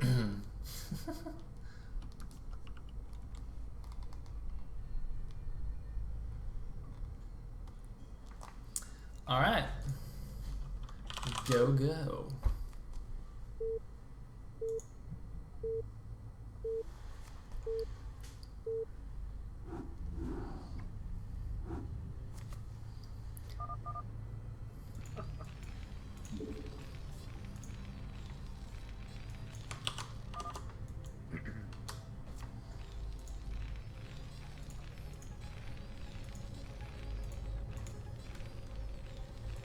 So, looks like at the top left as the red Terran we will have Scan, and the top right as the white Zerg we will have True Touch. True Touch saying, "Damn that timing." Oh my God, he has another one. Another timing attack coming up from Scan. Scan has not 1 but 2 timing attacks at presumably different times. Boy. So this is Fighting Spirit, the most generic map possible. Nice. So there should really be no surprises for what either players are going to do. I don't think that either player is going to try attempt and cheese. We'll see. Well, I do not see a 5 pool, so I'm sad. But that's okay. You could see a Zerg all in though. How was that? Yeah. I guess. I'm trying to think though. Like, they're way more common in ZVP, and ZVT is kind of tricky. Because it's so easy for Terran to just block ramp with SCVs and stuff. And SCVs are so strong against Zerglings. I mean, we saw in the last game how he could just easily just take down all those Zerglings with just a ton of SCVs. And by the way, guys, it's like, that even happens in pro play. I think somebody mentioned in the chat, but there was a game in, I think, Pro League, where the Terran went 14 CC and the Zerg went 5 pool and the Zerg lost anyway. Yeah, that was Lita versus Great on La Mancha. Nice, nice. Great went 4 pool and lost against the 14 CC. Yep. There's also times when you 14 TC against J-Dong and he pulls all his drones and kills you. That's Wait, a who was better that? react. Was that Midas? I think that was Midas, right? I have no idea. I don't remember that guy. See it, dude! Oh my god! I can't believe you remember the great game, but not that game. The great game was hilarious. Okay, that was pretty funny too, though. Because how do you fail to 4 pool or 14 CC? Well, I mean, in the MSL finals, Quanro 5-pulled Comms 12 hatch and lost. Like, this stuff happens. Weird. Even though, like, if Quanro 9 pool would have won that. Probably. Hatch, but somehow He did 5-pull that, right? I'm not, like, making this up. I believe so. Nice. Man, this drone really wants this SEV. He wants that booty. Oh! He wants that mechanical booty. Oh, just kidding. Quick, make an extractor. No, just kidding. Oh, he might try and escape, actually. Oh, he is going to escape. Nice. Where's the second Marine, though? Yeah, it's actually not building. That's interesting. I guess because he saw the 12 hatch into 3rd hatch. Yeah, that is true. That is true. Scan's going to scout the 3rd hatch right now. So standard builds, one thing coming out from both players. Nothing too fancy. The fancy wancy schmancy. Nice.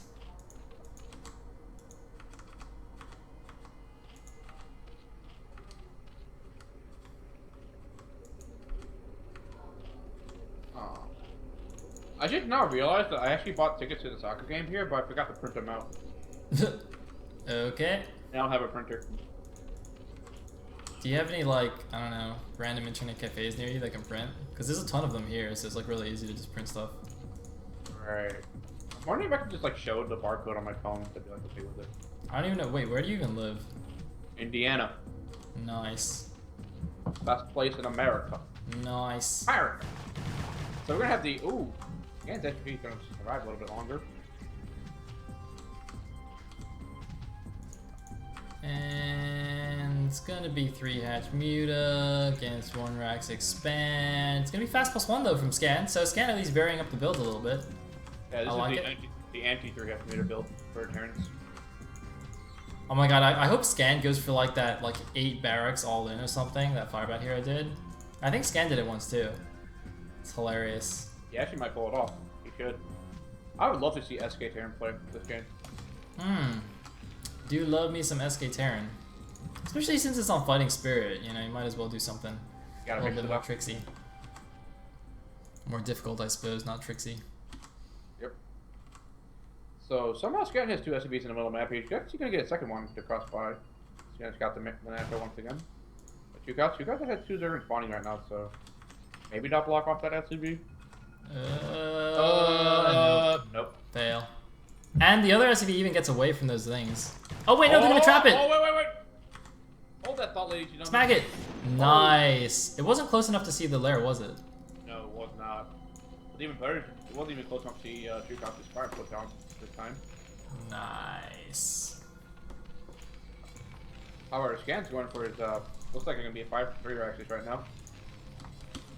Very heavy. Yeah, I mean, he's almost certainly gonna get 5 barracks unless he does go for that crazy 8 barracks all in. But probably not. Probably just gonna be the 5 barracks, putting on a lot of marine pressure. And you also go for the 4 barracks variation, which just gets you a faster starport. Yeah, I don't like that one as much though. I feel like the 5 barracks is better. I mean, it's obviously not a huge difference, but I don't know. Let's see. Is he gonna make another one? Not yet. No, it could very well be 4 barracks, as you say. Alrighty. Looks like Scan actually wants to have his faster start port. Yeah, you're absolutely right. It's funny, I believe there's even like a 3 barracks variation with the fast +1, but I've only seen it like once or something. But I was told... I think Flash did it a couple times against Jadon and some yeah. I was told it's a thing, even though it makes less sense to me than just going 4 or 5 barracks. The Truecout's going to be expanding to the bottom right here. Take the faraway expansion. Indeed, he will be. And Scan's going to push out with his first preliminary forces across the map. Is he going to go for the natural or is he going to go for the third? That's going to be the question. No, he's going to go back home, is the answer. No, he's actually waiting around. A little bit. Oh, the counter! The counter! Empty bunker right now, but Scan has Marines on the ramp here. Looks like actually bust through this. He's gonna bust through it right now. Oh, nice macro by Scan though. Nice control. He does unfortunately allow 1 link into his base, but that was very, very good micro there from Scan. But here's the thing though, like, Truecout's completely see Scan's build, so he knows exactly what Scan's up to. That was definitely worth the 4 link investment. Yeah, but now he's got a lot of Marines running to his front. He's got 2 Sunkens. Looks like Scan trying to intercept the Mutas at the 12, but he's just a tiny bit slow. So the Mutas do fly right past him. That could actually be really bad because most of the Marines are out of position. The bunker is empty. The Mutas are going in. The turrets are not actually finished yet. They're just going to finish now unless he can stop it. Does not quite stop it. He's actually committing to the attack. He's actually taking a lot more damage than he should be right now. And he's got to be careful because Scan, look at the minimap. He's trying to catch the Mutas as they go back. Oh my god. Oh my god. Ooh. Oh, okay, there we go. Alright, you're gonna attack with medic there, that's nice. Good snipe for Truecout. You're gonna rejoin up with the rest of his Mutas, so he now has the full flock of Mutas in his control group. Note that +1 attack is done for the Marines, so they're doing even more damage. It looks like Truecout is actually researching +1 on his fire. I'm not sure if +1 characters or +1 weapons. Interesting. That's actually... I don't know why he would get either of those upgrades right now. But, well, he's doing some micro here. Oh man, Scan's anti-muta micro is pretty good. Basically, the way you want to engage mutas with Medic Marine is you want to stand in an open field, like not like this. You want to be in an open field, and once they come close enough to attack you, you just want to stim and like run underneath them to get the maximum damage, because obviously when you stim, you run super fast. But, yeah, looks like lost a few... Yeah, you guys lost a lot of middles there, actually. He only has 7 right now. Oh, he's getting some more free hits. And he has 4 Hydras out right now, but there's no lurkers marking right now. He does have 4 sunken, so he may be able to delay a little bit. I think he'll be okay, because there's only 2 medics in the group, actually. Right, but that's a lot of Marines, though. He's still actually trying to force it. Yeah, that is a lot of Marines. He's actually just going for the counter. Oh! And remember, the Marines have +1 right now, so that's like a stronger attack. However, Truecout did a good job here delaying with his vehicles just to give himself time to attack up the hive. Now, I'm wondering if Scan even knows about the 3rd yet. Or he's just gonna let Truecout have it.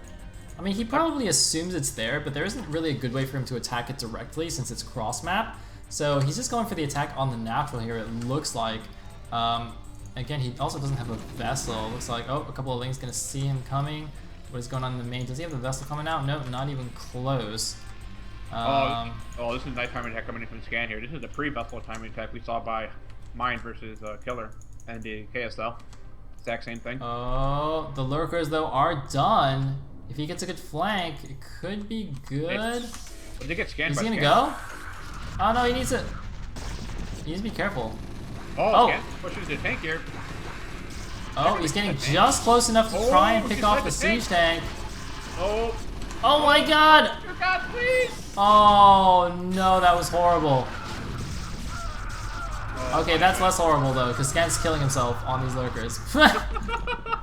Okay. Scan a little overeager. About that, and Scan has like 3 Marines and 2 tanks and 3 medics. Alright. But the problem is, again, the hive is not finished, and Truecout doesn't have anything like to flank this or do anything. He lost all the mutas for no reason. So he doesn't have anything to like tank the shots or anything to actually run in and do this. Although he's moving now, this is a good time to go in before the reinforcements get there to at least pick off the siege tanks. Can he get the last tank? He does. No, but another tank is there. Nicely done by Truecout there. Now Scan does have 1 more tank though, but you can't really push into it. You have to wait for the 2nd tank to pounce you up. You can still try to push it in one tank, but if two guys can try to go for the same push poke as well. Yep, indeed. I'm wondering if Scan's just gonna go back to the Trukas's third, because that third is completely open for taking. Well, looks like he's just chilling. Okay, now he's going back into the natural.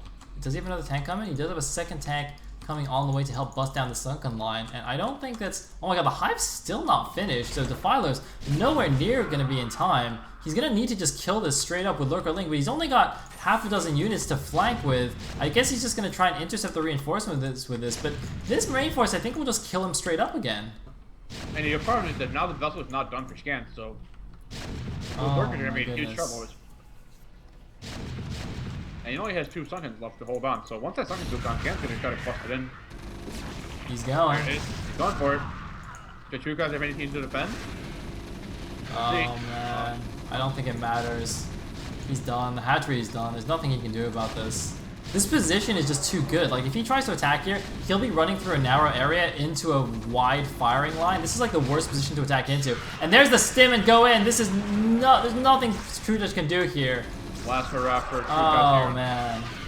GG!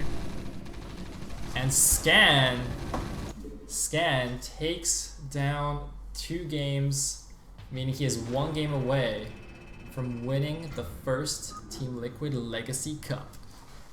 You know, True Guys actually had his group of Mealists alive still. Like, I don't think it was worth it for him to try to like dive that hard just to get that 1 tank. I think it was just a miss micro because it was like 1 hit from dying, so he's like, I'll just quickly hit it and then like run away. And he kept going in, but like messing up the shots because they were that wrong range. I think the Lurkers also missed a few shots because the tank was like running perpendicular to the Lurker line. Right. So they like shot a few spikes out, but they just like the tank would just run past it. Right. Man. Alright, well, it's not over yet. 2-1 in favor of Scan, but this is a best of 5. True Judge can still make. What is the 5th map pool though? What is the, 5th map? Or 4th map? I think we still have to play Tau Cross and Paranoid Android, right? We have an ops version of Paranoid Android? I don't know. I don't think I do. The game was not found. Admins, please. Is True Touch like going to the bathroom again? Do I need to go make an omelet?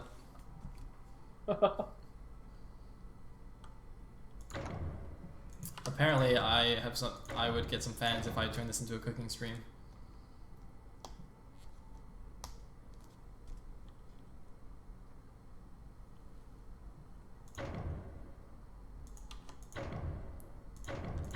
Game not found. Alright, let me see what games are open on IC Cup. Oh, there's a 1 vs 1 Fighting Spirit DC. Someone's playing BGH. You want to play some Special Forces? There's 2 Special Forces games. Poker, no noobs. There's Nexus. Poker, no noobs. Special Forces. What 3D? That I don't know. Wow, it's a Blizzard map. Holy moly. Triple team? That sounds kind of messed up. 2v2. You got the 9999999. 1v1 go. Let's do it, man. 1v1 go. Alright, we got a game up. Sayle. Oh.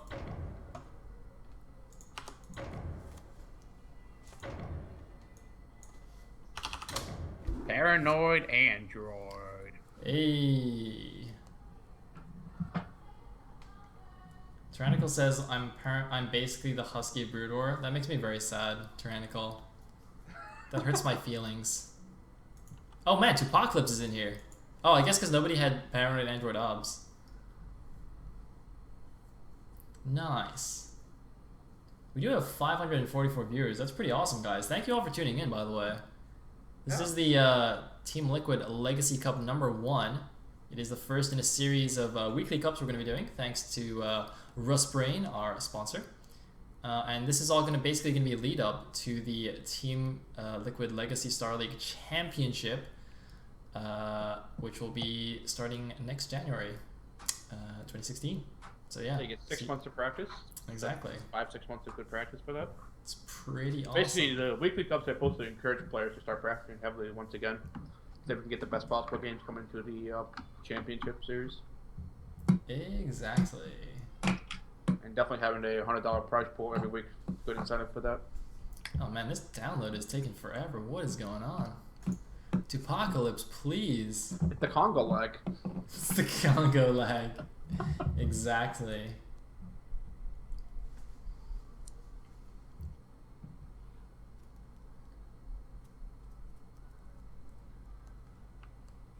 Is there going to be a show match between the Ultimate Winner and Korean Pro? I don't know. I don't know, but that's a good idea. Tupacalypse, you listening? Let's do it.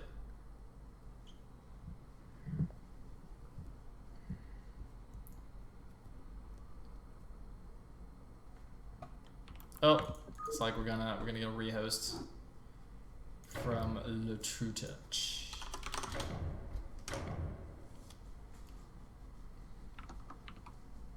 I'm trying to join the game. Game not found. True Cops, please. Let us in.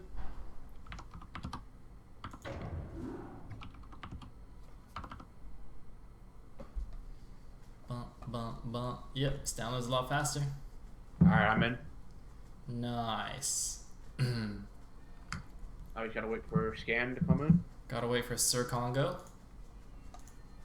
I think I'm just gonna call him Sir Congo from now on.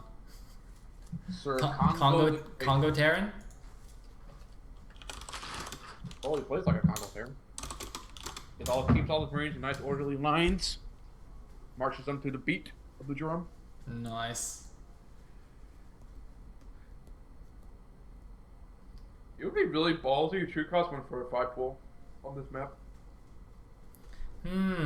Well, it's like it's a do or die game for him. I don't know if he'd be that crazy to do it, but it could totally work. It's a 2-player map. I don't know. And the obvious was obviously that he's gonna go 2-hatch Muta, right? That's the other I think he should just go 2-hatch Muta. Like his Muta micro is pretty damn good, and it's a lot more safe to do that. I guess I don't know. But then again, Scan I'm sure has faced a million 2-hatch Mutas before, and he knows exactly what to do. Like 2-hatch Muta seems to be used more by like the top Korean players than by top foreigners who go more for 3-hatch. So Scan's probably played against it more, like since he plays on Fish a lot more. Right. That is true. I think I just said more like 80 times in 3 sentences, but oh well.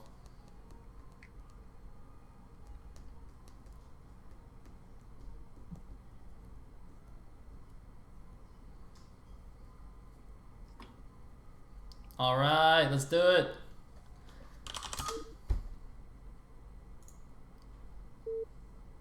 Alright, go, go, go. Game 4 of the grand finals here, ladies and gentlemen, on Paranoid and Droid. Whoa, that starting noise. Oh my god, WCG official map. And we're gonna have True Cops at the Blue Zerg in the 1 o'clock location. And we're gonna have... Wait, Scan's the Zerg right now? Oh my god, it's ZVZ, Scan's off racing again. All wow. right. I hope True Touch was paying attention.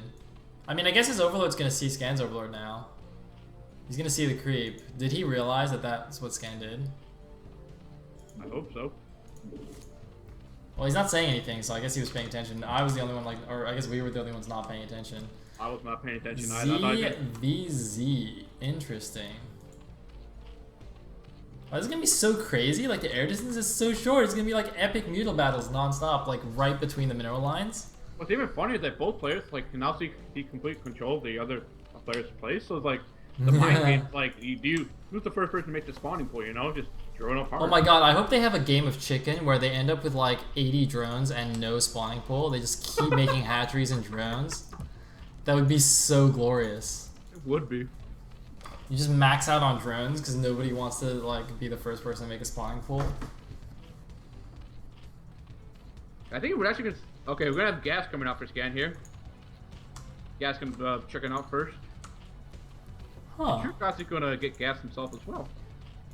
Going over gas from both players. Interesting. But it looks like Scans was planned and True Touch was like, oh my god, he's going over gas. Alright, I'll do it over gas.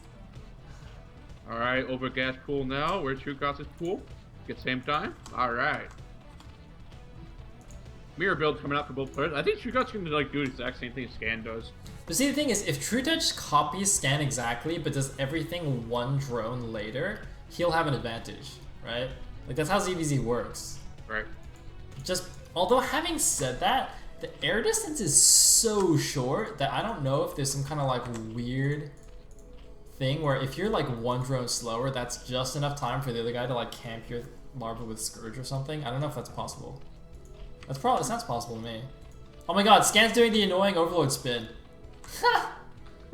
Oh my god, Scan, please. Silly Scan. That's awful, Scan. Why would you do that? TrueCut should do the same thing. Okay, so Scan got... Okay, both players getting Lair now, same time. Oh, this is interesting. The second Overlord path for them is different. So Scan's Overlord went like to his natural and out, and TrueTouch just like didn't bother. He just sent his second Overlord here, and I guess his first Overlord's moving down to the natural. The thing is, like, Scan's Overlord pathing only makes sense if you don't know if your opponent's making Zerglings. You don't want to see any Zerglings coming in. Oh, wait, here's where things differentiate. Scan's going to go for an in-base hatchery, while TrueCut's actually going to go for hatchery natural. Ooh. TrueTouch also made 2 Zerglings, and Scan didn't. Alright, this is where the build starts to defer here, ladies and gentlemen. Very, very interesting. 2 links. I don't really know what these 2 links are supposed to accomplish though. Like, you can see Scan just made 2 links afterwards. He's like, oh, okay, I'll make links. Sure, you wanna make links? You just want to keep up with the link parity with TrueCut. Yeah, but why did TrueTouch make 2 links in the first place? No idea. Well, we have the Spire on the way for both players. Exact timing. Oh my god, is it really identical? Scan's is like 10 HP faster. Yeah, like a second faster. So I think TrueCut can have the advantage, like going into late game, because he has that second hatchery at the natural rather than Scan having an in-base hatchery. So he has access to that second gas. The only issue is, if Scan has much better multitasking than TrueTouch, he can send Lings to the natural while engaging Mutas at the main, and TrueTouch will have to defend in both locations. And typically when you're in these multitask wars, being the attacker is much easier than being the defender, because you can just like kind of shift right click some drones or something, right, and focus on one front, while the defender can't really automate the defense, if that makes sense. Right. So yeah, that's we're gonna have a link engagement here in the middle of the map here, Sayle. We do. Looks like Scan's gonna chase TrueCut back to his own base here. And TrueCut's actually gonna try to reestablish the bib control. Nope. Ooh, TrueCut getting a couple of shots off. Trading right now. Oh, TrueCut actually did better concave, but you're gonna get more Zerglings out of this than Scan does. Nicely done by TrueCut there. It's really hard to push across this bridge with just Zerglings, into Zerglings, because obviously you can make the concave on the other side of the bridge where it widens out. Although, interestingly, TrueTouch is just running to the side. Is he trying to bait Scan? Oh my god, he's just going to run around the wide bridge. Oh my goodness. What? Does he have any defenses back at home for him? Look at this. Scan actually is confused. He's hiding on the side because he thought the Zerglings would be like somewhere at the natural, but he's actually running straight past. He's got, is that Zergling speed? Oh my god, this could be a huge move from TrueTouch. TrueTouch just needs to go in right now. The mutas have popped. How many drones can he kill though? That is the question. And Scourge coming in to distract TrueTouch with the moves, with the huge moves. Oh my god, he's killing every single drone, but he's going to lose a lot of drones in his own base as well. He has killed every single drone. He's going after the Spire as well. The Lings have been cleared up. How many drones are left? TrueTouch still has drones, but does he have enough to defend against Scan's mutas? That is the question. I do not know. This is all cut down to the micro here for TrueCut here. TrueCut to get the mutas advantage here. Both players equal on mutas right now. I think that's it. I think that's it. Wait, no! Scourge coming in for Scan! Oh, he's gonna hit one Scourge hit there. However, he does have the extra muta list stuff. Maybe? There's 2 Zerglings in the drone line! That's it. It's GG. Is it? It's not. Yeah. Is it? It is. Oh, he's got no money. He has no drones. But he has 2 mutas. Doesn't matter. TrueCut can just keep mining up so much Scourges. Oh. Get that guy. No, one hit. Oh, he can't micro that one anymore. Can he? Can he? What? The micro is real. He's gonna try and win with 1 Muta. What a legend. What an absolute legend, Scan. Was that the Mule Johnson? True will win this game. Oh, Scourges? Really? Micro for your life, Scan. I don't think he can micro forever. GG! GG! Game 5. Wow. Game 5. What? I'm not sure what Scan was trying to do with his Zerglings, though. Like, either commit to the counterattack with his own Zerglings or base trade? No, the thing is, Scan thought he had a Zergling advantage, which he did for a little while, and so he thought True Touch pulled back to his natural and a defensive line, because, you know, True Touch had the extra gas, and he thought, well, True Touch probably assumes he can be defensive and I'm the one who has to attack, which technically is true. So he snuck his Zerglings to the side to try and be sneaky and attack the side when the Mutas popped. But True Touch was like one step ahead, just already attacking his main. Also, Scan didn't have speed and True Touch did. So that helped a ton. Like, True Touch saved a lot of money by going for a lot of Scourge first rather than the Mutas. That's how he's able to get the speed while Scan couldn't. Which means, ladies and gentlemen, it is now 2-2. We are going to a deciding 5th game for the first Legacy Cup. It's going to be a tile cross, ladies and gentlemen. Will Scan go back to his main race as Terran? We shall see. Man, how is TVZ on Tau Cross anyway? It's interesting. Because, like, I mean, I guess you can still defend, the Zerg can still defend another main base with, like, 2 lurkers at the choke, even though it's not as good as having a ramp. Right. But it's going to come down to True Cost's Mutalist micro once again. Yeah. That's going to be the key path to controlling Scan's army movement. Especially the map is very open, so Scan's going to have the advantage there as a Terran player, but, I mean, the True Cost's Mutal micro is as exemplary as it's been shown all of today. You can definitely control Scan's army. Make a play for it. The thing that's going to kill True Cost is his late hive time placement. I feel like in this map you need to have that early hive no matter what, because there's no ramp for you to hide behind. That's a very good point, actually. Yeah.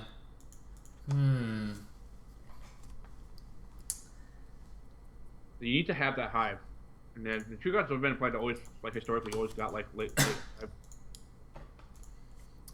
I mean, in the one game it was because of a failed 5 pool, I guess, but yeah, the other game definitely. I don't know why it was late. Oh, looks like we're in game.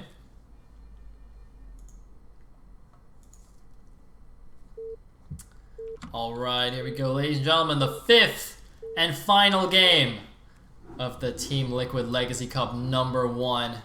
Will the victor be True Touch, or will it be the boogeyman from the Congo, Mr. Scan? Alright. We're going to have True Cuts here at the teal Zerg in the top right, and we're going to have Scan at the purple Terran in the 9 o'clock location on the left side of the map here. Now, Scan is purple once again, as he was last game. I don't know if that bodes well or ill for him. He is Terran now, of course. Purple is the royal color. That is true. The Kings only use purple. He is the Boogeyman King. Alright. Wait, did Zeke not play in this tournament? No. Oh wait, I think Vorti or someone said that Zeke's busy on weekends now, so I don't know if he can play. Well, that's a bummer. Sad times. It's alright, True Touch will be our hero. He will defeat the Boogeyman. He's gonna be like John Wick. He's the guy we sent to kill the Boogeyman. You know they're actually making a second movie? Yeah, I heard that. But they want to make it more like an action movie. I'm not really a fan of that. I like the dark intrigue. Dude, I didn't even watch the movie. I just saw that part on YouTube. Oh, it's a good movie. You should watch it. Nah, it's too late now. I'll watch it when it comes out on Netflix or something. That's true. It might be on Netflix already, actually. I don't know. What, really? How fast does Netflix get their movies anyway? I think it's relatively fast. Huh. Cause like they're usually like half a season behind, or like yeah, say a couple weeks behind shows, so it's relatively fast. Nice. You're gonna see Scan do the normal depot barracks once again. And True Cause is gonna go for the 12 hatch, so nothing out of the ordinary. The same old builds for both players. Same old, same old. Alright, the Overlord's gonna scout the SCV right now, so Scan knows where the True Cause is, and vice versa.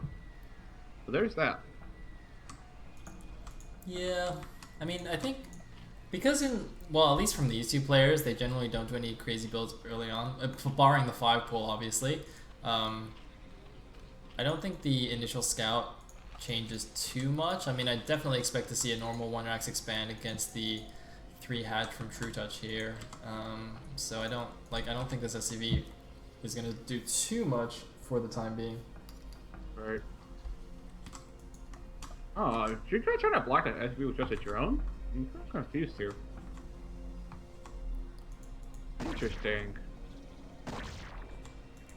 Spit, pew, pew, pew, pew. Meanwhile, Scan's gonna go has his SCV at his natural supposed to take that 14 command center. Not gonna be 14 command center, but supposed to take that early command center. My bad. There a third hatchery coming off for 2 shots? Okay, there it is. Alright, the same builds from coming off of both players here. Scan, one thing is gonna go for that early engineering bird to go for that extra +1 weapons attack. Heavy marine pressure. Yes, indeed. No gas yet for Scan though. Yeah, so I guess, I think the main thing is to see whether you get the second barracks or the gas first. Right. Although gas first, even then, is not necessarily. You know what would be nice to really see? You can see a flat-out mech play right now. Does that work on Tau Cross? Can you just go straight mech? I don't think you can because the third is so open. It's like impossible to take it if you're going straight mech because you're so weak early. Right, but it's also kind of hard to take with files as well. It's true. Like, it's not hard to take it, it's just hard to defend with file. I'm actually thinking, what if you just did like a two base like mech all in? That'd be hilarious. I don't think that works anymore. I haven't seen that in forever. The Scan has yet to build any other building besides that. Like, you're gonna go for the engineering base, so it's not gonna be a mech play, unfortunately. Yeah, it's just gonna be a fast +1. Right. I think Scan might do another variation of the fast +1 build. The last game, like the last Terran game, he did the 4 barracks variation of it. Yep. And we are going to see here actually a lair coming up for 2 guys, normal timing.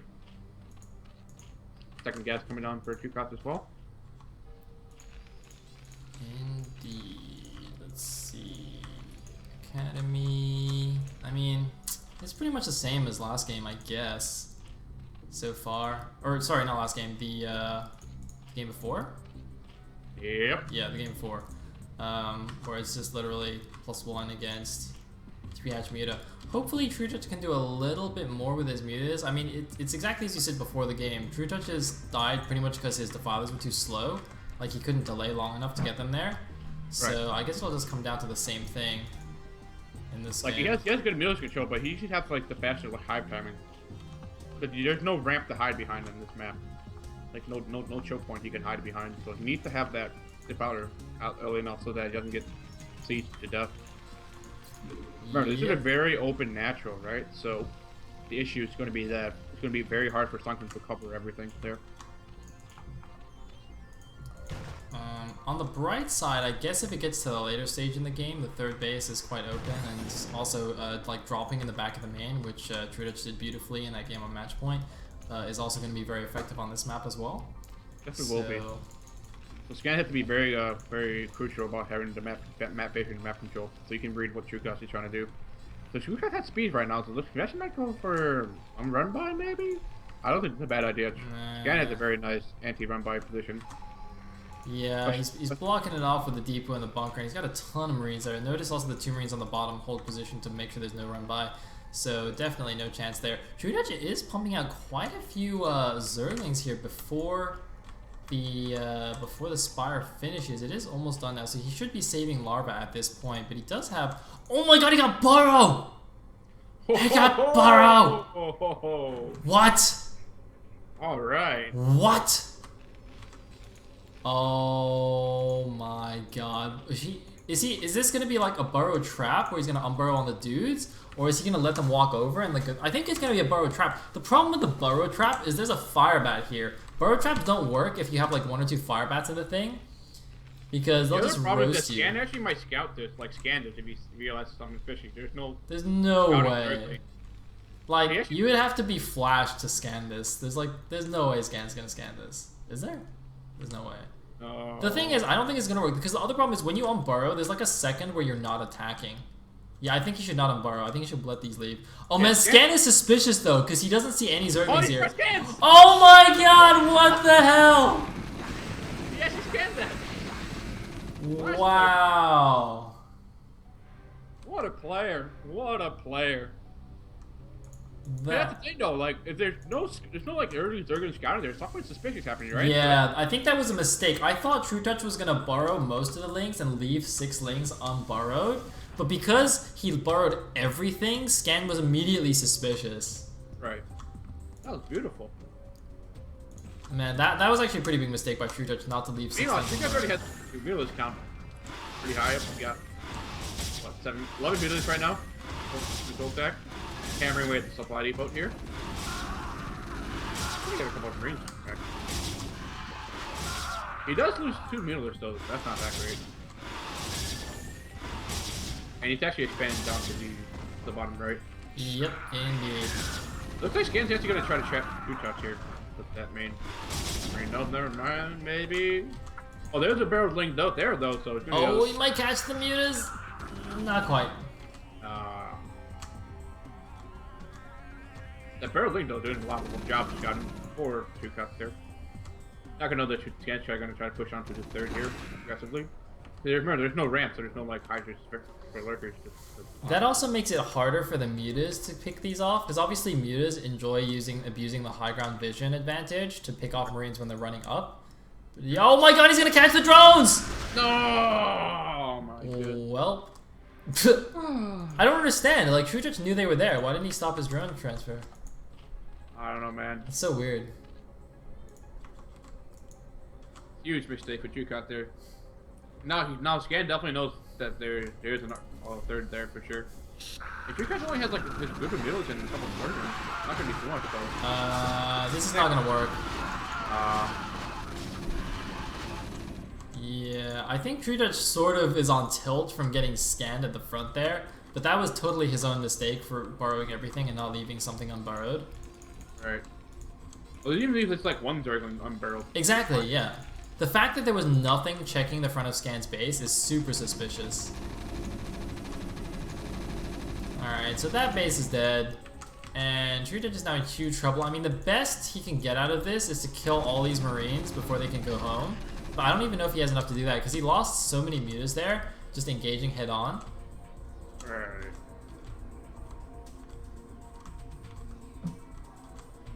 It's quite interesting to see what Scan does after this.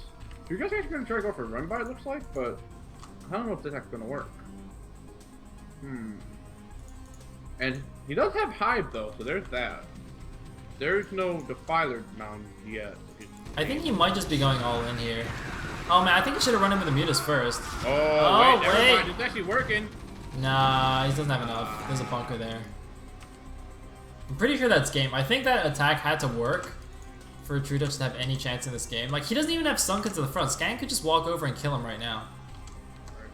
There's no Sunkens and there's no Lurkers. Wow, he's actually going straight Muta. He's got no Lurkers. He can't afford it. He might be going Guardians, but I don't think Guardians are going to work on this. Sure, he might be able to defend his natural for a little bit longer. Oh god, he's going to get trapped. Oh my god, True Cos, what are you doing? Conserve your Mutilis, please. That's a lot of tanks for Scan right now. 4 tanks right now. Yeah, I think Scan can just go kill him. Solid advice there. Good, yeah. The good old go kill him advice.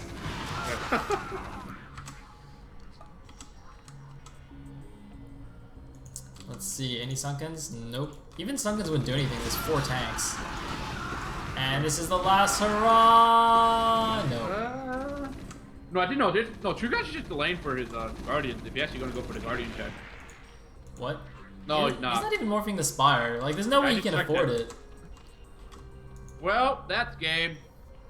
Oh god, the inevitable doom. He's gonna try and abuse this little high ground wall. No, he's not. I don't know why he's not sticking to the wall. You can at least use the vision thing.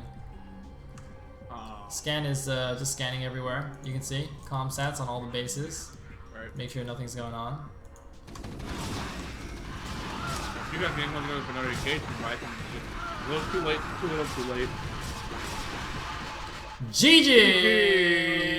And Scan is the victor. The boogeyman has taken down the Teamliquid Legacy Cup #1. Congratulations to Scan. He will win $50 for first. Congrats also to True Touch for taking second place. He will get $35, I believe.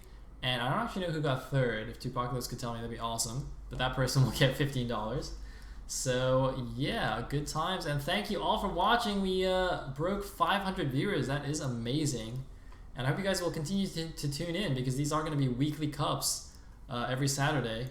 Of course, depending on player feedback and viewer feedback, we may make like a bigger cup every few weeks, or we'll just keep this format. Yeah, so let us know in the forums on Team Liquid. Apparently, Dandy won 2-0. Awesome. So Dandy is the third place finisher and will win $15. Congrats to him. He beat Julia 2-0. Nice. Yeah, so I hope to see you guys next Saturday.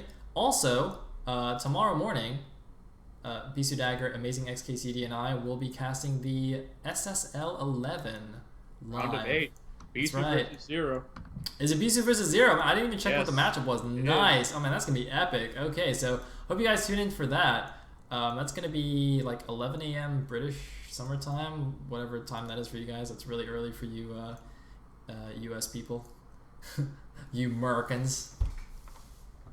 Yep, 6 a.m. in the morning for us, for those on the East Coast in America. Nice. Definitely worth it.